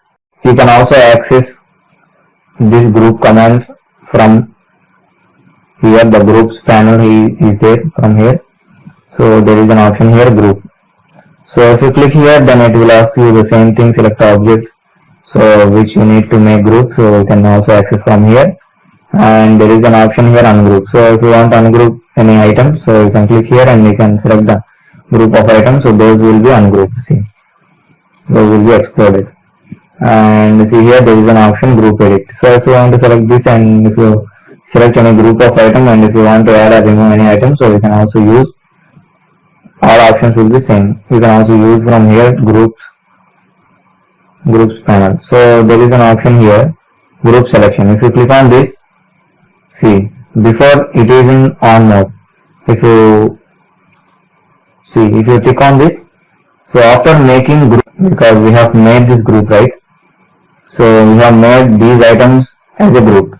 So why it is selecting as a group? So it is in on mode. So if you off this, so it will be selecting as individual. So defaultly this will be in the on mode. So after grouping the items, so those group items will be selecting as a single entity. So if you uncheck this, so group items will be selecting as an individual item. So like that you can use groups option from here also. If you click on here, so you can also use here the groups manager. You can also use the group name and description for the group. So whatever you need, and I'm not going to change anything. So there is a bounding box also from here, group bounding box. So like that you can use any options from this group bounding box. So like that you can use any options from this groups panel. The differences between blocks and groups. So what is the main difference between blocks and groups? So blocks are instances of masterpieces, we have already told. So if you edit any block, so every block will be changed. So but group is a group of objects, and they are unique and will not modify or change. So group of items means we will make multiple objects into one group, but we haven't changed. We cannot do modifications on that. So it is a group. It is the difference between group and block.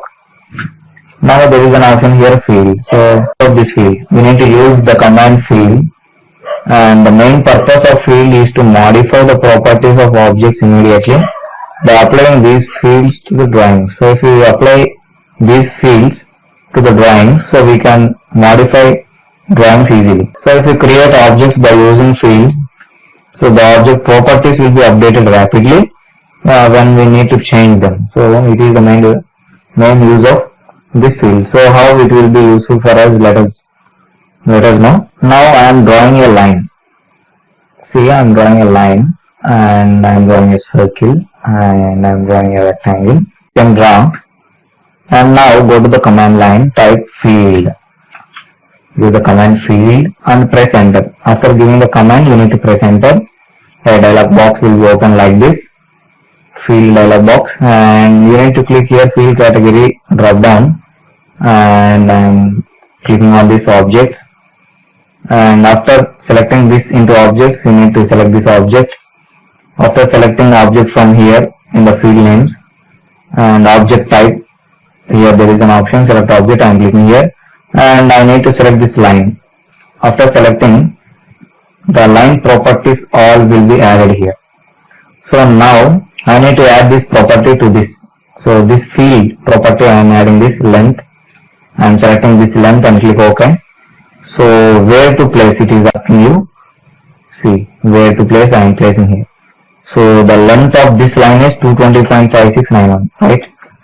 So now again we will go to the command field and press enter, and defaultly objects will be there, and again we will select this object and I am clicking this circle. So the circle properties will be added here, and now I am clicking on this color and I am clicking OK. So the color will be placed here. So you can place on this object. So like that, multiple fields also, multiple properties also you can add to these objects. So again I am pressing enter, I am selecting this object and I am placing this diameter option, and I am clicking here, and now I am placing here. I am clicking here and I am changing, I am selecting this line and I am selecting this color and click OK. See now what happened, we have applied field properties to these objects, to the line and circle. So the circle color is bilayer defaultly, and we have drawn this with diameter 124.2247. So and see here the line length is 220.5691 and the color of this one is bilayer, right? So now what is the use of this field? We can change the properties of any object rapidly. So for that case we need to use this. So we need to use this field option. So I am selecting this line and I am changing the length of this line. So I am just clicking on this grid. So I have increased the length. So if you want to update the values of these field, so if you want to update the values, so you need to use the command. So use regenerate command to update the values of the field properties. So after changing the parameter, so I am changing this length. Now you need to give the command RE for regenerate and press enter. Now check, before it is in some other value, now it is in 311.4858. The value is changing, right? So now we will change another property of this line. So it is in bilayer, right? So I am selecting this line and I am going into here and I am changing the color of this. Now I have changed the color, and now go to command line, type RE for regenerate, which will update the values and press enter. Now see the bilayer has changed to this 205, 105, 40. So the color is this one. So it will automatically update the values. Now we have applied this field property, right? So it is the value of diameter. So I am selecting this diameter, I am selecting this circle and I am just dragging this circle. So before the diameter of this circle is 124, right? So now I have increased the diameter of this circle. So now if you go to the command line, type RE and press enter, now the value has changed to 194. So it will update the values rapidly. So like that you can also change the color, and I am clicking here and I am changing the color of this to some pink. And see, after changing any property, so you need to give the command regenerate and press enter. So change any properties, so those properties will be placing in the field and you can update values rapidly, so which will reduce our time more and more. So these are the options, it will be useful for us.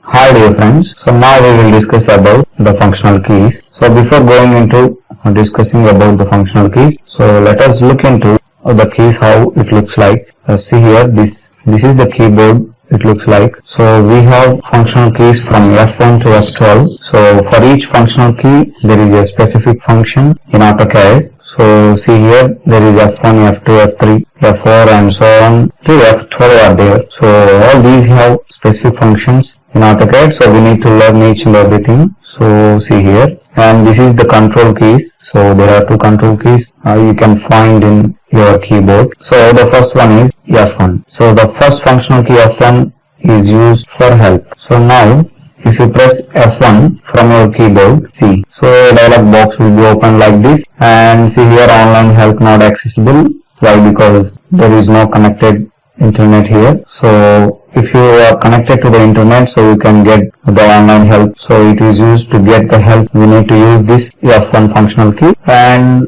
not only for this AutoCAD it will help, so but also if you take your cursor near to any command or any object, see here, I am taking the mouse near to this line. So at the end of this information there is a note point, press F1 for more help. So if you need more about this line command, so you need to press F1 so that it will give the more information about this command. And likewise you can find for each and every tool, so you can press F1 to get the more information. So it will be useful for us as help. And see here there is F2. So F2 functional key is used to text window on off.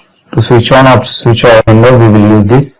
So what does it mean? So it shows previously used command history. So for suppose if I draw a line, I am selecting this line and I am drawing some line. So I am drawing a circle also. So what I have did, I have drawn a line and I have drawn a circle. So if you press F2 from your keyboard, then see the information note will be open from the command window. So what does it shows? So we have used this line command and we have used this circle command. So it shows the history, or it shows the information about the current drawing file. So to know the current drawing file information or to know the history of the window or the current window, so you need to press F2 from your keyboard so that it will show the command history. And now there is a functional key of F3 which will be helpful for 2D object snap, or you can also use the shortcut Control plus. So what does it mean? It activates the snap points for different 2D profiles. So not only you can press F3, but also see here you can also use the command OS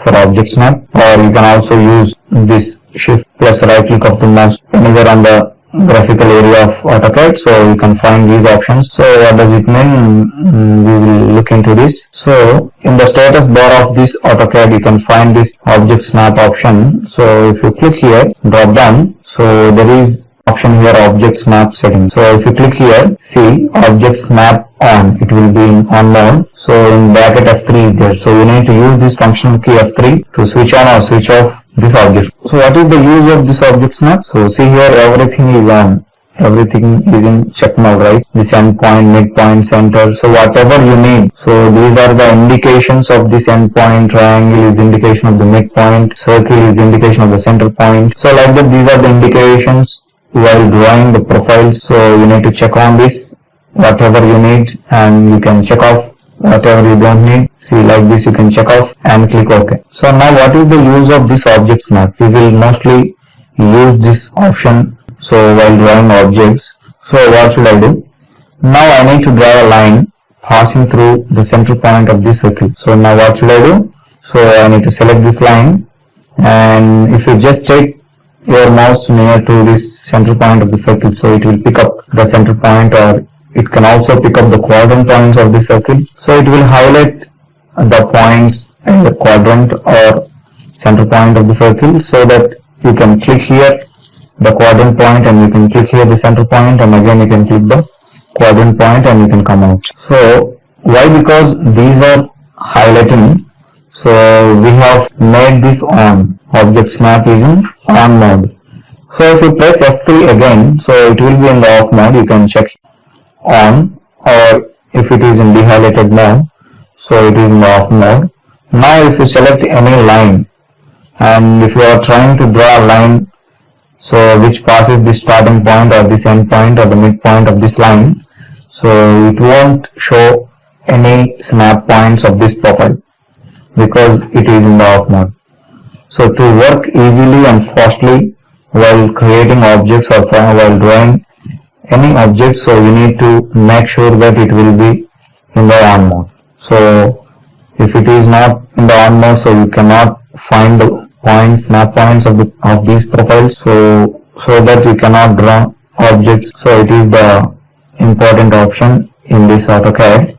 Or not only you can check on this by going into here, and you can make this here, and you can make these options whatever you need on. See here, it is in the off mode. If you press F3 from your keyboard, then it is in the on mode. So like that you can use, or you can also go to the command line, type OS for object snap, and press enter, so that the same dialog box will be appeared.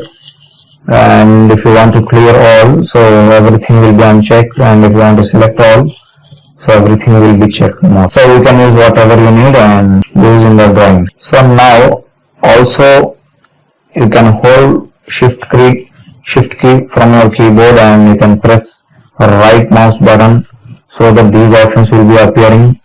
So you can use each and every option from here also. For spontaneous work, so you need to use all these options, or you can also use the shift. Also you can use. So see here, there is a shift key also. This is known as the shift key. There are two shift keys. You can hold this shift key, and you can press whatever the shortcut key I am showing to you. Or you can also use this control plus this one. Control plus. You can use this alphabetical, so that it will be activated. So now there is an option here, F4. F4 is for 3D object snap. So to honor of the object snap which will be useful in 3D, so we will use this F4 functional key. So now F3 is for 2D object snap, and F4 is for 3D object snap. So it will be useful mostly in 3D. So you can also find this option from going into this object snap drop down, and I am clicking here object snap settings, and there is a tab here, 3D object snap. So if you click here, there are options here, vertex, node, and center of face, node, intersection, so whatever. So all these options will be helpful for us in 3D. So this is in uncheck mode. If you press F4 from your keyboard, then it will be in the check mode, and if you press F4 from your keyboard, so then it will be in the uncheck mode. You can also click here to check or uncheck this one, and you can check whatever you need while drawing in 3D, and click OK, so that it will be helpful for us in 3D. The same what the 2D object snap do, so it is also do the same thing. So there is an option here, F5. F5 is for isoplane, top, right or left. You can also use the shortcut control SE. So what we are using this for, to change the direction of planes. So this functional key will be helpful while drawing an isometric view. So it will be helpful for us. So if you press F5, see, if you press F5, then isoplane top it will show, and if you press F5, then isoplane right, then F5, isoplane left, it will show these options. And you can also find this from here also. If you click here drop down, so you can find isoplane left, isoplane top, isoplane right. So all these options will be helpful while drawing isometric objects. So you will use these options, or you can also use the shortcut key control. You can hold the control and press here, so then it will, the same thing, it will be activated. And there is an option here, dynamic UCS on or off. So you can also use the shortcut control plus D to activate this dynamic UCS on or off. So it will be used in 3D to change the user coordinate system. So what UCS stands for? So UCS stands for user coordinate system. So in 3D, so if you want to change the UCS icon frequently, and we will use this functional key F6 to see here, there is a dynamic UCS off mode. I am pressing F6 again, so the dynamic UCS is on mode, so that we can use this in 3D mostly. A functional key F7. So F7 is used to switch on or switch off the grid. So you can also use the shortcut control plus G. So what does it do? So to show or hide the horizontal and vertical grid lines on the screen. So if you observe on the screen on the graphical area of this AutoCAD, so there are horizontal and vertical lines, and there are also the small horizontal and vertical lines inside each square box. So all these lines we will call it as grid. So if you press F7 from your keyboard, then it will be off, and if you press again F7, then it will be on. So you can also find this option Here also see it is in on mode, so that it is showing this graphical area like horizontal and vertical lines, grid lines. So if you take my mouse near to this, so it is showing us grid mode in bracket F7. You can also use the functional key. I am clicking here so that there are no grid lines. The screen will be in the plain mode. So again, if you click on this grid mode, then the lines will be appeared. So while working in AutoCAD, so you can work by switch on this grid lines, or you can also switch off the grid lines and you can work. Or you can also use the shortcut Ctrl+G, so the same thing it will be activated. And now there is a functional key F8. F8 is for ortho on or off. So you can also use the shortcut key Ctrl+L. So what it will be useful for us? So to draw straight lines by using line and polyline commands. So it will be helpful for us. So now while selecting line command and while drawing, see I am drawing lines. So in any way, so in any inclination, so I can draw line. So now there is a requirement, or I need to draw only straight lines, either horizontal or vertical. So in that case, you need to make sure that this ortho mode is in on. You can also find this ortho mode in the status bar. See here there is status bar. See here there is an L symbol and there is exactly 90 degrees. It is in ortho mode. If you press F8 from your keyboard, then it will be on, or you can also click here, so it is in on mode. Now if you select any line and if you draw only straight lines, only horizontal or vertical straight lines only we can draw. No inclinations will be accepted. So for this options you need to make sure that ortho mode is on, and I am coming out. So if you off this, I am making sure that see it is in off mode. So now if you select line, you can draw any type of line, any zigzag lines or whatever you need. So you can draw lines. So if you on the ortho mode, so only straight lines will be drawn, and if you off that, only see any type of lines you can draw. This ortho mode. And now there is an option here F9. F9 is for snap on or off, and you can also use the shortcut Ctrl+B also. So what does it do? So it will catch grid point to point on the grid lines. So see here for each square box of these grid lines, so there are multiple lines here. See here. So now what is the use of this snap? So you can also find this here also. Besides to this grid option, see there is grid and there is a snap mode. You can also use the functional key F9 to on or off this option. I am clicking here, so it is in on mode. So now what it is showing, so it will catch the snap points. So where the horizontal and vertical lines meet the intersection points, so it will catch those points while drawing the objects. So I am selecting this line now. See, just if you move your mouse, then you can observe how the cursor is catching that intersecting points of those grid lines. How the mouse is catching. Why? Because so it is in on mode.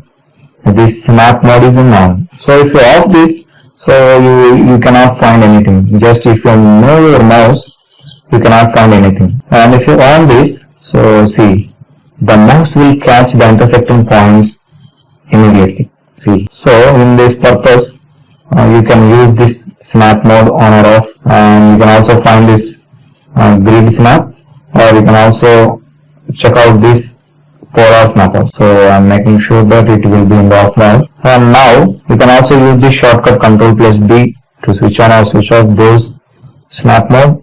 And there is an option here, polar tracking on or off. So you can also use this Ctrl+U shortcut. Why it is used? So it is used in 2D and 3D to track objects in different specified angles. So we will use this option, polar tracking, so on or off. So now what should we do? And where we can find this, if you go to here drop down, and if you click on this object snap settings, and see here polar tracking tab is there. I am clicking here, so that see it is in off mode and there is a bracket F10 is there. So you can switch on or switch off by pressing on this F10 functionality. So I am clicking here, so it is in on mode, and click OK. And now what happens? So if you select any tool, I am selecting this line. So see here, if you take your mouse near to any point of this profile and see, those green color lines are appearing, right? See, if you move your mouse, so the green color lines are appearing. So why they are tracking? So we have made this on. We have switch on this polar tracking. So if you switch off, then you cannot find these green color lines, and those green color lines are tracking in the specified angles. See, so why they were tracking in those only the specified angles? So you can also change the angles from here also. I am selecting here, and again I am selecting polar tracking, and you can also change from here the increment angle. It is defaultly in 45, so that you can change whatever you need, and as like that, so it will be tracking. So if you click on this, so it will be unchecking, and click OK. So now see, there are no tracking. See, in only straight lines it will track. So if you need any specified angles you need to track, so you need to on this polar tracking. You can also use the shortcut Ctrl+U also. And now there is an option here, object snap tracking. So what does it mean? So it is known as auto snap also, or snap. It will track in green color on the snap points on the objects. So this profile has, see, if you select this profile, or I want to draw any circle on this profile, I am clicking here, and see, now I need to track these snap points. See, this is the end point of this line, and I need to track this, and I am tracking this midpoint, and I am tracking the starting point. So if you take mouse near to this status bar, object snap tracking is in on mode. So if you off this, you can click here and you can switch off that option, object snap tracking, or you can also press F11 functional key to activate this. So if you take mouse near to any snap point, so there are no lines appearing, there are no green color lines are appearing to track these snap points. So if you want to work fastly, or if you want to track any objects, so you need to make sure that it is in on mode. I am clicking here to switch on. And now if you track any two snap points, see, a green color line is tracking those snap points. It is the option object snap tracking. And there is an option here, F12. So dynamic input on or off. So why it is used? So input window tag added to the cursor. So now defaultly any tag has not added to this cursor. This cursor is in normal mode. And if you want to view the input to the cursor itself, so in that case you need to use this functional key of 12, so which is known as the dynamic input mode. And you can also find this option from here. So here there is a customization. If you can click here, and there is an option here, dynamic input. So you can click here so that it is in the on mode. So it is not appearing now.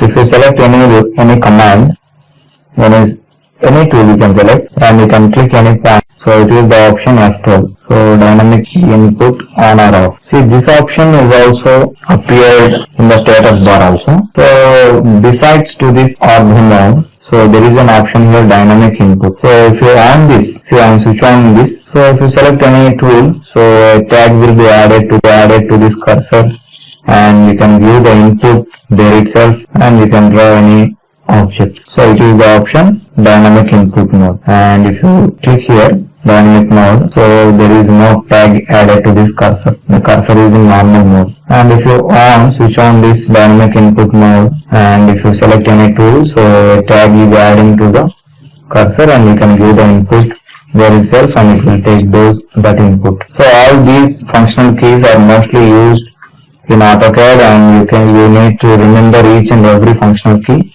from F1 to F12, and what does it stands for, and what are the shortcut keys. So you need to use, and you need to remember each and everything, so that your work will be done very fastly and efficiently. Hi dear friends, now we will look into the control keys, how it works. See, let us look into this. So this is the control keys. See here, these are the control keys, and see, the keyboard looks like this. See, there are two control keys in each and every keyboard, see there is one and there is two control keys are there. And the first control key we are using along with A is, so if you hold control and if you press A, then it will select each and every object on the screen. So what is the use of this control here? So it is the option select all. So to select all the objects on the screen, so it will be useful for us. So now, for suppose I am drawing a line and I am drawing an arc also. See, now I have drawn a rectangle also. See, now what I have done? See, I have drawn a line, I have drawn an arc, and I have drawn a rectangle. So if you want to select all these objects, so what should you do? So you need to hold control from your keyboard and you need to press A. So that, see, all the objects on this screen, every object will be selected. So it is the option select all. To select each and every object on the screen, you need to use this Control A shortcut key. And now, so we have already discussed about this. See, Control B, or you can also press F9 functional key to honor of this snap. So there is an option here, Control plus C. So Control, and if you press C, it is the option copy. So to copy the selected objects, so we need to use this option. So see, before we have selected all the objects, right? So if you press Control, if you hold Control and if you press C, then see, it will show copy clip file found. So those items will be copied. So to copy the items or objects, so we need to use this Control C. And now we have, see, there is Control D. Control D is for, so dynamic use on or off. So we have already discussed in the functional keys. So if you want to refer that, so you can go to that and you can refer. We have already discussed about this isoplane top right, or you can refer. We have already discussed about this isoplane top right or left also. So these are the functional keys you need to press. So that so you can press this functional key, or you can also use the shortcut at the same time. See, this Control F also we have already discussed, right? And we have already discussed about this also, Control G. And see here there is an option Control I. Control I for drawing coordinates. So what is the use of this? It changes the coordinates of the drawing. So the drawing coordinates, if you want to change, then you need to hold Control and press I. So I am holding Control and I am pressing I. So now see, enter new value for coordinates. So it is defaultly in 2, and you can also type 1 and press enter. So let's see. So like that you can change. So enter new value for coordinates. So minimum value is 0 and the maximum value is 2. So like that you can change the coordinates of the drawing. And now see here there is a control key, Control plus J, so which executes last used command. So what is the use of this? It activates the recently used command. So to activate the recently used command, so we need to hold Control and press J. So for suppose if I am drawing a circle, so now I want to repeat this without giving command, so I need to repeat that command. So what should I do? I need to hold the Control and I need to press J, so that the circle command will be activated. So to repeat the last used command, or to execute the last used command, we need to use this Control key. So we have already discussed about this ortho.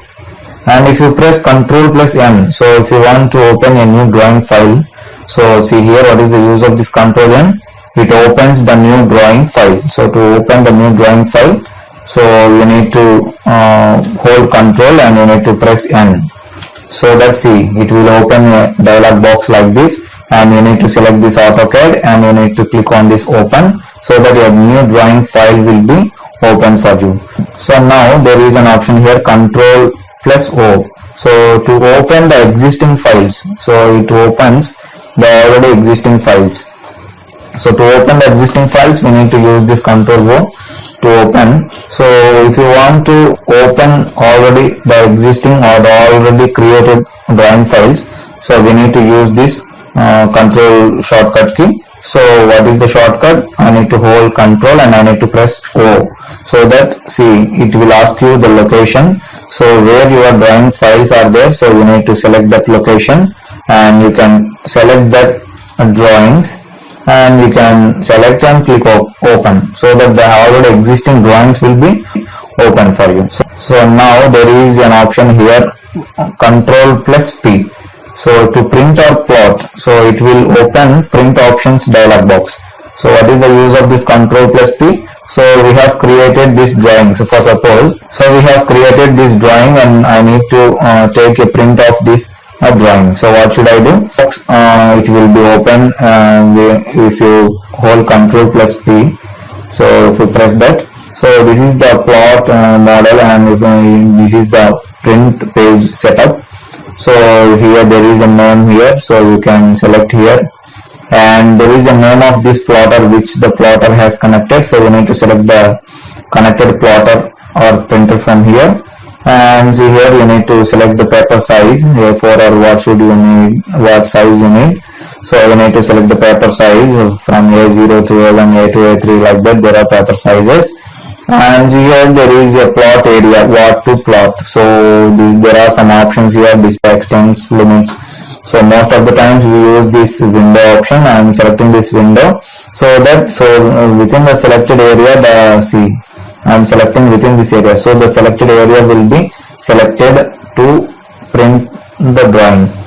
So now if you click on this, so it will be set to the center of this page.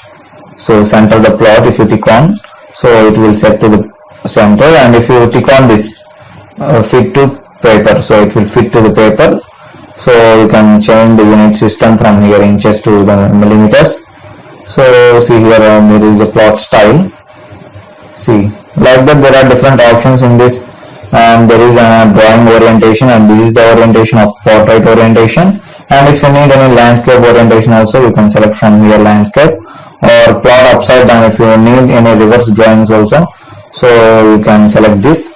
So like that you can see, if you click OK, so then your print will be coming out. And now there is an option here, control plus F, to save the drawing. So it saves our drawing to the specified location. So what does it mean? If you hold control and if you press S, so it is the option save.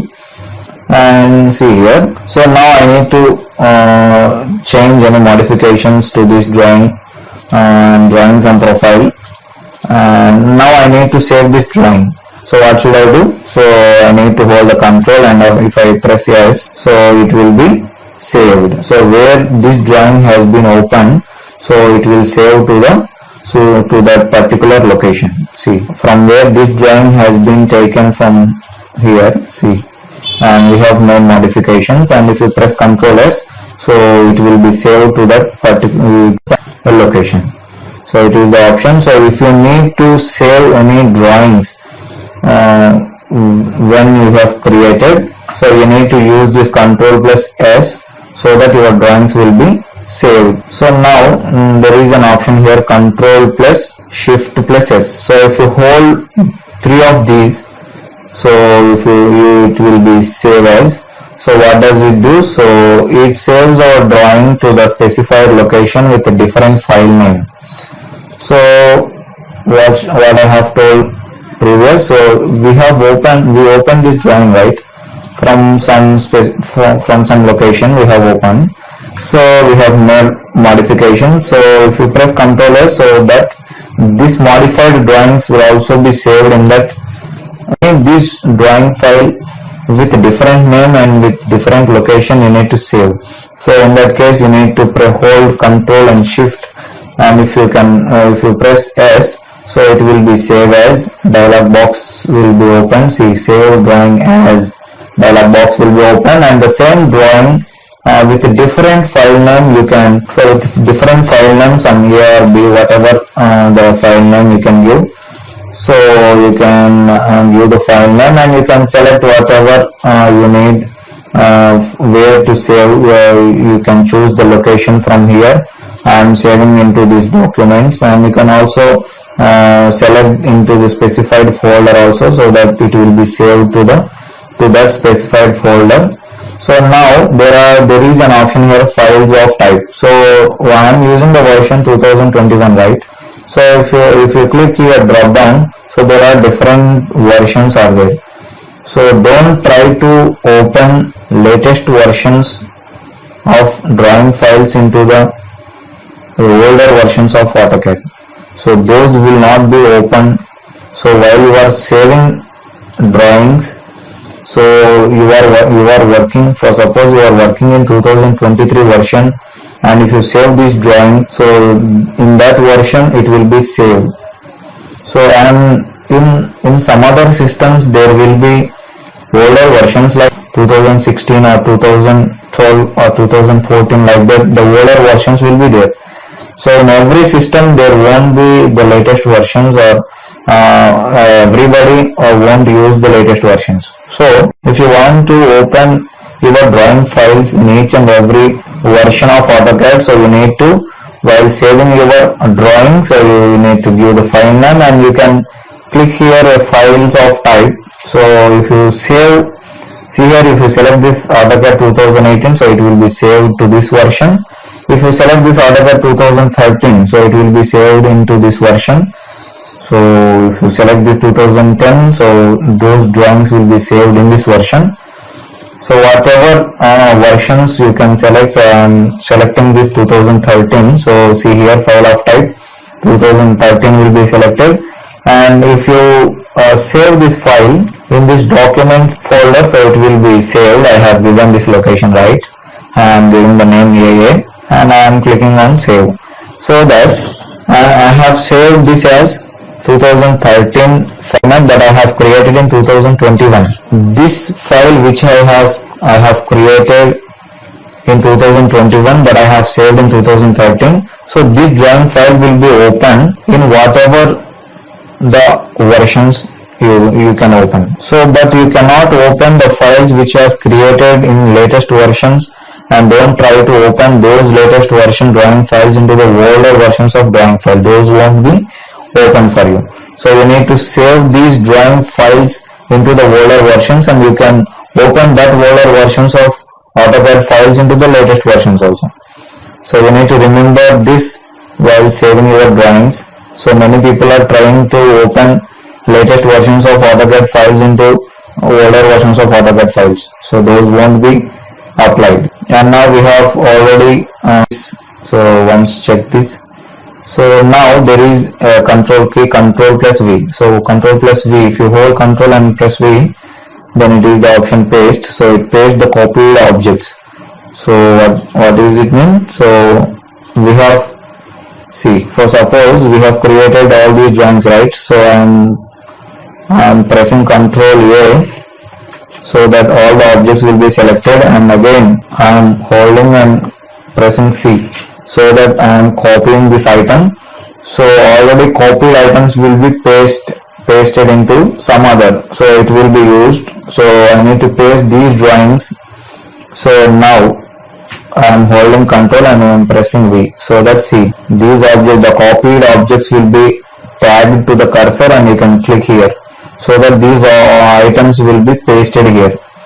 Copied items will be pasted. So to paste the copied item, so you need to use this control plus V. So for suppose, see here, there is a control plus X. Control plus X is for cut. So it cuts or erases the selected objects. So I am selecting again control A. I am selecting all the objects, and I am pressing control and I am pressing X, so that all the objects will be erased.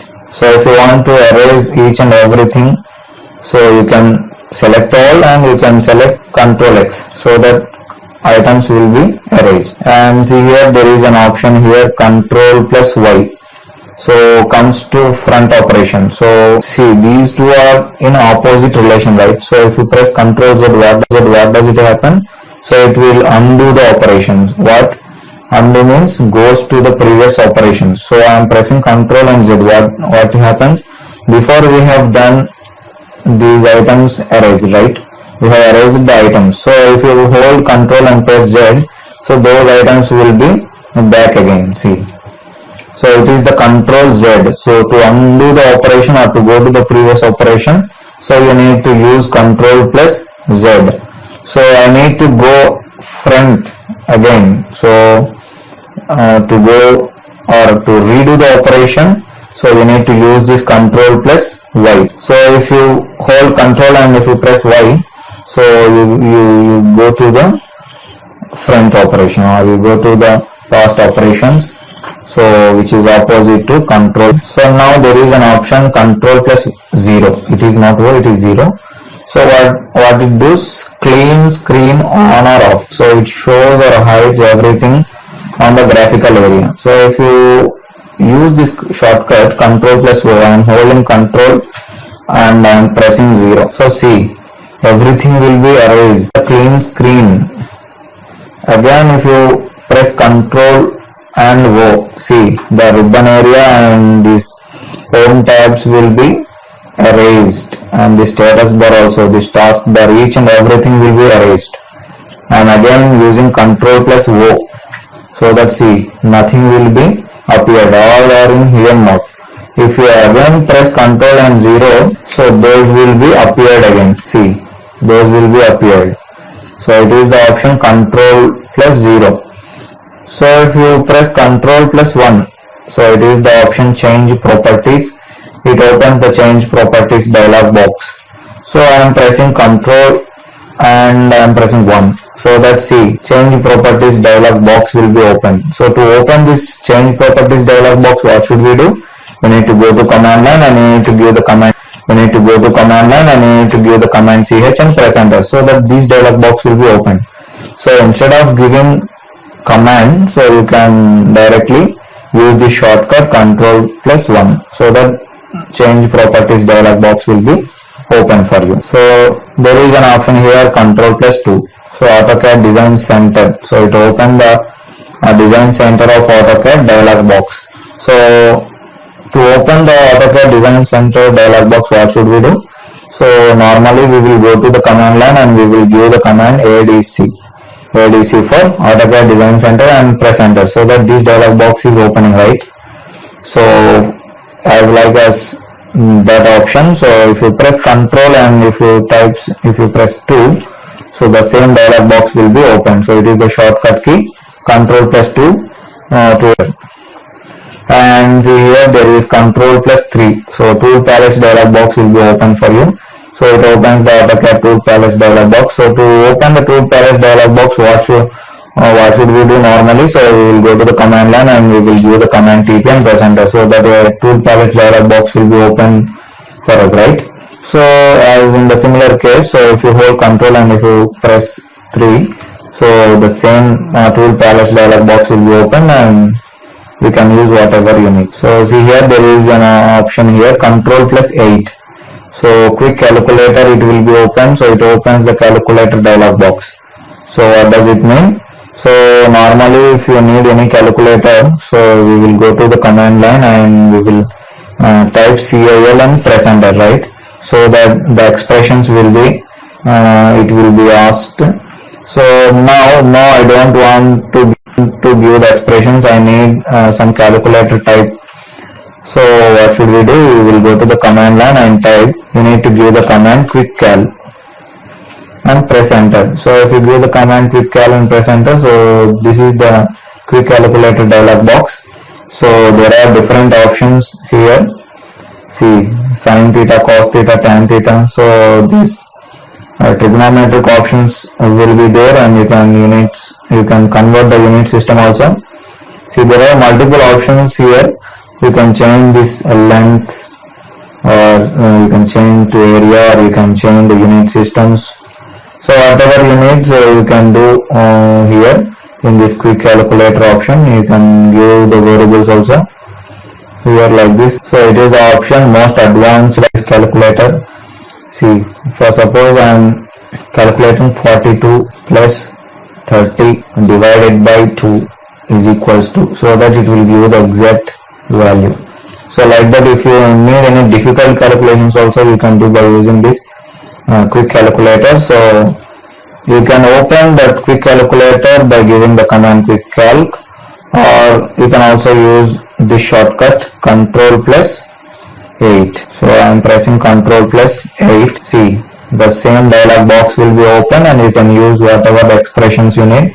So x power 2, it will be squared and it will be cubed and it will use the variables, different variables and fractions. See, whatever you can done on this calculator. So there is a last command Control plus 9. So command window or command line, it will show or hide the command window. So this is the command window, right from the starting video I am telling you. So type a command here, it is there. So this is the command window. So if you click on this into mark, so see here there is a dialog box like this. Do you want to close the command line window? To display the command line window again, so press Control plus 9, it will show. So if you click on this S, so that command line window won't be appeared. So if you need again that command line window to appear, so what should you do? You need to hold Control and you need to press 9, so that will be activated. That will be activated. See, again the command line window will be appeared for you. So if you again press Control plus 9, so it will ask you this dialog box. If you press S, so it will be in the hidden mode, and if you want back again, so you need to hold Control and press 9, so that command line window will be again appeared for us. So far we have discussed about all these commands. So these commands will be appeared here also, application menu. If you click on this A symbol is for application menu of AutoCAD. I am clicking here. See, there are different options here. So if you want the new drawing file, you can click here. If you want to open the existing files, you can click here, open. If you want to save your drawings, click here, save. So if you want to save your drawings with different file name, with different location, you can save this. You can click on the save as. If you want to import any drawings in the form of PDF or in the form of drawing files or in the other formats, so you can use this import option. So if you can use this is the PDF format and this is the drawing format, you can import into these drawing files.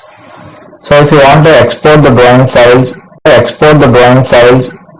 so in the form of DWF format or DWFX format or 3D DWX or PDF format, so whatever formats, so these need some connection of internet, so you can use all these options. You can export the drawings in any format also, or you can also import the drawings also.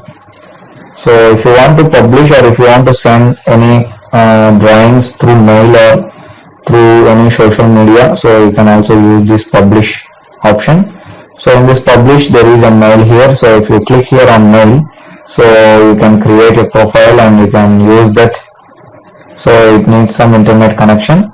So this is the publish option. So you can share the drawings through email also. And see here there is a print option. So if you need to print your drawings, so if you want to get the output through any papers, so you need to use this print option. So there are plot, batch plot. So if you want, so this is plot for if you want any size, so you can plot your drawings. And if you want batch plot means more than one drawings. So we have opened more than one drawings, right? So if you want the batch plot, so you can use this. So if you want to preview the drawing before printing or before plotting, so you can click here print preview also. So the preview, after checking the preview of the drawing, so you can view the print. So view plot and publish details and page setup. So you can view the margins here, right, left, top, right, top, bottom. So whatever the margins you need, so you can view the margins top option. So see here there is an option drawing utilities. So there are drawing properties, drawings, comparisons, units, audit, status, so like that. Different drawing utilities are there. You can also use this option. And if you click on this options button, see it will open this options dialog box. So you can see here files, display, open and save, plot, publish, system, user, drafting, 3D modeling, whatever you need. So if you need this dialog box, so you need to go to command line, type OP for options and press enter, so that this dialog box will be open. So instead of giving this command and opening that, so you can go to this application menu and you can go to this drawing utilities, and if you click on this option, so that dialog box will be open for us. So if you want to exit, so that dialog box will be open for us. So if you want to exit from this drawing file or from this AutoCAD, so you need to click on this close. It will ask you save changes to drawing 1. No. So if you want to exit from here, so you can use this close option. So current drawing it will close, or it will close all drawings. So you can use any option from here. So there is an option here, exit Autodesk. Dear friends, now we will discuss about the other leftover commands. So the first command I am going to teach you is viewports. So for that, go to the command line, type vports, VPORTS, and press enter. See, a dialog box will be open like this. So it is in single. See, if you click on this single, there is active model configuration name is there. So I am clicking here single. So single is for, so view is only in the single window it will be appeared. It is the preview of this. So I am clicking here to vertical. So the screen will be split into this type of views. See, two vertical views it will be splitted, and if you click on this to horizontal, so the screen will be splitted into this horizontal, and if you click on this 3 right, so it will be splitted like this, and 3 left it will be splitted, 3 above, 3 below, 3 vertical, 3 horizontal, 4 equal, 4 right, 4 left. So like that there are different types of viewports we have. So those will be applied in 3D. So in different viewports we will check the view of the drawing, so in different views. So it will be very useful for us. So for suppose if I click on this 3 left and click OK, then see our screen has splitted into 3. This is one viewport, so it is in blue color, right? So it is the current viewport, so it is in the active mode. And if you scroll your mouse, so only this screen will be zoom in and zoom out, see, and other 2 viewports will be no change. And if you want to set to the current viewport, so you need to click on this viewport, so that you will check on this view, and if you click on this viewport you will check on this. So like that you can work with 4 viewports. The minimum is 1 and the maximum viewports are 4. So like that you can view any drawings by this. And I am going to import command again and press enter. I am setting to single. So defaultly it is in single mode, and you can set whatever you need as per your requirements, and you can apply this. I am clicking OK. So it is in the single viewport. And now there is a command overkill. So for that command, so firstly I am drawing this line. See, I am drawing a line, and again I am drawing a line on this line. So by overlapping this line, so I am drawing a line and starting from here, and see here I am drawing a line. There are 2 lines, right? So this is one line and this is another line. There are 2 lines, but those 2 lines are overlapping. So now go to command line, type overkill. So give the command overkill and press enter.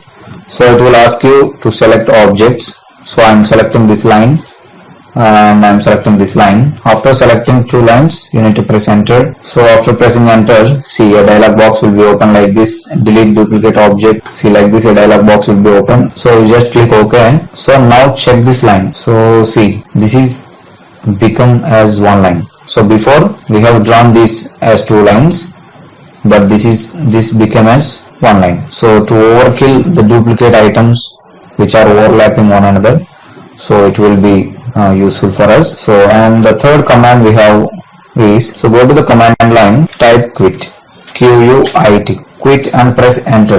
So that, see, a dialog box will be open like this. So save changes to drawing 1. So we are in the current drawing file, drawing 1.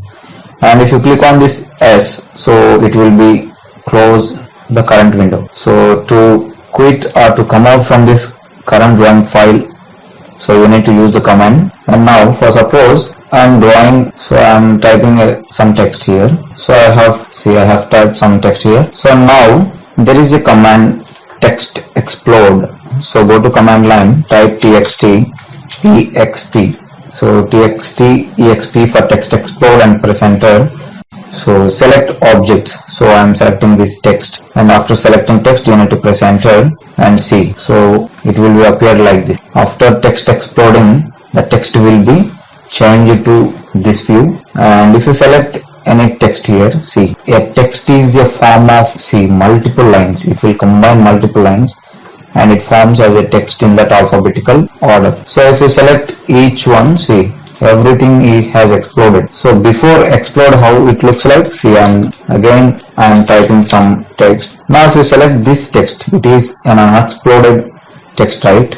So if you select this text, it selects as a normal way. So but it is an exploded text. So if you select any text, see, it is selecting like this. So because it is a combination of multiple lines, see, and it forms into that curvature, alphabetical curvature, so that it forms like that. So see, I'm drawing again text. So I am typing some text like this. So now go to command line, type txt fit for text fit and press enter. So then it will ask you select text to stretch or shrink. So I am selecting this text. So after selecting this text, it is asking you to specify the endpoint.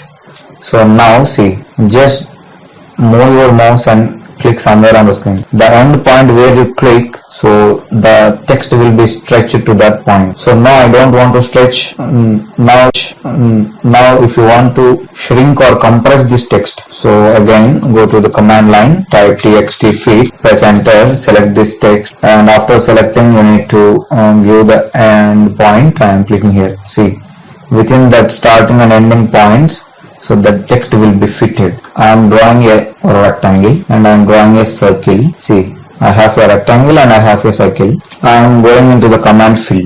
Go to command line, type fill, fill and press enter. So defaultly fill is in on mode, right? So defaultly it is in on and I press enter. So go to command line again, type SO for solid and press enter. So it will ask you to specify the start point and you need to select some points on this rectangle. So I am selecting some points on this rectangle and press enter. So now what happened, within the selected points, a solid color or a shading is appearing on this rectangle, right? If you go to command line, type fill and press enter. If you off this, so it is in defaultly on mode, right? So I am typing off and press enter. Now if you apply solid on this circle, what will happen? So I am going into the command line, type SO for solid and press enter, and I am specifying the starting point and I am selecting the end point. See, I am selecting multiple points on this appearance of this shading because the fill is in off mode, right? So if you on this, so go to command line, type fill and press enter, and if you on this, and again if you apply solid command on this circle and press enter, see, it is appearing. So while applying solid, so please ensure that the fill option is in on mode. If it is in off mode, then it won't appear. Now there is a command, drafting settings. So go to the command line, type ds for drafting settings and press enter. See, the dialog box will be open like this. This is the drafting settings dialog box, and from here if you click on this options, so there appears options dialog box also. So I have already discussed about this options dialog box, so once go through that. So if you give the command ds, then drafting settings dialog box will be open. So if you click on this snap and grid tab, see, there is a snap on or off, and there is snap x spacing, y spacing, and there is grid on or off. See, everything is in there and you can modify each and everything. If you click on this polar tracking tab, so there are different options and you can change whatever you need. And if you click on this object snap also, so you can make the changes whatever you need. I have already discussed about all this in functional keys video, so once go through that. So if you click on this 3D object snap, so it will be useful in 3D. And if you click on this dynamic input, see, this is the dynamic input. A tag is attached to the cursor. It is the dynamic input. So like that there are different tabs and you can change whatever you need from this drafting settings. So now for suppose I have two lines. So I have a line like this and I have two lines like this. So now I need a line which is centered to both these lines. So in that case you need to go to command line, type center line, give the command center line and press enter. So it is asking you to select the first line. I am selecting this line, and next it is asking you to select second line. I am selecting this line. So after selecting first line and second line, so in between those two lines a center line will be appeared for us. So if you need any center lines to represent any shafts or any circular objects, so we will use this center line command. And for suppose if you have a circle or any arc also, so for this circle I need to represent the center mark. Center mark means so the plus symbol it will be appeared for any circles or any arc. So we will apply to this.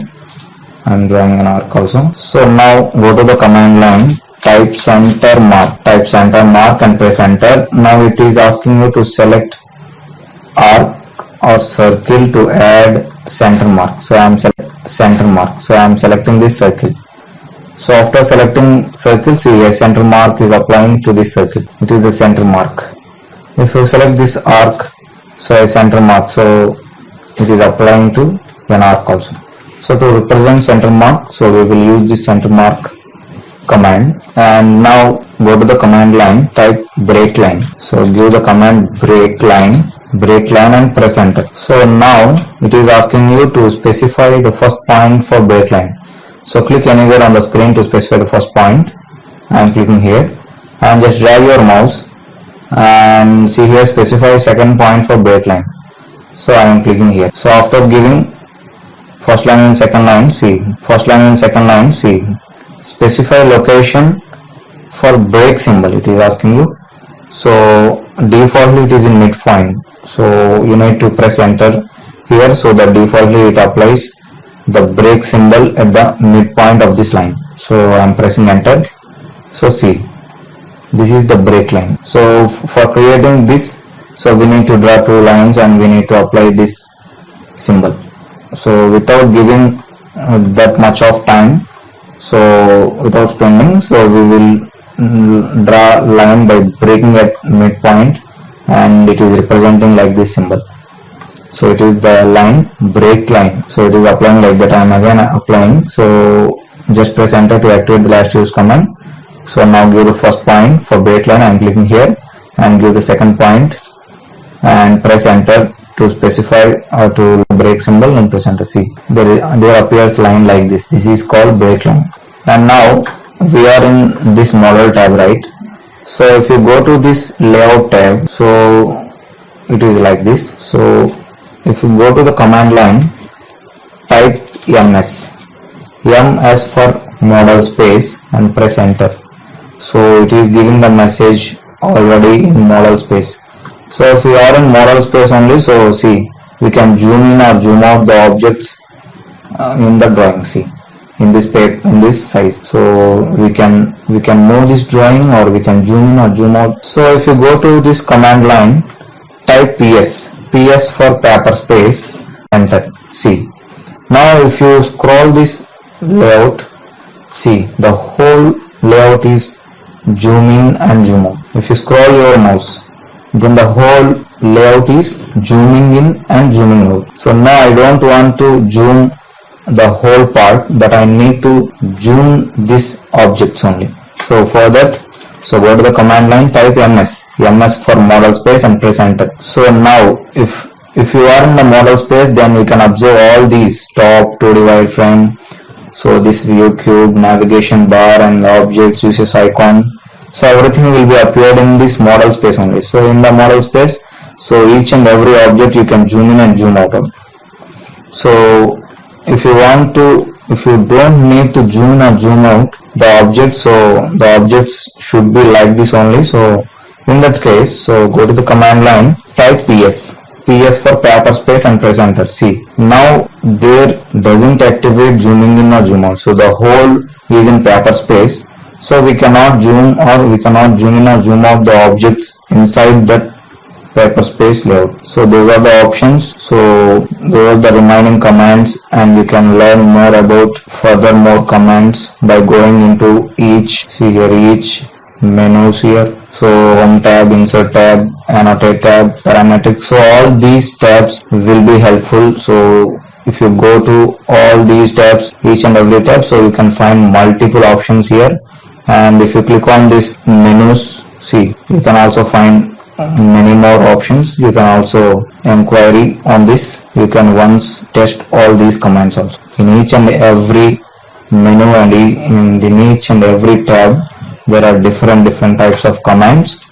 So you can also use those commands if you need. Dear friends, now we will discuss about coordinate systems. So see here, so this is the coordinate systems we have used. So in the 7th standard, so we will be knowing about this quadrant slide.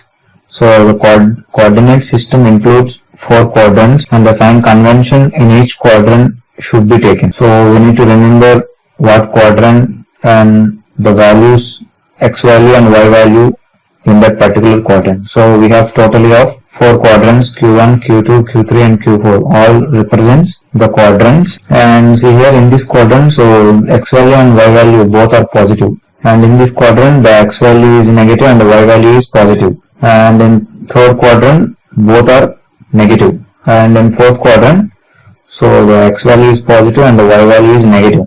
So we have the main quadrant system here is, so first one is Cartesian or rectangular coordinate system. So sometimes we call it as Cartesian, or sometimes we call it as rectangular coordinate system also. In this type of coordinate system, we have the first category is absolute coordinate system. So what does it mean? So the coordinate system in which the coordinate values are calculated with reference to the origin point. So 0, 0, origin point is 0, 0. So if you calculate each and every coordinate values by taking the reference as the origin point, so that type of system is known as the absolute coordinate system. So, and this is the graph, it appears like this. And see here there is 0, 0. So this is the origin point. So if you go rightwards from the origin point, the values will be positive. And in the similar way, so if you go upwards from the origin point, the values will be positive.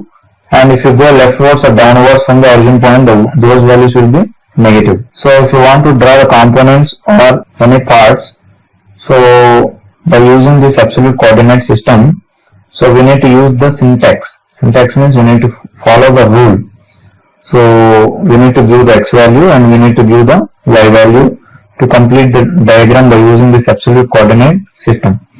So now we will draw one object by using this absolute coordinate system. So we will be knowing deeply by drawing that. See here, so I have a diagram like this. See here, I have a diagram like this, and I need to complete this diagram. So this length is 2, this length is 2, 2, 2, 2, 2, and this is 6, and this is 6. So this is the dimensions of this diagram. So we need to complete this by using this absolute coordinate system. So how to draw this component by using absolute coordinate system?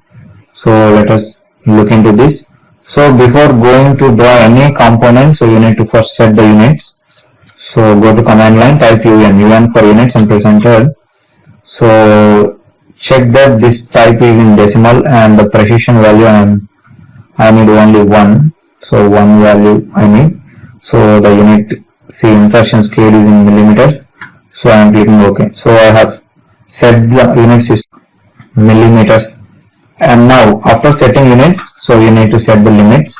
So go to command line and type lim for limits and press enter. And set the lower left corner as 0, 0, 0, 0 and press enter. And set, so upper right corner I am setting to, so the maximum value here is 6. So if you go 6 and 6, so give greater values about that, I am giving some value 50, 50 and press enter. So after giving a limit, so you need to use the command zoom Z and press enter, and you need to type A and press enter, zoom enter and all enter, so that the working area will be appeared clearly.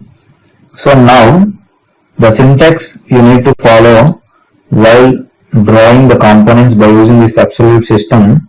So the first rule is, so you need to take the reference point as origin, and the second rule number 2 is you need to use x and y values only to complete the drawing. So this is the, so I am taking this line command. So first point, so to give the first point you need to give only x and y values only. So I am giving the value 0, 0. After giving the values you need to press enter. So see, it will take the origin point 0, 0 from this point, and now it is asking you to specify the next point. So now I have given the first point here. See, this point is 0, 0. This is the origin point. See, this is, so now to here, right? See, I need to draw a line here. So what is the distance in x direction I need to move? So see, this is the distance I need to move in the x direction. The x distance is 2, and I don't want to move in y direction, right? So y is 0. So I only want to move only in x direction, that is 2. So, and I don't want to move in y direction, there is no distance in y. So now give the values here, x and y values, and we need to give. So how much we need to move? I need to move in the x direction 2, 0. Why I don't want to move? So press enter. There it creates a quadrant value. See, a coordinate value it is creating 2, 0. And now we need to move the line, or we need to create a line, to here. So while drawing in this absolute coordinate system, so for each point you need to calculate the coordinate values. So for this point you need to calculate the coordinate values.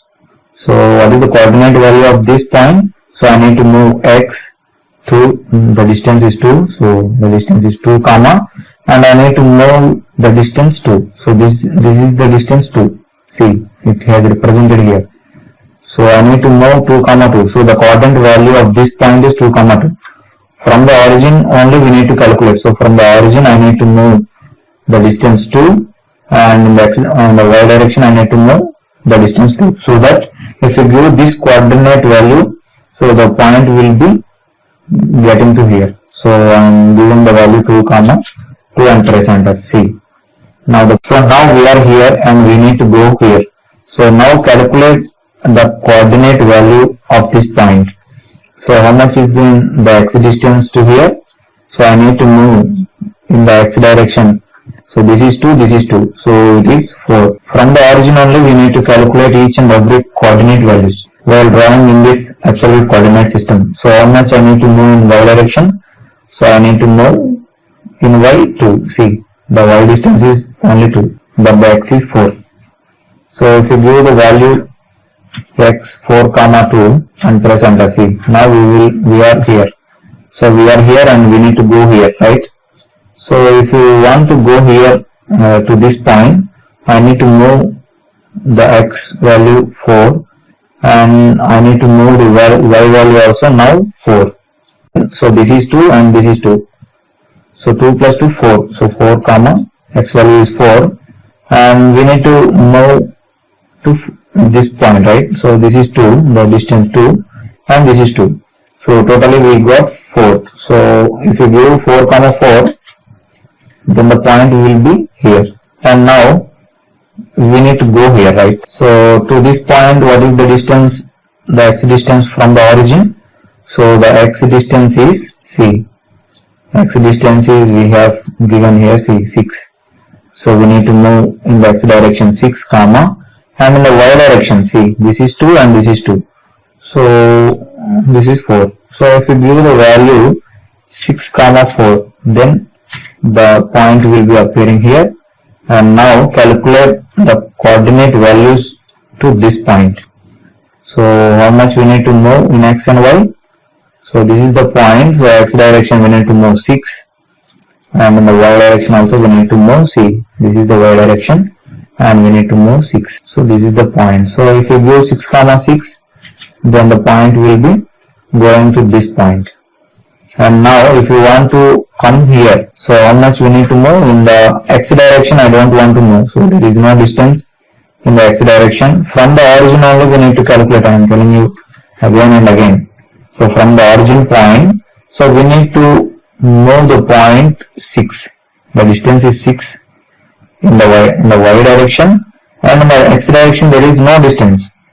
So see, this is the y direction, that is 6. Here there is coordinate value of this point. So if you give 0 comma 6, the point will be appeared here. So now we are here and we need to come to the original position, right? So if you want to come to the original position, what should you do? So again you need to give the point 0 comma 0 so that it will meet to the starting point. So I am giving value 0 comma 0 and press enter, and again press enter to come out from this line command. See, this is the diagram. By using absolute coordinate system, you need to calculate the point, these coordinate values with reference to this origin point only. So like that you need to give x and y coordinate values so that the point will be getting to the exact coordinate values. So if you give the dimensions here, see, this is 6 and see, this is 6, this is 2 and this is also 2 and this is 2, this is 2, this is 2, everything is 2. The dimensions are 2. See, all these dimensions are 2 only. So this is the diagram. In this way we need to complete the diagrams by using this absolute coordinate system. Now I am deleting this. So now see here, Cartesian coordinate systems is, the first one is absolute coordinate system and the second one is the relative coordinate system. So what does it mean? So the coordinate system in which the coordinate values are calculated without taking the reference as the origin point, but by taking the previous point as the origin point. So this type of system is known as a relative coordinate system. We are not calculating the coordinate values with reference to origin, but we need to calculate the values by taking the previous point as the origin point, and we need to calculate the coordinate value point, and we need to calculate the coordinate values, and we need to complete the diagram. So what is the syntax here? So we need to use this syntax, @ we need to use this @ symbol, and we need to give the x value and y value so that it will be completed. See, this is the graph, it appears, and in the similar way here we have observed this. So from the origin if you go rightwards, from the origin if you go upwards or rightwards, so the values will be positive. From the origin if you go leftwards or downwards, so the values will be negative. And you need to use the syntax @ x value and y value. So while drawing the objects you need to follow two rules if you are willing to draw by using this relative coordinate system. So the first rule is, so you need to take the reference point as the previous, you need to take it and you need to calculate the coordinate values, and you need to follow the syntax @ x value and y value you need to give. So now the same diagram we need to draw in this relative coordinate system. So again I am taking the line, we have already set the limits and units, everything. So I am taking the line, I am giving the first point as @ I am giving x value 0 comma 0 and press enter. So that, see, the point is starting here. This is the origin point in this relative coordinate system. So now, so this is the previous point. So we have created this point, right? So to calculate the coordinate values of this point, so you need to take the reference as this origin point. So I need to move 2 in the x direction and I don't want to move in y direction. So the value is @ if you give this value, so I am giving @ 2 comma 0 and press enter. See, the line is, and now if you want to go up, now if you want to draw the object here, if you want to create the object here, so what is the distance? Now you need to take the reference point as this and you need to calculate the coordinate values of this point. So now @ so this is the reference point and I am considering it as origin point. So @ I need to move, this is the origin point, I need to move in y direction 2 and no x direction I need to move. So 0, 2. I need to give the values at the rate 0, 2. Why 0, 2? So I don't want to move from this point. I need to move 2 upwards. So now at the rate 0, 2, I am giving the value 0, 2 and press enter. See, the point is going up, and from here we need to calculate this point. So what is the quadrant point of this? So this is the reference now. This point is our reference, and at the rate I need to move x direction from this reference point. So I need to move 2, this length is 2 and 0. I don't want to move any more in y direction from this point. I am giving the value at the rate 2, 0 and press enter. See, the point is appearing here.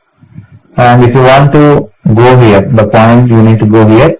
So at the rate you need to go in y direction 2 and x direction 0. So the point is at the rate 0, 2. The point will be, see, I am giving the value at the rate 0, 2 and press enter. See, the point is here. And now if you want to go to here, so this is the reference point now, and you need to go in the x direction 2 and no distance and 0 distance in y direction, right? So go to command line, type at the rate x direction I need to move 2, 0 and press enter. See, I am here, and now I need to go up. So this is the reference point for me, and I need to go up. So in y direction I need to move 2 and no x direction, x distance is not there. So at the rate 0, 2 I need to give and press enter. So the point is here. Now from here I need to go to here, right? From here I need to go to here, right? From this point I need to go here. So for this I need to move this in negative x direction. This is the origin point, and from the origin point if you go leftwards or downwards, so you need to use these negative values. So x is negative, and if you want to move in y direction also, y will be also negative. So now, so we need to move negative x direction, the distance 6, and now y direction is there. So what is the quadrant value of this? So at the rate x distance I need to move -6, 0. So at the rate to come here, so it won't take at the rate 0, 0. If you give the value at the rate 0, 0, it won't take. So if you want to come to the original position, and from this point you need to come down, so you need to give the value at the rate no x distance I am moving, so 0, minus, so we are coming down. See, in y direction the distance 6 I need to move downwards, so it is negative. So if you give at the rate 0, -6, then you will meet this point and again press enter to come out. See, in this way the diagram has completed by using this relative coordinate system. See, I am deleting this. So now there is the second type of coordinate system here, which is known as polar coordinate system. The first one is Cartesian or rectangular coordinate system, and the second type is polar coordinate system. And in the first one there are two types, absolute and polar coordinate systems. And in the second type there is one type, so which is known as relative polar coordinate system, which means the coordinate system which combines both absolute and relative coordinate systems, and it focuses on the distance in x or y direction and the corresponding angle. So this type of system is known as relative polar coordinate system. So totally we have three coordinate systems. So one is absolute coordinate system, and the second one is polar coordinate system, and the third one is relative polar coordinate system.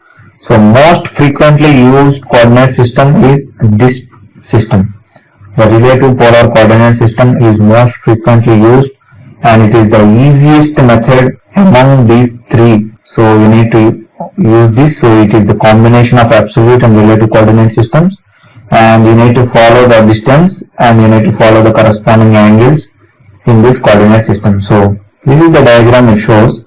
So before what we have done, so from the coordinate system if you go rightwards or upwards, so we have used the positive values, and from the origin point, so if you go leftwards or downwards, so we have used the negative values. So now in this case, so from the origin point upwards, so we need to use how much distance you are going from the origin to the rightwards and you need to use this 0° angle if you go straight right. So if you go straight upwards, so you need to use the how much distance you are going upwards from the origin point, and you need to use this corresponding angle as 90°. And from the origin point, if you go straight leftwards, so for that, so how much distance you are going, and you need to use this angle 180°. So in the anti-clockwise direction, see, this is the 7th standard angles, right? So this is 0° or 360°, and this is 90°, this is 180, and this is 270°. So if you go downwards from the origin point, so how much distance you are going downwards, and you need to use this corresponding angle 270°. So the syntax you need to follow here is @distance less than, you need to use the symbol less than, and you need to give the angle, the corresponding angle, see, in x direction, in y direction, and in negative x and negative y directions. So you need to use the corresponding angles, so to complete the drawings by using this relative polar coordinate system. Now we will complete this diagram by using this third type of relative polar coordinate system. So I am taking line command. So I am giving the first point as @distance is 0 less than 0°, and press enter. So the origin point is taken here in this system, and now I need to come here, right? I need to come here point. So now what should I do? To come here, what should I use? So I need to move the distance 2, and I need to use the less than symbol, and it is in 0°. The angle is 0°. So this is the syntax you need to use to come to this point. So @2 less than 0 and press enter. See, the point is here. So now if you want to go to here, now what should you do? So so we need to move 2 in the upward direction. So the distance is 2, and less than, the angle is 90°. The corresponding angle is 90°, because from this point I am going upwards. This is the origin point, and I am going upward. This is the origin point before, and I am going rightwards. So it is the corresponding angle, and here 90° is the corresponding angle. So now @2 less than 90°. Press enter. See, the point is appearing here. And if you want to go here, so I is taking this as the reference point, and I need to move in the x direction 2 less than, again I need to use the 0° angle because I am going rightwards. So again @2 less than 0 and press enter. See, I am here. Now if you want to go here, this point, so taking as this reference, so I need to move 2 distance less than, the angle is 90. Very simple method is this method. So @2 less than 90, press enter. And if you want to 2 less than 0°, so @2 less than 0. See, we are here. So if you want to go here, so the distance is 2 less than 90°, I need to move. So @2 less than 90°. From here, and this is the reference point, and we need to go here, right? So we need to move we need to move the distance 6 less than, so we are going leftwards from this point, so the angle is 180°. See, we need to use the angle 180° because this is the reference point. We are going leftwards from the origin point, so we need to use this corresponding angle as 180. So @6 less than 80. Press enter. See, now we are here. So if you go @0, 0, 0 or 0 less than 0 also, you cannot come to this point. So what should you do? So calculate this point. So you need to move the distance 6 less than, so the angle is 270. See, the angle is 270 because this is the reference point and we are going downwards from the origin point. So we need to move 6 distance and from the origin, so it is 270, the corresponding angle in downward direction. So for that reason, so @6 less than 270, press enter, so that the point will meet to the starting point, and press enter to come out. So by using this coordinate system, so the components will be completing in this way. So this is the most frequent way, and you need to learn more and more about this relative polar coordinate system, and it is the easiest method to create any type of drawings. So you can learn this method So it will be very useful. And now, so while dealing with AutoCAD, so we need to remember some of the paper sizes. So as civil engineers or mechanical engineers or any electrical engineers, so any engineer dealing AutoCAD, so they must be know about the paper sizes, how the paper sizes will be, and the standard sizes also they need to be known. So see here, these are the paper sizes. So this horizontal length is a measure a paper.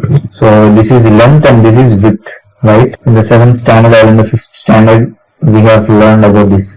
This is the length and this is the width.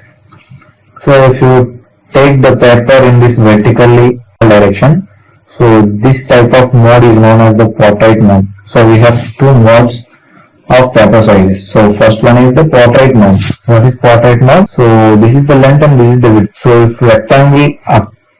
if rectangular view appears in vertical direction, that means, so if length is less than width, so here length is less than width, so in that case it is known as the portrait mode. And see here, so this is the landscape mode. So this is the length and this is the width, right? So if you turn the paper 90 degree and if you look this paper, so the rectangle appears in the horizontal direction. So this type of paper orientation is known as the landscape mode. So this is the one paper orientation. So this is the one paper orientation, and this is the second type of orientation. So depending on the orientation of the paper, so there are portrait mode and the landscape mode. What happens in landscape mode? This length is greater than this width, and in portrait mode this length is less than this width. And see here, if length is less than width of the paper, so it is in portrait mode, and vice versa will be applied to the landscape mode. So see, these are the standard sizes of papers. So from A0 to A10 we have the papers. See, these are the maximum size papers and we have legal papers also. So depending on your requirement, you can take the printouts of those drawings into any paper size. So see here, this is A0, the suffix is 0, and this is the standard dimension of this. So one is length and one is width. L for length and B for width. So this first dimension represents length and the second dimension represents width. So these values are in millimeters. So these are in millimeters, and if you, so depending on your orientation, the view of orientation, so it is in portrait or it is in landscape. So these are the dimensions in portrait mode because length is less than width. See, length is less than width. So if you reverse these values, so it will be in the landscape mode because the length is greater than width. So as the suffix value increases, the paper size decreases. See, here 0 size is 841 by 1189 millimeters, and if you go to the A1, paper size A1, so 594 by 841 millimeter. So the size has decreased. And if you go on A5, A6, A7, see, we are most frequently using this A4 size papers. So the dimension of this paper size is 210 by 297 millimeters. 210 is for length and 297 is for width. So if you go to this A10 paper size, so see how much it has reduced. 26 by 37 millimeter size is the A10 paper size. See, if the suffix values for A, the alphabetical A, so those will be, if the suffix values increases, the paper size decreases. So if the suffix value is less, so the paper size is more. So we are most frequently using this A3 and A4 paper sizes. So civil engineers mostly using this A3 size and A4 size papers also. So see, different types of papers sizes you need to remember for your reference. See, these are all for your reference. So once go through it, so you will be know some information about the paper sizes. And these coordinate systems we will be using mostly in the coming videos because we need to draw the objects. So for that, so the coordinate systems will be very useful. So you need to learn about these coordinate systems. Dear friends, now we will discuss about the selection commands. So see here, before going into these selection commands, so I have drawn this multiple object by using polygons, lines, circles, rectangles, ellipses, arcs, and with many different objects I have drawn. So before going into that, see here, see we need to give, these are the selection methods. There are different methods to select an object, so it will be useful for us while selecting the object. So if you give the command select, then see all these options will be activated. So by using any of these options, so we can select the object. So it will be very useful for us.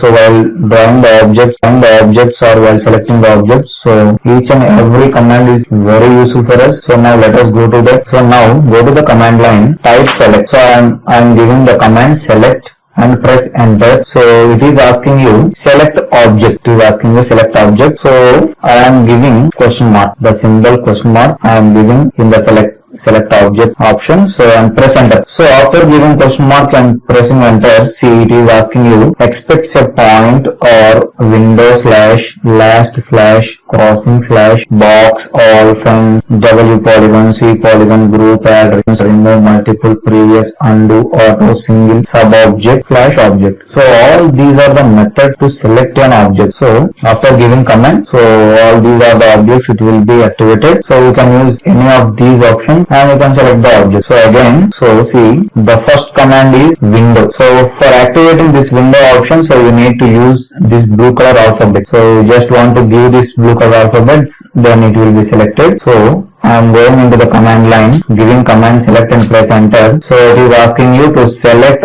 object. So I am giving command W for window selection and press enter. So now it is asking you to specify first corner. So if you click anywhere on the screen, it takes as the first point and you can just drag your mouse. So if the object is entirely closed within the window, the blue color window, then only the object will be selected. See, the whole object needs to be covered in that window. So click anywhere on the screen to specify the opposite corner. So I am clicking here. See, these objects have covered in that blue color window. So all the objects have got highlighted, and if you press enter, see those will be highlighted. So those are in the selection mode. So the blue color window will be appeared. So by using that window method, you can select the object. And now there is the second option, last. So last is used for go to command line, give the command select, press enter. So I am giving the command L for last and press enter. So see, an arc has highlighted because last is used to highlight or to select the last drawn object on the screen. So to activate the last drawn item, so this last command is useful for us. So I have given L and press enter. So this object has highlighted, and again if you press enter, so they will be in the highlighted mode because this item drawn at the last. See, after drawing all these objects, so I have drawn this arc, so it has selected. So it is the option last. So now there is an option crossing. So we need to give the command C. So I am going into command line. So giving the command select and press enter. So in this you need to give C for crossing and press enter. So it is asking you to specify first corner. So if you click anywhere on the screen, so see your green color window is appearing, right? So if you just drag your mouse, see just it touches the object, then it select. Just it touch the object. See, if it touches the object, then the objects will be selected. See, just touching the object. No need to cover the whole object and you can select. You just touch the object and you can select the object by using this crossing method and press enter to highlight the selected object. See, these have selected. So in generally, see their mostly used method is green window method, and see in green window method what is going to happen. So in generally, without selecting or without giving any command, or either window polygon, window method or crossing method or last method, so without using commands, if you just click anywhere on the screen and just drag your mouse to the right hand side, so blue window will be appeared for us. And at the same time, if you click anywhere on the screen and if you just drag your mouse to the left hand side, your green window will be appeared. So by using either blue window method, see this is the blue window method, or either by using this green window method, you can select normally the objects on the screen. So it is the most frequently used methods. So one is green window method and one is blue window method. So see, the first method is green window method. So how to select the objects by using this green window method. So if you just select left hand side, see, if you just select, see here there are different points. To select any object by using green window method, so it appears like this, a green window is appearing, just it touches the sides of this rectangle, this side of the rectangle, then it automatically select. So see, click one point on the top or bottom of the object, so drag or move the mouse from right hand side to the left hand side. So for selecting any objects by using this green window method, you need to click anywhere on the screen, either top or bottom of the object, and you need to drag the mouse to the right hand side from the right hand side to the left hand side. You need to drag the mouse so that your green color window will be appeared on the screen. So after touching any corner point, points of the object by the green window, the objects gets highlighted. So click another point top or bottom of the objects to select the objects on the screen. So by using all these points, you can use the green window method. So see here I am clicking. So anywhere on the screen, top to the left hand side, see, a green window will be appeared. If it touches, see, I need to select this ellipse. So it just touches the ellipse, then it will be selected. See, if you need to select any ellipse from this, see, it just touches the ellipse, then it selects. So like that in green window method, if it touches any corner point or any edge of an object, so then automatically it selects. So see, then it will be selected. And the second method mostly we are using is the blue window method. So what is blue window method means? So it appears like this, a blue color window. So this is a rectangle, right? So if you want to select this rectangle by using this blue window method, so you need to cover the whole object so into this blue window. So then only the object will be selected or highlighted. So see there are some points. To select any object by using blue window method, click one point on the top or bottom of the object and then drag or move the mouse from left hand side to the right hand side. So it is quite opposite to the green window method. So you need to click the first point here or here, and you need to just drag the mouse to the right hand side from the left hand side, so that a green window will be appear. So if you want to select any object, so you need to drag the mouse until it fully covers the object you need to be selected, and then click anywhere on the screen after covering so that the object will be selected. See, a blue color window may be appear on the screen, and after covering whole objects by the blue window, the objects gets highlighted. So click another point on the top or bottom of the objects to select the objects on the screen. So these two methods are mostly useful for us, and we are using mostly at the top or bottom of the objects. So I am clicking here, and you need to just drag the mouse. See, if you just drag the mouse from left hand side to the right hand side, see, if you want to select this hexagon, if you touch any corner point of any object, so it won't select as green window method. So you need to cover the whole object into that window, then only the objects get selected. See, if it just touches the corner points also, then it won't highlight. Only after covering into that window only the objects gets highlighted. See, if you click after covering all these objects, if you click here, then the objects will be. And the third one is, see, crossing method I have completed. And see, there is a box method of selection. So go to command line, give the command select, press enter, and you need to give the command box and press enter. So this method is used to use the combined methods. So it is a combination of blue window and green window method. So if you want to use both methods in a single method, so that is the box method. So after giving box, so it is asking you to specify first corner point. So I am clicking here and just dragging the mouse. See, a green window is appearing, and you can select the objects by using this, by covering the whole objects into that window and click anywhere on the screen so that the objects will be selected. And if you click anywhere on the screen and if you just drag your mouse, then a blue color window will appear. And after, see, you just touching the objects also, you can select in this green window method. See, like that you can select the objects, and if you press again enter, so the selected objects gets highlighted. So it is the method of box. And now there is a command all. See, all. So press enter to activate the last used command. So if you give the command all, so if you want to select all the objects on the screen, so you just give the command all and press enter. So let's see, all objects have selected, and if you again press enter, then all the objects will be selected and highlighted also. So it is the option all. If you want to select all the objects on the screen, you need to use this all command. And there is a command fence, see, and there is a command here fence.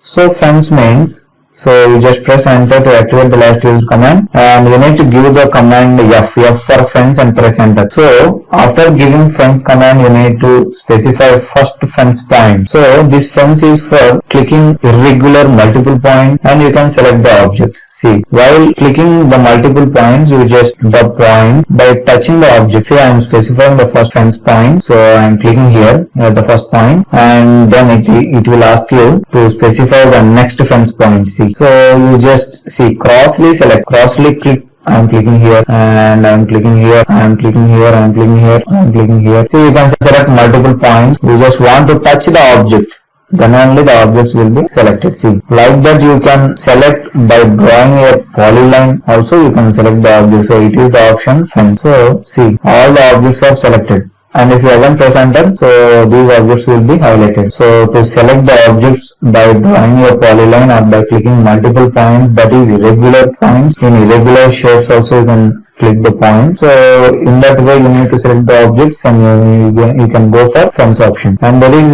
an option W polygon. So W polygon is for window polygon method. So it is similar to window method, but so we can select multiple points like polygon points you can select. So now just press enter to activate the last used command, and I am giving the command WP for window polygon method and press enter. So now it is asking you to specify first polygon point. So see here I am clicking here. So it is also similar to the blue window method. So but you can, so in window method you can click only 2 points. So but in window polygon method, so you can click multiple points and you can select the objects. But the rule is to cover the objects within that window. So it is the rule. So I am clicking here, I am clicking here, I am clicking here, I am clicking here. See, I am clicking here, I am clicking here. See, multiple points you can click and select the objects. So but you need to cover the objects into that area. And if you press enter, so within that covered area, so the objects will be selected. And if you again press enter, the objects will be highlighted out. So it is the method of window polygon method. And now there is a method of C polygon. C polygon is for crossing polygon method.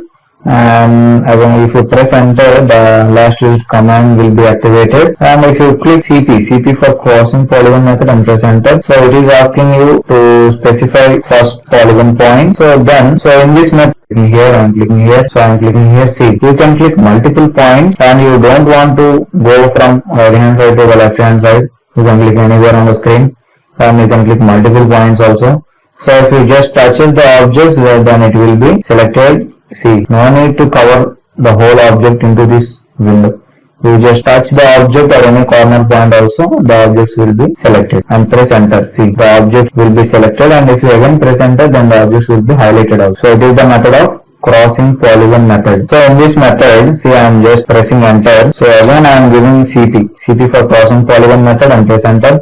And there is an option here, pick or drag cursor. So if you just click any point on the screen, I am clicking here, and if you just drag your mouse, so one method is you can click multiple points and you can select, and the other method is in window polygon method, or you can use this method in crossing polygon or window polygon methods also. You can use this. You can just you can click and hold the left mouse button. See, I am clicking and holding the left mouse button of the mouse, see, and just drag your mouse by holding and dragging the mouse. See, it will be highlighted. If you just hold and drag the mouse, then the multiple points will be highlighted by using that method also. And you can, if you release your finger from the left mouse button, so then it will select the objects, and again if you press enter, then the objects gets highlighted. So if you click and hold the left mouse button and just drag it, so it will be useful in this window method, in crossing method, box method, all. See, in fence method also. So in every option, those will be useful for us if you click and drag the mouse left mouse button to select the object, and there is an option of group here. So before going into the selection how to select group method, so I am going into the command line, type G for group and press enter. So and there is an option here name, so I am giving the command N and press enter. So here it is asking you enter your group name, so or there is a question mark here, so I am giving the question mark and press enter. So after giving the question mark, see enter group name, it is asking you to list. So I am giving a name here, name some L. So I am giving the name of the group here L and press enter. See, it will be generated. So here it is showing us enter group name L. So defined group selectable. So it will be added into that group name. And again, if you give the question mark here and press enter and enter group name here, and I am giving some K group and press enter, so that K alphabet is added. So I am giving the group name, you can also give the group name as you wish. So I am just giving the letters here, so it will be added as a group name, or you can also give the group name and again giving the question mark and press enter. So it will ask you enter group name to list. So I am giving the name as group, giving the name as group and press enter. See, this group name will be adding to us. The group name called L, the group name called K, the group name called group. So I have created 3 groups, right? So now after creating group name, so I am giving the command again, command G and press enter. So G and press enter. Then again I am giving the command name. So I am typing N and press enter. So here you need to enter a group name. So I have created the group name called L, right? So I am giving the command L and press enter. So that now it is asking you to select the objects.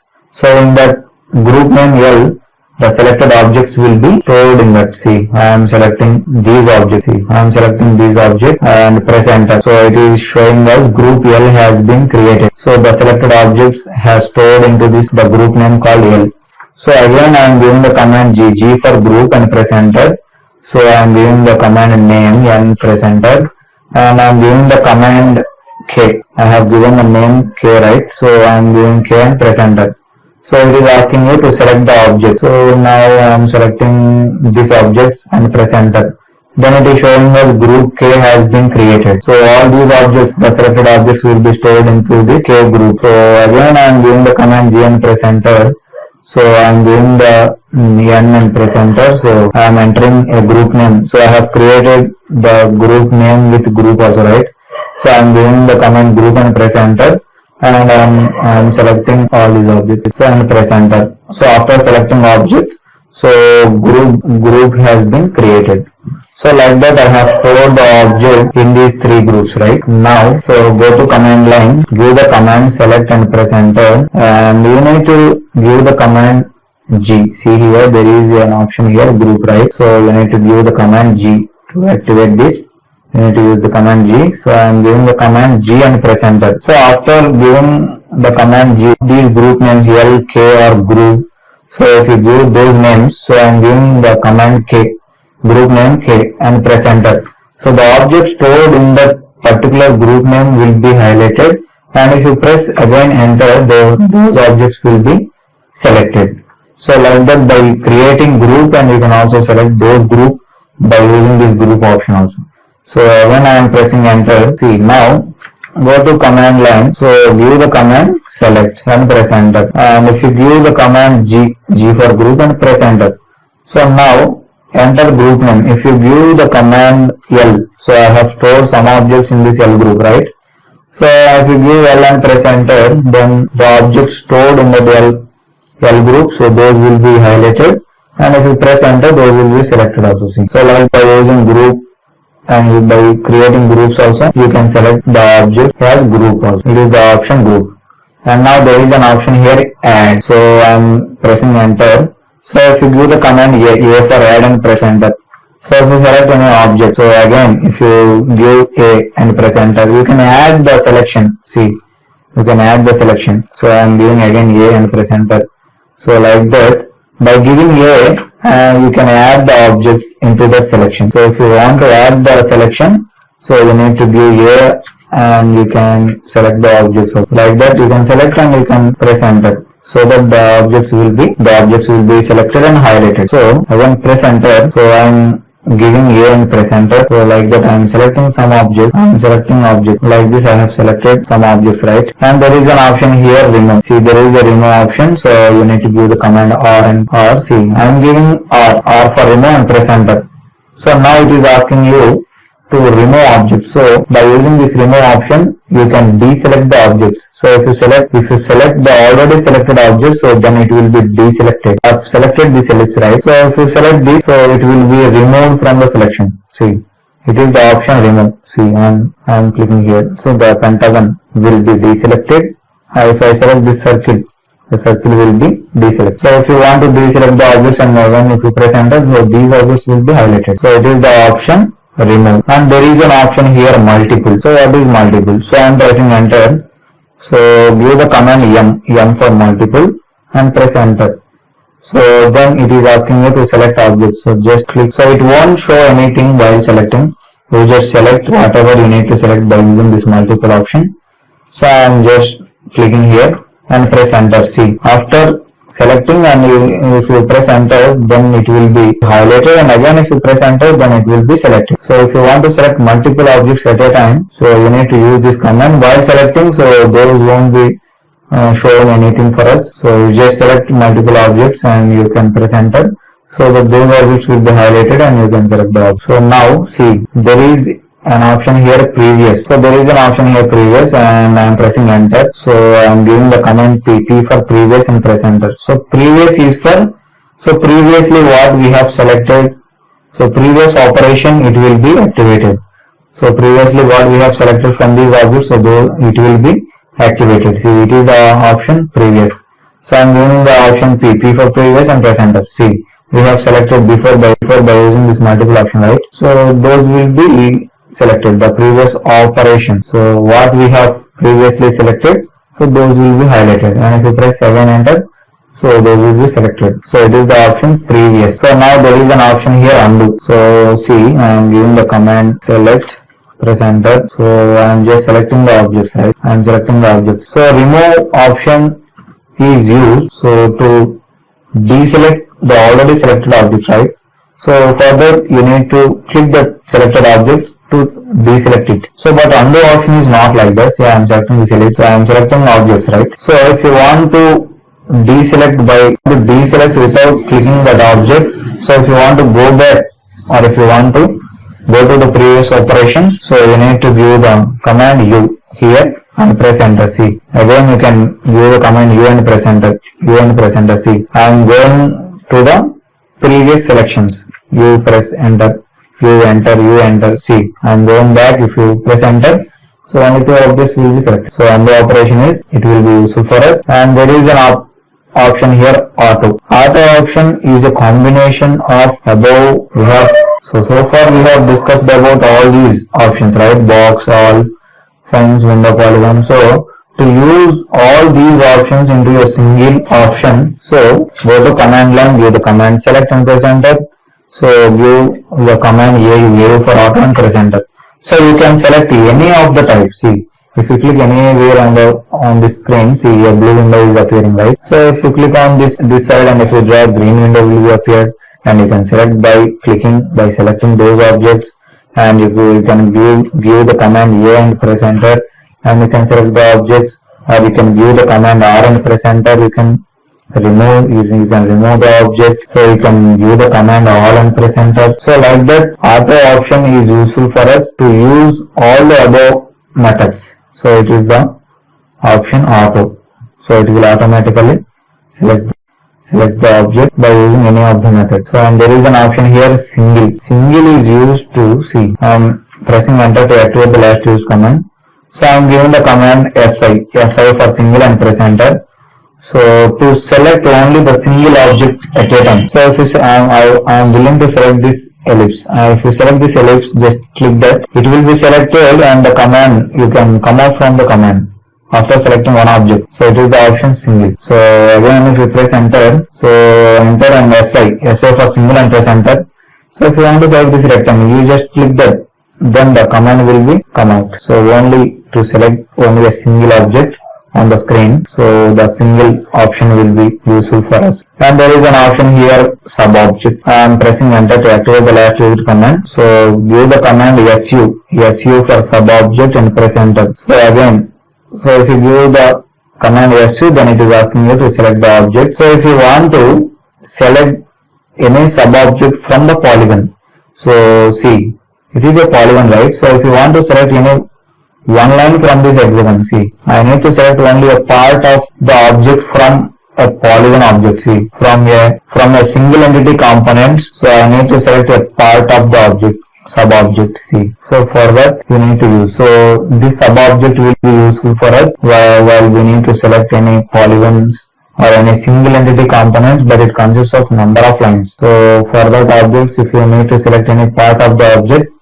and after selecting you need to press enter, so the only will be. But if you select this rectangle or any pentagon or any polygon, see, if I am selecting this hexagon, so the whole object is selecting because it is a single entity, right? So if you want to select any part of this polygon, so you need to use the command su for sub object. I am pressing enter and I am giving the command su and press enter. So we are in su, so sub object. So if you want to select any of these objects, see, I am selecting only one line from the hexagon. See, I am selecting only one line from the rectangle. So if you select any part of the objects and if you press enter, so those will be highlighted. So it is the option called sub object. And now last option is object. So press enter to activate the last digit command, and if you give O and press enter, O for object and press enter, and object is for C. You can select any object, just the selected objects will be highlighted. You can click any object, you can select any object. So object is to select the objects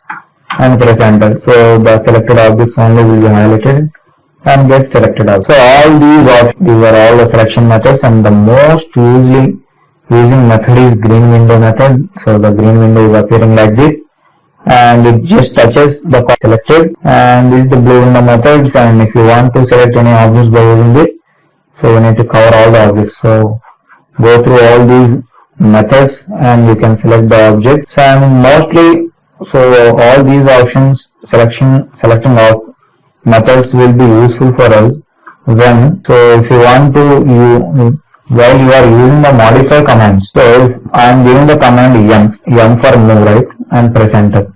So now it is asking you to select objects. So in this case you can give any of these methods, see, any of these methods, and you can select the object, not only in move command.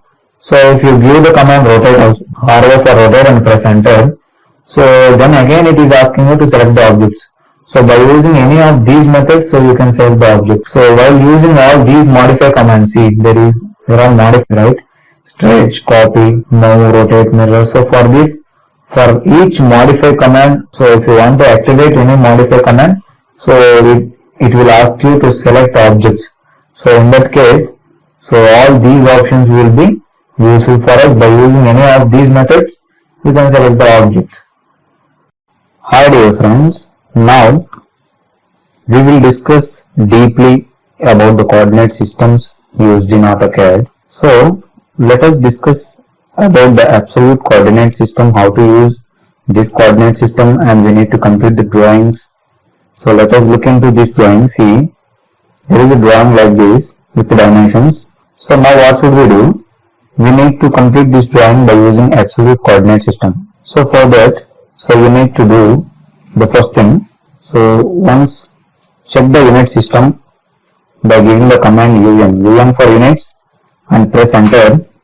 So a dialog box will be open like this, and see here there is a decimal, and you need to check here it should be in decimal and it should be in millimeters, because all the dimensions in this drawing are in millimeters. So we need to make sure that it is in millimeters, and I am using only the precision value 0, only one digit I have here. So I am using only 1 and click OK. After checking the units, you need to give the command reading and press enter. So a dialog box will be opened like this, dimension style manager dialog box, and you need to click here modify and see here, and once check the size of the text here, and once check the size of the arrows. So while giving the dimension, so it should be clear. clearly visible. See, so for that reason, so you need to check here and click OK, and here set current, click on play. Now after checking everything, so you need to give the command limits. So go to command line, type lim, and press enter, lim for limits, and the layer left corner should be 0, 0, and press enter. So it should be 100, 100 defaultly. So the maximum dimension here is 257. So here it is 10. So you can give as you wish, but the upper right corner value should be more than this drawing, the highest value of this drawing. So I am giving the default values, press enter. After giving limits, you need to give the command zoom, Z enter, all enter, so that the working area will be clearly visible to us. So now what should we do? Now see, we need to complete this drawing. So for that we need to select this line command. So I am selecting this line command. See, after selecting, it is asking you to specify the first point. So because we wanted to draw this diagram in absolute coordinate system, so we need to give the values only x and y values. The point here is 0, 0. See, x value is 0 and y value is 0. So the first point should be 0, 0, and press enter. So the line will start from here, and in the x direction I need to move 10. The distance I need to move 10, and no y distance I want to move. See, there is no y distance because there is x distance 10. See, there is no y distance. So I need to move x direction 10, and I don't want to move in y direction, so it is 0. So to specify the next point, you need to give this value 10, 0, and press enter. After giving values, you need to press enter, and see, and we need to go here, this point. So for this we need to, so always in absolute coordinate system you need to calculate each and every coordinate values from this origin point only. See, so for here to reach this point, what should I do? So I need to move in the x direction 10, and I need to move the y direction 2. So the coordinate value of this point is, so x I need to move, see, x I need to move 10, and y I need to move 2. See, these are the values. So the coordinate value is 10, 2. So that value you need to give here and press enter. So from we need to come here. So this is the point. So we need to come here. So how much we need to move in the x direction? So see, this is the x direction. So what is the distance of x? 8. And what is the distance of y? Y distance is 2. It is at a height of 2. So you need to give the value 8, 2, and press enter. So now you need to go here. You need to reach here. So now calculate the x distance up to here. So the x value is 8, and the y value, see, we need to reach here. From the origin point we need to reach there, right? So this is 2 and this is 3. So the point is 5. So give the value 8, 5, so that you can reach to here. And now, so how much x we need to move? See, it is the x distance is 6. So 6, and the y distance, how much we need to move in the y direction? See, this is y. So y distance is 5. So the coordinate value is 6, 5, and press enter. And now we need to move here. See, this is the point we need to reach. So in the x direction I need to move the distance 6, and in the y direction I need to move 2, 3, 5, 7. See, this is the y distance, all the distance. See, so how much we need to give? 6, 7. And see, we need to move here the point. So how much is the x distance? This is 4. So the x distance is 4, and the y distance is this much, 7. So after calculating each and every coordinate values, so you can start your drawing. So we need to reach here. So what is the x distance I need to move? See, this is 4 x distance. So x distance is 4, And how much I need to move in the y distance? 5. So 5. Now we need to reach here, this point. So the x distance is 2, comma, y distance is 5. See. And we need to reach here now. So the x distance is 2, same. And the y distance is also 2. See, the height from the origin point is 2. So 2 comma 2 and press enter. And now we need to reach here, the point we need to reach here. So they need to move in the y direction from the origin is 2. So x is 0, comma, y is 2 and press enter. And we need to reach here, the last point. So to reach the last point, we need to give the value again 0, comma 0. Press couple of times enter so that you will get out from the line command. So see, so after calculating each and every coordinate values from the origin point, so the diagram will be completed like this. So now we will give the dimensions by going into here, linear dimensioning. See, I am giving the dimension. This is 10. See whether we have drawn correctly or not. See, we need to check the dimensions.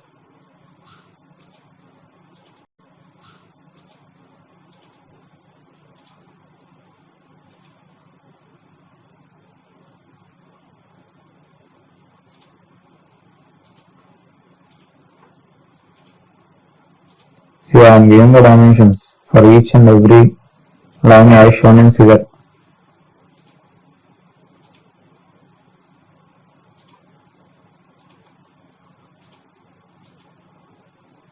See, all the drawings are perfect. See, this is 2, this is 2, this is 3, this is 2, this is 10, this is 2, 2, 2, 2. See, everything is perfect. So, by calculating the coordinate values from the origin point, so you can draw your drawing by giving these coordinate values.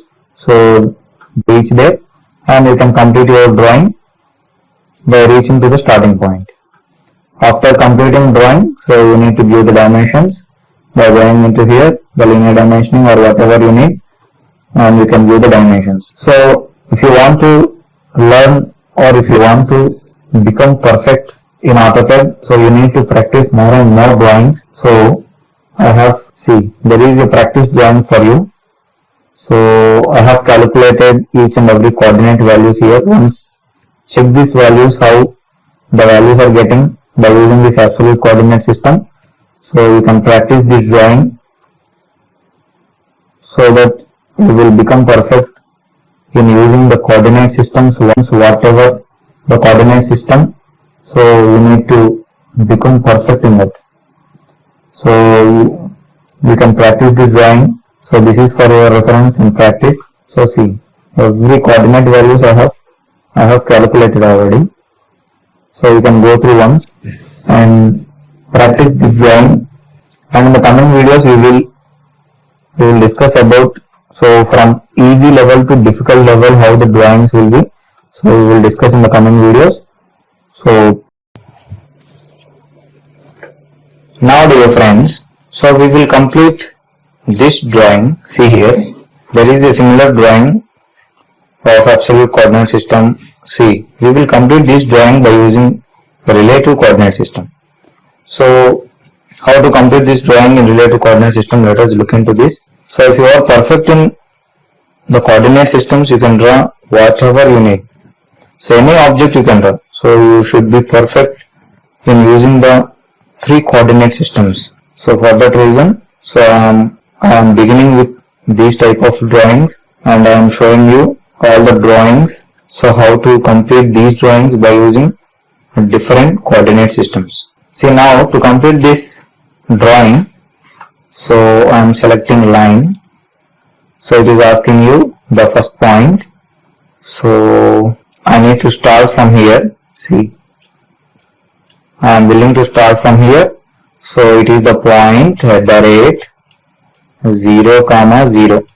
So I am giving the starting point as this because it is related to coordinate system. So we need to use this syntax at the rate x value and y value. So I am giving the value at the rate 0 comma 0. I am giving the value and press enter. So it is starting from here. I need to go here. See, now I need to reach here. So what is the point I need to reach? See, at the rate x I need to move to.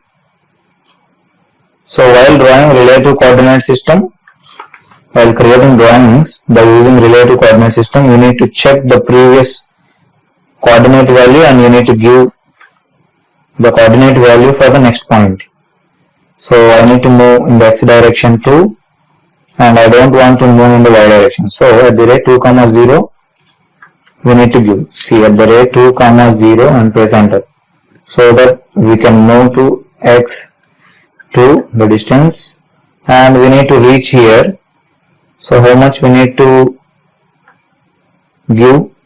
See, from here, from the previous point as reference point, we need to give the coordinate values for this point. So the point is at the rate, so x distance I don't want to move in x is 0, and I want to move in y direction, the distance is 1. See, it has given here 1. So we need to give the distance 1 in the negative direction. So minus 1 we need to give, because the coordinate values are looking like this. See, the graph is looking like this, right? So x, negative x, y and negative y. So we are here, and from here we are moving down. So we need to give the negative y direction values. So I am giving the value at the rate 0 comma minus 1 and press enter. See, we will come back and we need to reach here, the point we need to reach here. For this reason, so we need to give at the rate, the value at the rate, and see, from here we need to calculate because it is the previous point of this point, right? So see here, from here we need to calculate, and this is the distance 3. X distance I need to move in the positive x direction 3, and I don't want to move in y direction, so y is 0. So we need to use the value at the rate 3 comma 0 and press enter. So the 3 distance will be moved, and we need to reach here. See, we need to reach here. From this point we need to calculate the coordinate values. See, in absolute coordinate system we calculate each and every coordinate values from the origin point 0 comma 0 only, but in relative coordinate system we calculate each and every coordinate values from the previous coordinate values. So it is the main difference, so we need to remember that. So from here I want to move, so at the rate, so I don't want to move in x direction, right? So x is 0, and from here I need to move in the positive y direction. See, positive y direction, how much distance? 3. So y I need to move 3. So at the rate 0 comma 3 is the coordinate value of that, and now we need to move here. So how much we need to move from here? From this point we need to move. See how much it is? 5. So at the rate, the positive x direction I need to move 5 comma, I don't want to move in y direction, so y is 0. So use this coordinate value 5 comma 0 and press enter. So we are here. So now we need to reach here. So for this we need to calculate from this point. So see how much we need to move in y direction 3. So at the rate, I don't want to move in x direction, only I want to move in y direction. See, so x is 0 and the y distance I need to move 3, positive y. So we need to check in relative either positive or negative x or negative y, either positive x or positive y. Each and everything we should be remembered. At the rate 0 comma 3 we need to give, so that we are here, and we need to reach here. See, so for that reason, so we need to move from here. How much we need to move in negative x direction? See, at the rate minus 5, see, because this is 5 comma, I don't want to move in y direction, so it is the coordinate value at the rate minus 5 comma 0. So we are here. And now we need to move to here. From this point, so value of this, see, from this point we need to calculate. So at the rate, so x I don't want to move, and I need to move in the positive y direction 3. So at the rate 0, 3 and press enter.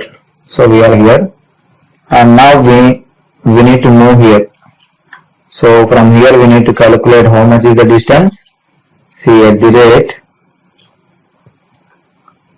what is the negative x direction we need to move, and 3 distance we need to move in negative x direction. So minus 3 comma 0. I don't want to move in y direction. So at the rate minus 3 comma 0 and press enter.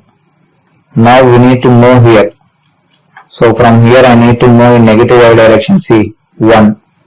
So at the rate I don't want to move in x direction. So x is 0 comma, and I want to move in negative y direction minus 1. So we need to give the value 0 comma minus 1 and press enter. Now we need to reach here. See, we need to reach here, and we need to calculate from the previous point how much we need to give. At the rate, in the negative x direction I need to move 2. So minus 2 comma, I don't want to move in y direction. So y is 0.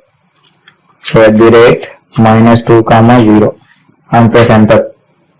And now we need to reach here. So to reach here we need to calculate the distance from here to here. So what is the distance to here? At the rate to reach here, so I don't want to move in x direction, so x is 0 comma, in negative y direction I need to move 7.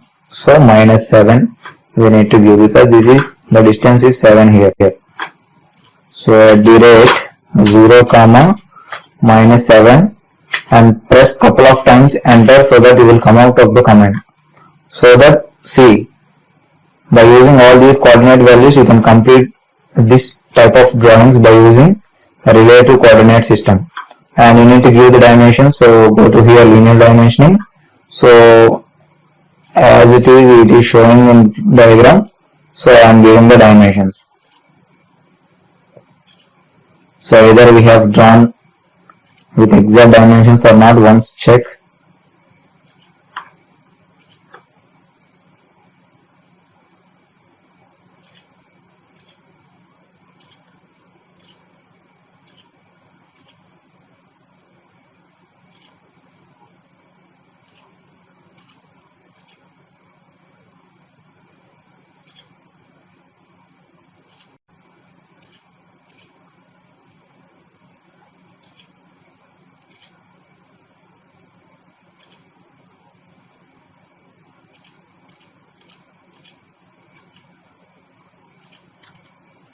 So once check all the dimensions by giving the linear dimensioning, and see, we have drawn perfectly.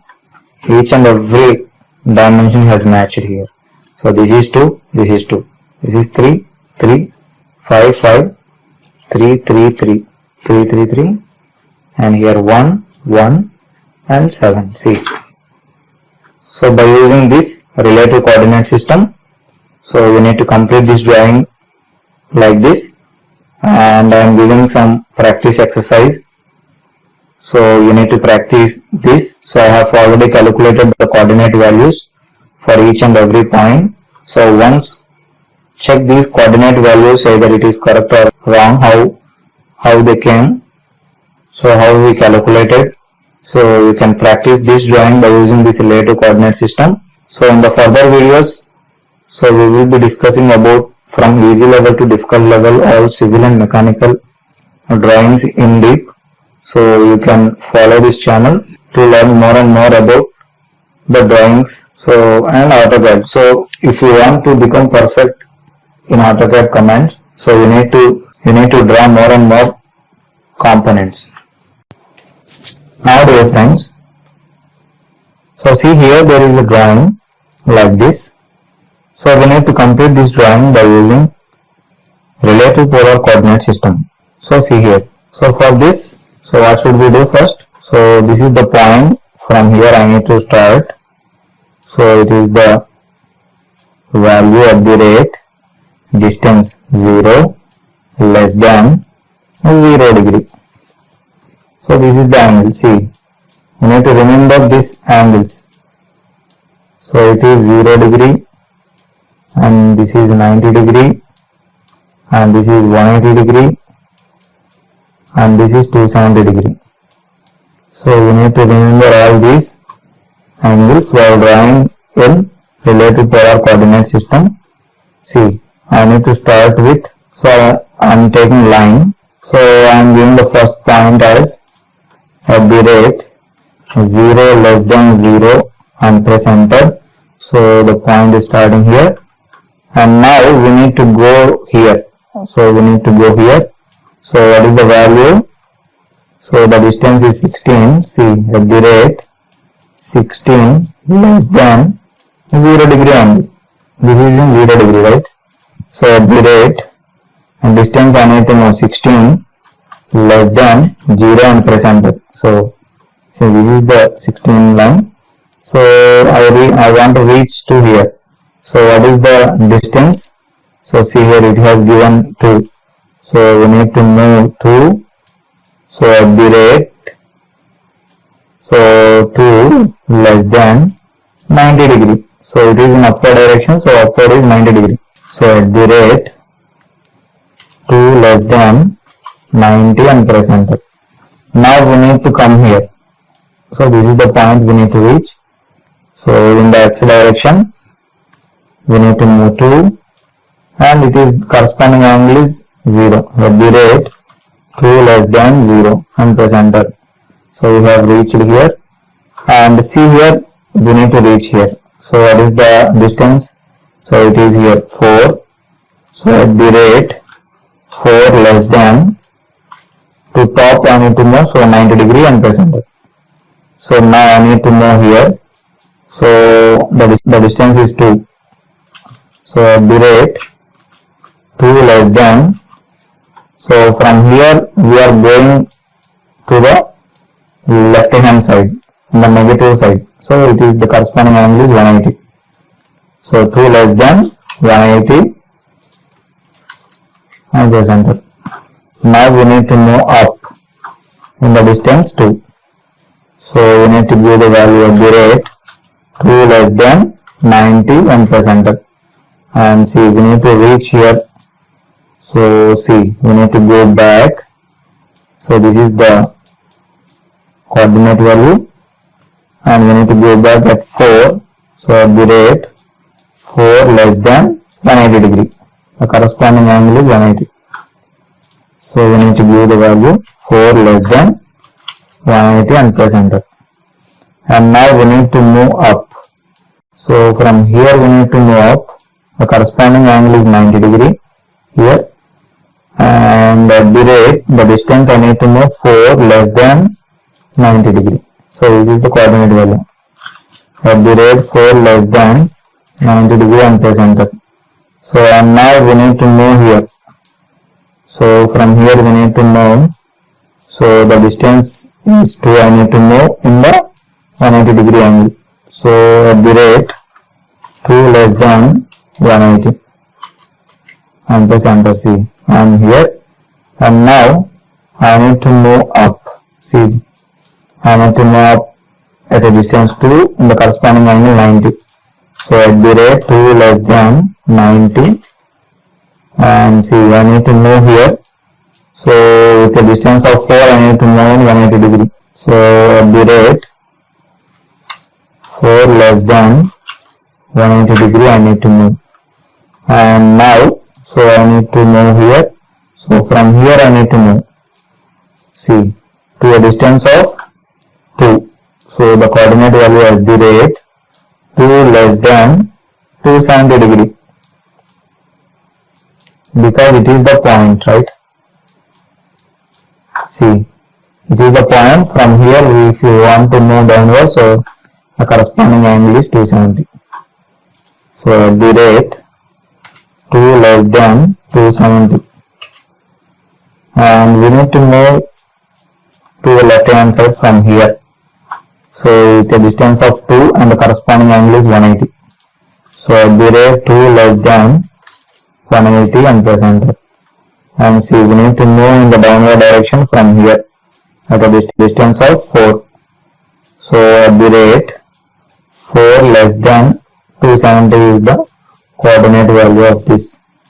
See, so the previous point, so you need to put the cursor, see, like this to the previous point, and you need to calculate the coordinate value of the next point and the corresponding angles related to that, so that you will get the corresponding values relating to that. And we need to move here, so put the coordinate system of the polar coordinate system here, and what is the corresponding angle and in which direction we are going. So once check, see how much we are going, 4, at a distance of 4, in the corresponding angle 180 we need to go. So 4 less than 180 and press enter. And now we need to come down at a distance in the direction 270 degree. So at the rate 2 less than 270, and see, we need to move to the back, so the distance is 2. The same distance applies here also, so the distance from here to here is also, the distance is 2 only. So at the rate 2 less than 180 degree I need to move, and see, we need to reach here. So at the rate 4, the distance is 4 and less than corresponding angle I need to move downward, so it is 270 degree. At the rate 4 less than 270 degree we need to view, and see here we need to view the value to here. So 2 distance we need to move in right hand side. So at the rate 2 less than 0 degree is the corresponding angle, and see, we need to move here. So we need to come downwards with a distance of 2. So at the rate 2 less than 270 degree and press couple of times enter, so that it will come out from the command. So by using this relative polar coordinate system, so you can calculate the coordinate values and you can complete the drawing by using this system. So you can view the dimensions here also by going into this linear dimension.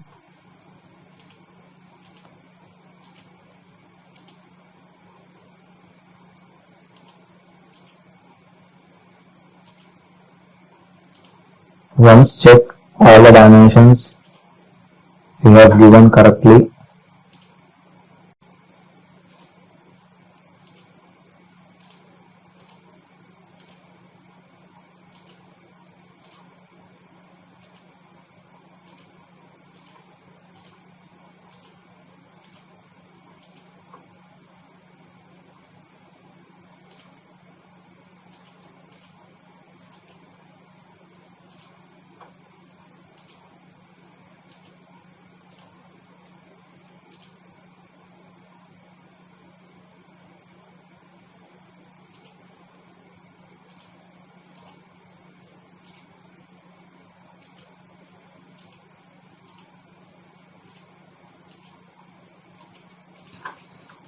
See, all the dimensions are similar to that dimension. So we need to complete this drawing like this. See, this is 4, this is 4, 2, 2, 4, 2, 4. So this is 2, 4, 2, 4, 2. Everything is perfect. And it is 16, it is 20, and it is 2. See, like this you can complete your drawing by using this relative polar coordinate system. And there is a practice drawing for you. So I am changing, so the value is very less. I am changing this, the text size and arrow size, so that it is clearly visible for us. See, all these dimensions are perfectly we have given. So the drawing has completed like this by using relative polar coordinate system. And similarly there is a practice drawing for you. So I have already calculated the coordinate values. Once check how those coordinate values are getting, and you can practice by using this relative polar coordinate system once in your systems. So if you practice more and more, you will become perfect by using coordinate systems and in using commands also. So in the further videos, we will be going into the difficult drawings. So once follow this channel so to learn perfectly the AutoCAD.